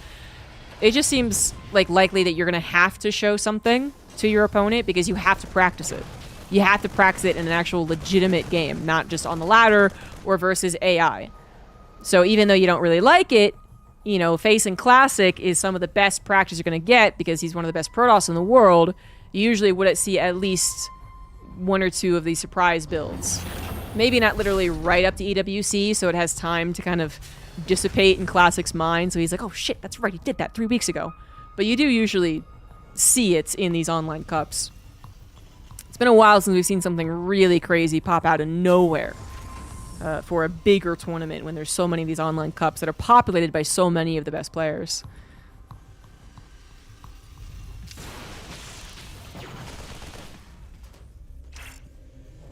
It would be cool if Beyond to play nothing but macro and then just show up in EWC and do a bunch of, like, one-base Jesus. Has gone for a 1-1-1, and he has gone for the Cyclone opener into the Wood of Mine drop. It says, not a lot of chances to do damage right here, right now, but eventually, maybe. Classic has really seemed to pick up on the fact that Beyond is not going to engage him early on. So, the very first game of these guys playing the previous best of 3, there was a 3-gate. 3-gate used defensively a lot of the time, and a 3-gate kind of most advised in today's era of PvT, because most Terrans are trying to trip up the Protoss in some way, you know, sub 6 minutes. But I think Classic, after that first game, was like, you're not going to do anything different? Alright. I'm going to get away with the 2 gates expand every single time. I'm going to get my Nexus as fast as possible, delay a 3rd gate, and a 4th gate, delay my Robo, and there's just not going to be any punish on that. And that is also really setting Classic up for success. I mean, Beyond is going to push out. I'm glad to see something a little different here. Not going to wait for Sim and Combat Shields. But maybe he's also just posturing to take care of the Stalkers he knows are going to be aggressive, which is still cool. You know, maybe Classic loses 3 Stalkers again. Nope. Wow. Pays attention instantly. Although he does overstay his welcome. He knew about the tank. Still loses 2 Stalkers, but then he grabs the Banshee once again. 3rd Stalker did go down. Once the Cyclone gonna grab it, but loses 4th and not quite 5th Stalker. So, Medevac drop was also killed, so I still kind of give this to Beyond. Classic losing the Stalkers, though, as Beyond does actually head out, is maybe a little sketch. The Stalkers know that there's a possibility. They're gonna get back on the front lines, try and scout this out, but they're gonna miss it, unfortunately. Missing it, they're missing it, they're missing it, and now it's awkward. Now it's so awkward. Now it is so awkward. Those Stalkers are gonna be like, where the hell is the army? Oh, there it is. Shield battery that was being prepared for something like this. Obviously, is not gonna get a chance to finish. Pylon is going to depower a gateway, but not the Robo, actually. As I think Classic swapped over into an Immortal for that. Classic making a judgment call right now, by the way. So he says, okay, that army's not going to collapse in on me anytime soon. It's too tank-based to do that. So I'm going to take care of 4 SCVs, then recall. Which is a very bold move, but it might just work out. Stalkers recall, more warped in. Probes are being pulled for this, but they could pull back by this point. Yep. And the Marines will be cleaned up. The tanks were cleaned up. And Classic holds on, of course, to 3 bases. He loses some probes, then lost some SCVs. Hard to say if Classic recalling sooner would have been better, but it would have been a choice. He just made the choice to actually do a little bit of damage before recalling. Unless he had like an energy issue or something. But anyway, that still is cleaning up Beyond's attack. A counterattack with Immortal included is a little shocking, but Beyond going to be able to handle that. Robotics Bay is on the way. More gateways as Classic still pretty comfortable on his 60 probes, 3 bases. He was on this for a long period of time in some of the previous series and was totally fine with it. But he did see the 3rd CC was building, and so you can't just stay on here forever. They are not 2 base all-inning you. 1 Immortal kills 2 tanks. Well, that's kind of their job. Especially when the tanks are unguarded and the Immortal can actually get into their dead zone. So that makes a lot of sense. 2 medevacs flying instantly into the main base is definitely changing things up from the previous games. Classic figured he got the pacing down, and it's not quite the case. Those 2 medevacs get away into the main, fully unload. Pylons could be the target, delay the gateways, delay the Sand Thermal Lance. And even choke up the Zealots right here. This is not what you usually want to see for Classic. He's trying to get those Immortals involved as well, hoping that maybe Beyond will overstay his welcome as the Stalkers are coming in too, but Beyond does not. Beyond trying to set up a secondary attack as well on the 3rd base is acknowledged by Classic. I think he just figures that would be on the way, as the Observer might have not quite seen it. It definitely sees it now. Scan ahead reveals that the army has collapsed together. Bjorn's still going to try and go for it, but that's the full army. Does mean there might be something lacking in the main base, which is why Bjorn goes back in over there. A couple of warpins won't quite cut it, but with more army now available, that will be good enough. Bjorn, he's really trying, man. He's almost finding these openings. Just not quite. Classic is on less probes than a Protoss would usually desire. The 4th base is completed, and we're getting quadruple, probe production, so that's going to skyrocket very soon. Beyond's 3rd CC is turning into an orbital now, so he should be saturating soon. It's just, it's a bummer to scan that and see that that is available. It's only a little bit of a nicer scan because it sees that it's not fully saturated. And that would have been a huge bummer. Clearly, Classic is struggling to produce both army to replace them in these interactions, as well as probes. This is a huge drop into the main base. Whoa, that is almost the entire army. That recall will not be good enough. Where's the Colossus? It's coming in, but is it going to be too late? The Immortal's going to get targeted down. The Zealots aren't here anymore. The Zealots are not here, so the army is getting massacred. Classic, not expecting the gigantic drop into the main base. Under defending initially and losing out on too many units opens up the pathway for Bjorn into the natural. And this looks like a Bjorn victory to me. It changes things up. Doesn't just go for the one big attack a little later down the road. He goes for an attack into a drop, into a big doom drop. And yeah, Classic was flummoxed. He did not anticipate this, and now he's going to go for a base trade. Oh, that is a decision. That is the decision. Is that gonna work? I mean, he is finding the Terran totally surprised. I'm surprised. And Classic is preparing for a full-on base race as well as he gets another Nexus up and running. Bjorn has evacuated a medevac. That is actually it. SCV's getting slaughtered. Reinforcements getting slaughtered. Production going down. Time to lift the buildings and try and survive. Classic has a lot of Nexus up and running, and Bjorn does not know exactly where all of them are. There's the lift on the buildings. They will discover this Nexus eventually. The command centers are looking to fall here. This one might just be able to get away. Not a lot of stalkers, just 8 of them. As far as the army-to-army fight, oh, ground armor was denied. 10 army supply lead and an upgrade lead now for Bjorn. So Classic can't really depend on winning out in the army fight. Bjorn is getting a lot of stims in, though, trying to track down all the Nexus, and the medevacs are almost out of juice, so that is something worth considering. One more command center is going to go down, but the third one will be able to find some dead space. At the very least, it's a draw in this case, but I think that Bjorn can still win it. Shield batteries trying to be built, and some of them will help this game. Actually, the probes are pulled as well. The bio is stimmed. It's injured. The medevacs aren't doing a ton of healing, but the Zealots can't get the wraparound. Another stim is so brutal. And Bjorn, oh no, what might have been in the bag a second ago is now looking like it's not. Suddenly, this is actually very sketch. Classic is going to be able to mine. He's got 12 probes. He's got a Nexus. He still has a 7X score somewhere, so that's a bummer he wasn't able to kill that. And Bjorn can no longer hope for the draw. Eventually, it would take a long time, but eventually, Classic can build a Stargate and build a Phoenix. So Bjorn has to try and get his command center to a safer location so he can also start to rebuild. But with 0 SCVs, he actually can't. Literally 0 SCVs. He cannot build a supply depot. Unless Bjorn wins the actual engagement, which now there's static defense to help out, he will not be winning this game. That's crazy. Probes once again having to be pulled. Marauders had healed up, and the medevacs are once again out of juice. Woodamine trying to help as well. The probes are going down. The Stalker's starting to fall. The Colossus is on the list next, and that might just be victory for Bjorn. The shield battery's trying so hard to save the day, but they won't be enough. Marauders too good. Bjorn will win game 2. But damn, that was tougher than you would want.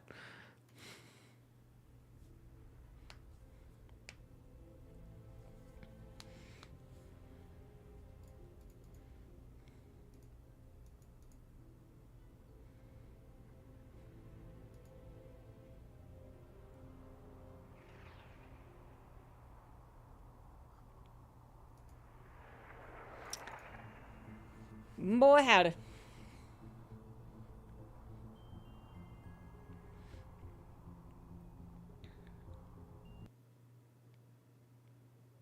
An immortal there would have been very helpful.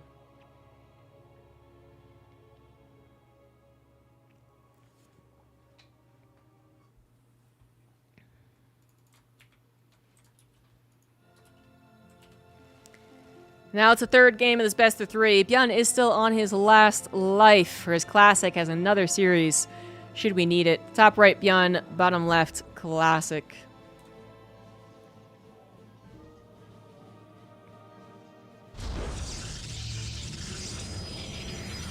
Once those marauders were healed up, once the zealots had been taken down in size, there was nothing but literal physical body blockers to save those stalkers and colossus.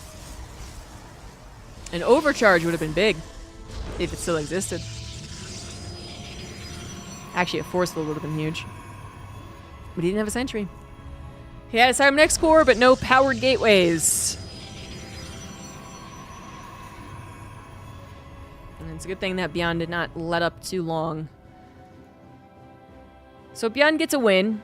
I mean, it was very, very close at the end, but I think before that, it was supposed to be Björn's victory. And that, I think, was a lot based off of him just changing things up, you know? Zagging instead of zigging. Seriously, if Björn tries to play a normal game again, I think he still loses, although Classic will be a little more on edge this time around. But it's him mixing things up, moving with the tanks, doing a drop into the main. That's gonna make Classic rethink how he approaches the game. Maybe now he has to go 3-gate, because he's like, oh shit, now maybe he could be aggressive. Maybe he is overly cautious, you know, and then Björn actually gets like a bigger army supply and is actually able to topple him, even a more direct engagement. I am saying it's more on what Classic does or does not do than the Terran, but I do kind of, it's my honest feelings on the matchup right now. The Terran doesn't feel so much is in control of their own fate as perhaps once upon a time they did. And I would say once upon a time it was very Terran favored. I don't think I was shy about saying that. I don't quite use the words imbalanced or overpowered, but there was definitely a time, what, 2 years ago, where like Terran, I would just be like the win conditions for Terran are numerous and the win condition for Protoss is limited. Just all the caster ways of saying that something's overpowered, let's be real. But seriously, it just doesn't feel as much in their control. But if they can zig and zag and run around and do all they need to do, then, you know, obviously Protoss is not infallible. They are not without their weaknesses. And one of their weaknesses is, to this day, being able to respond to multiple locations with the correct set of army, which Classic had really started to falter on. Classic had no idea that this was a Marauder slow opener. So the Tech Lab was added, the Marauders popped out, they had the slow, boom, gotcha on the Adept. Classic is probably happy, however, that he didn't lose a Stalker. So there's that one game where he had triple Stalker, he lost to the Cyclones, but it is a thing you can do. And if he had lost a Stalker, I think that would have been a little more painful, just literally in the cost. But then maybe if the second Stalker was racing across the map, ready to join up with its buddy, then that also could have been a problem. But anyway, now you know what the opener was. It's a blip on the radar, I would say, overall. You are still worried as to what the follow-up is, but you're not as worried as you might have once been, because the sentry's on the way. So that is going to be the 4th unit once again. The warp gate is actually done, so I was going to say we could warp it in instead of build it. But that's the awkward timing with the fourth gateway unit if you play Protoss. Anyways, here it comes. Recharge into hallucination, because you do want to know, like, is this a 3 racks? Which would sound insane because it is so scoutable nowadays. But, you know, if Classic is going to go for a little bit later of a hallucination, then maybe there's some version of it where it could still catch him off guard. Maybe. It's not that, so we wouldn't know in this case, but yeah. 2 barracks coming up pretty quick into the factory and starports. We're going to have a very hefty number of bio units. Not particularly heavy on the factory units, right? Cyclones, tanks, Woodamines, not so much. But a good amount of bio. And Classic's going to see that. He is going to go still for a 2-gate expand, so he's not overly cautious because he lost one of these games here. And then the Robo, and then the 2 extra gateways. Medevac drop is just going to be very brazen. Wow. Just charging on in there over the Stalkers, hoping to get at least a unit or maybe the probes. The probes are evacuated in time. Blink. Did that save the Stalker? It did.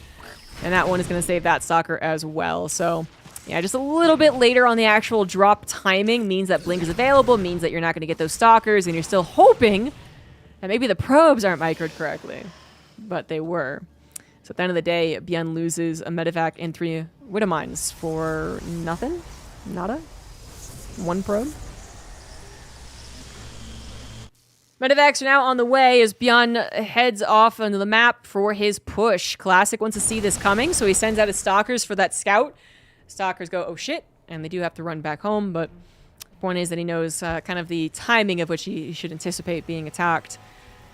Robotics Bay is under halfway done. Forge is on the way. Immortal is going to have to be built here to provide some amount of power to Classic's army. This charge is not done yet. And actually, is that on purpose? He's been getting charged very reliably in these games. Did he forget? I'm not sure. It might be that he got just a faster Robotics Bay for it, finishing at 6 minutes. Goes immediately into the Colossus. It does look like the build is tight. So this is just a change-up. He's not going to have those the Zealots to hold on here, but he should still have the Colossus. I mean, ideally. Somebody's coming in, though. Like, I don't know. Force Field, Stalkers, and Immortal can do wonders. It's not as easy to hold, though, without a Colossus. Beyond even you see they're respecting the Force Fields quite a bit. He knows that can slice and dice. The shield battery powers up whatever is tackling him, and then it's not the greatest fight, so Bjorn's going to respect that.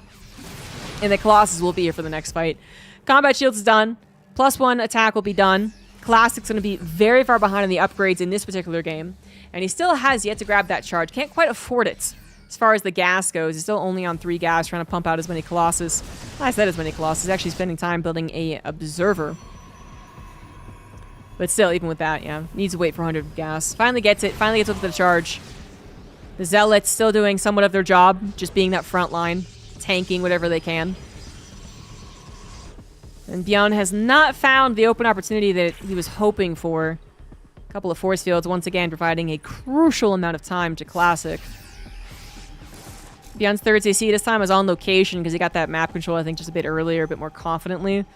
So the on location is a great difference. Bjorn should be feeling a lot better about his macro. 4th and 5th barracks are done. Double engineer bay on the way as he does start up that +1 armor. He will keep ahead on the upgrades for a little while yet. A Classic should be the one moving out of... Well, if Bjorn engages and it goes well for Classic, he will move out in the map. Easy peasy. If Bjorn disengages entirely, like run right back home, and Classic might go out on the map as well. But right now, Bjorn is taking the map control where you can find it. Gets a cancel on a 4th Nexus. Classic going for a bold maneuver, potentially? He's got probes lit around the map, trying to see where the army is moving. I thought he was going to try and cut them off or go for a counterattack there. Nice refocus there. Bjorn gets the sentry rather than just a silly little zealot. Also sees the incoming army. And that is a lot of zealots. Only 1 Widow Mine. A brick wall of bio that's about to have that upgrade lead. Just a couple of Vikings sprinkled in to help out against the Colossus. And Classic certainly is not going to be able to win against that just willy-nilly. But he can hold on to the map control as his 4th base is on the way. 2nd Robo, Double Forge finally pumping out the upgrades, but 2-2 is also on the way for Bjorn. War Prism is being set up, but Bjorn is ahead of that with Vikings in position. Classic isn't only going for the War Prism, though. He's got Zealots on the left. The army could still be coming through the middle. It's the Stalkers only, though. Bjorn's going to see that very soon. The Vikings shoo away the War Prism easy. The Zealots, though, on the left side will find a little more success. The Classic does not have that main army posturing around the 3rd. So this is actually... I'd say pretty well handled. Maybe the SCVs could be pulled over to the 3rd. There they go. There it is. Stalkers were trying to intercept the Vikings, which is a cute maneuver, but doesn't actually work out. 7 SCVs go down, but that was a lot of Zealots, and we are not super duper rich Protoss. 66 probes on 4 bases is not that impressive. Observers are in position at this point, though, so shouldn't lose track of Bjorn's army for too long. And Classic is getting to a 5th base as he adds on more probes. Vikings will eventually have to be included in the main army, and that's when the Warp Prism is going to strike. Decides to go after the 3rd, actually, this time around, as the Zealots go after the natural, and either way, something is going to die here. Classic is trying to get prepared for the engagements, which Bjorn didn't know where the army was. Scan sees it, sees all of these Zealots, and the Warp Prism headed to the main as well, and goes, God damn it! Just run back home. There's not much to do about it. Classic will once again spend quite a few Zealots killing... I was going to say minimal SCVs, but this is actually still pretty good. 11 SCVs plus a lot of lost mining time. That is actually pretty good. So good use of the Zealots there. Plus they buy time, as always. And Classic, well, he still is going to have to be careful about taking the engagement. This Terran army could absolutely win it, but defensively, Colossus, Disruptor, Stalker, Zealot should be okay.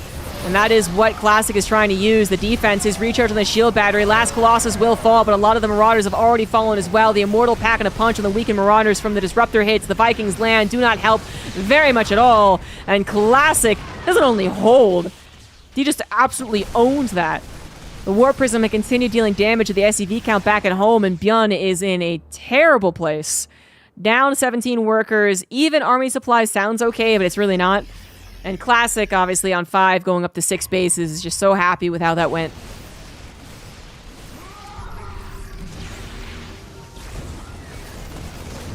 At least he gets to the Observer. At least he's got that going for him. Still has an upgrade lead as well. The Classic has so many bases. He's going to have so much money. The upgrades are going to stabilize eventually, too, if Bjorn can't afford to go into 3-3. The 4th CC is done, and 60 SCVs isn't bad. He's actually transferring some because they're starting to oversaturate. Mules could be dropped as well. He's trying to hold on to scans should he need them.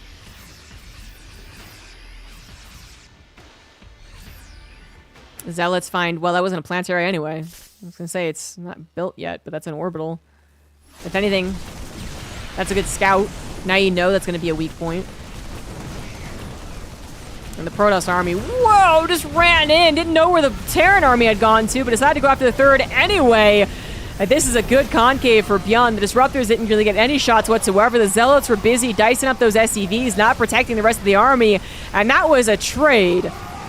Bjorn loses 25 SCVs, but Classic lost a lot of army, looking to buy more time in the main base with a couple of Zealot warp-ins, but there's a good amount of reinforcements. That will be cleaned up. Bjorn knows that he's on a timer. He's got the army lead, certainly, after that fight, right? So he's got to go use it, but that's actually not the case. Despite losing a lot of the units there, 3 Disruptors were recalled out, or however many recalled out. 4 overall went down, but reinforcements came in. Zealots reinforced, Colossus were being built, and it popped out as well, and what was a 20 army supply lead for Bjorn after that fight has disappeared. Now it's even. It's also about to be even on the upgrades. Bjorn moves in, sees an already completed Protoss army, and says, well, shit. At least Bjorn took care of the Warp Prism, so he doesn't have to worry about his home base anymore, but he does have to worry about how much Classic has expanded. He knows this is a 4th base. That much is for certain. A 5th is probably somewhere, but I don't know if he knows about a 6th already being done as well.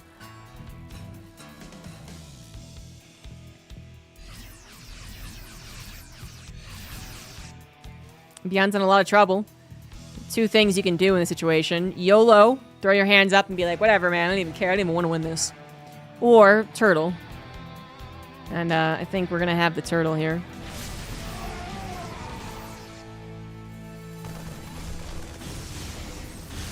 That is 5 Colossus. Oh my god. Now a shockingly low number of Vikings. Although a very good concave. Disruptors trying to disrupt that, and the Warp Prism trying to save those now very vulnerable Colossus, but that was one hell of a concave. Oh my god, Bjorn! Well, he might just be doing it. And by doing it, I mean surviving. I don't actually mean winning, even though that was amazing.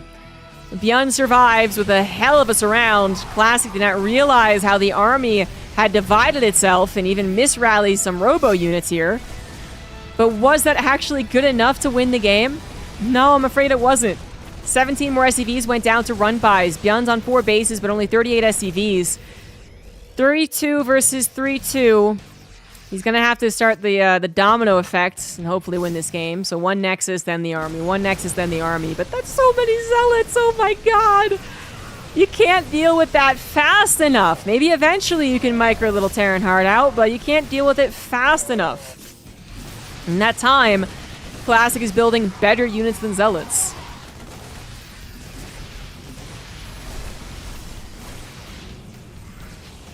The Zealots are once again harassing with little SCVs. He has. Classic defends all of his bases and has already rebuilt his army. Another base pops up. Maybe that +3 armor could also be included. Classic maybe a little shy about engaging just because of how poorly the last couple of battles have gone. But he's also waiting for the Warp Prism to be set up again, for the Zealot run-by to be set up again, and maybe even for Bjorn to push into him. No better unit than a Zealot. Man with gun is pretty good usually.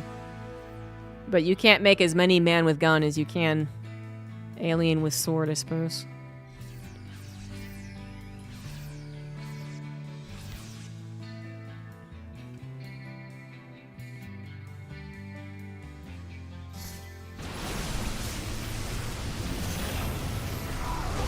Command center might go down. Classic. Looks like he thought about going for it, decides not to. Doesn't want to get into that position he did last time where he was choked in and surrounded. Now he's going to take a more direct fight through a choke. And the Terran army is all types of balled up. If he doesn't win it here, he will win it eventually. There is a 40 army supply lead. Now make that 10 very quickly. 16 Zealots were warped in. But even then, it's not about winning a direct fight for Protoss most of the time. It's about shaving off the Terran army. Bjorn he's not actually YOLOing. He is rebuilding SCVs, but this has to go very well for him. Zealots coming from the left, Zealots on the right. Neither one really getting this around that they were hoping for, though. More so just found out 2 apart from each other to help. Pylon depletes the attempted warp in, and, well, this is something. Bjorn hoping that this will be an awkward enough fight that he will win it. Viking numbers not particularly high, though, and not killing these Colossus. Zealots coming in, the reinforcements from the natural. The Colossus are once again a little vulnerable, but there is nothing left. The Bio Army is gone. The remnants try to escape. Bjorn only at 44 SCVs. Classic now only at 56, to be fair, but with so many bases. Bjorn is also reaching that point that every Terran does eventually, which is, oh shit, I actually need gas. He can't build Vikings, he can hardly build Marauders, he can't build Ghosts. I mean, did Ghosts ever make an appearance in this game? Oh yeah, 7 of them died, so definitely, but not for a while.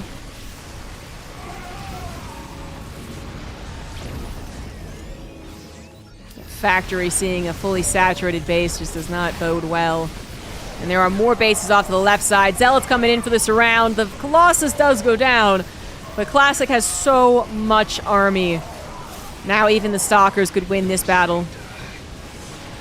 Well, that was maybe exaggeration. But they're, you know, it's a very injured Terran army, so not much more is necessary. Bjorn is going to tap out. Classic will win this best of 3 and win the Monday Night Weekly. GG's. Classic is good.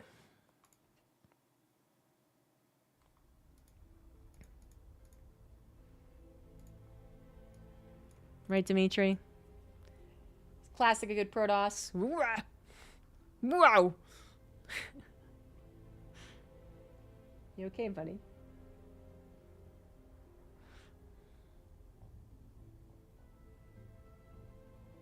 What if mules could mine gas? I'm not sure that would... I mean... I don't know how much Terran would ever take advantage of that.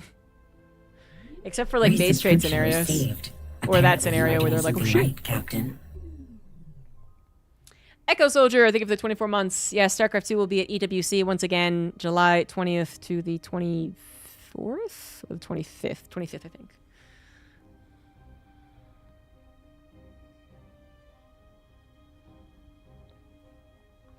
And now, because someone did request it, and it is the end of the tournament, let's go ahead and give out some cat treats. Miss you this week and be at 28, right? That's definitely not a guarantee.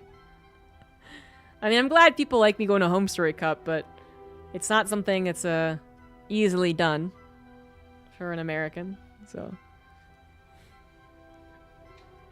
it costs quite a bit of money. Casting at 26 was goated. People just like drunk casters. Not that I was really drunk, but tipsy, sure.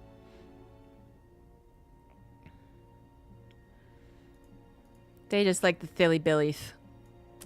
Alright, let's get some cat treats going.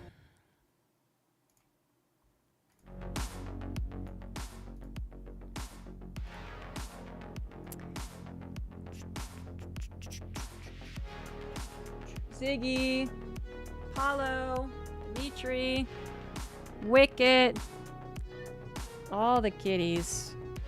Whoops, I broke it. Oops.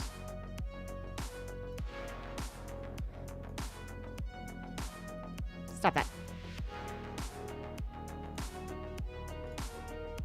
Stop it.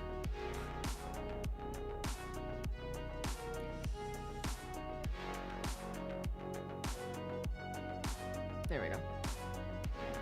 Stop! Dimitri keeps falling at me. Ziggy, Apollo. Ziggy. Zigster.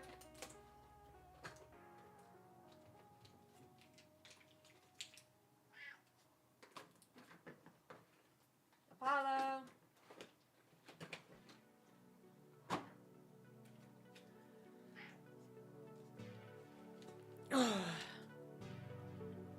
Stop. Stop.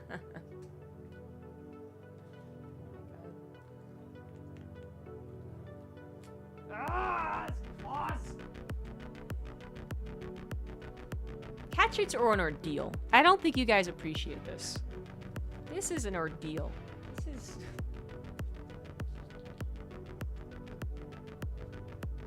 literally hurting cats. Okay? God, there's so many of them. Okay, boys. Hey. Hey. Hey. Down. Down. Down.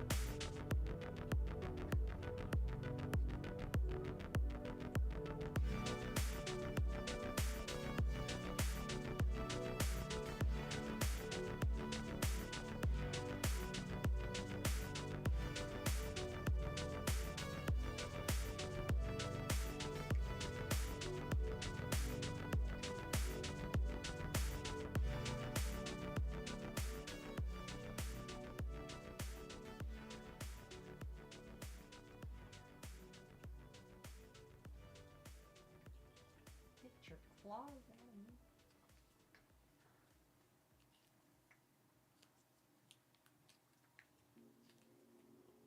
No.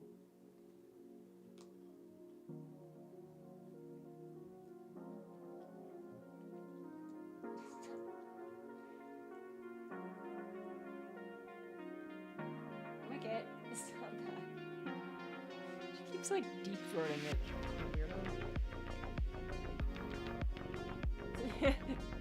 Ziggy, this does not get you more treats.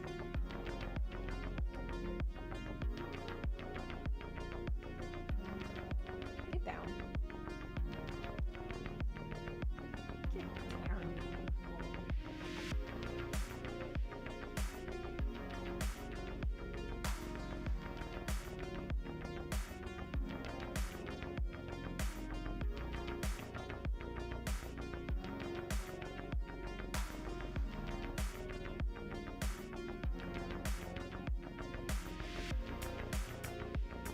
That's it. It's done.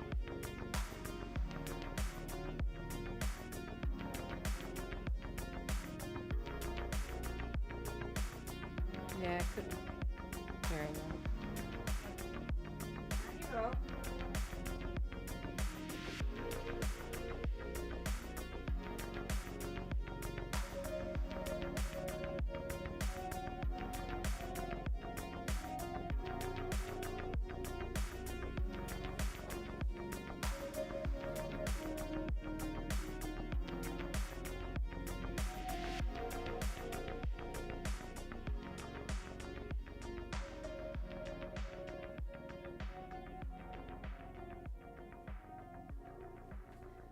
Wicket is the smallest out of all those cats, and she commands them.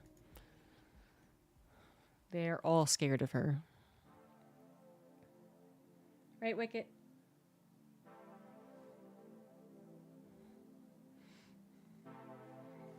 You show those boys girl power.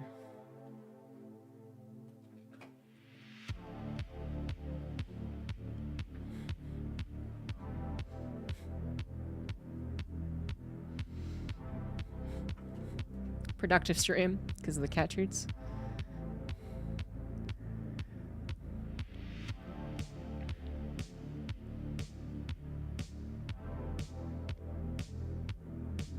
More catches appear and where it never ends. If only you guys ever saw my 5th and 6th cats.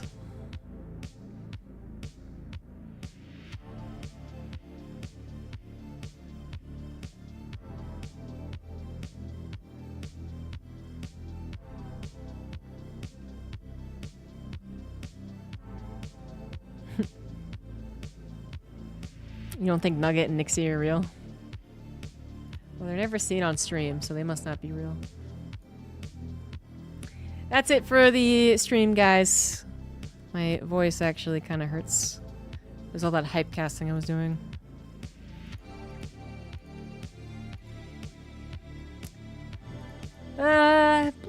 We'll play more Expedition 66 throughout the week. But I'll probably have to go back to not streaming Tuesdays and Thursdays to do content. D&D this Wednesday apparently is going to happen. And yeah, about 3 weeks until EWC, which I will be flying away to go cast. Saving StarCraft 2 one hypecast at a time. Yeah, if that video doesn't just bring in all the viewers, then that guy was clearly wrong. Anyway, thanks for watching, guys. Appreciate it. Thanks for all the support as well. Let's send you someplace better. I don't know to who.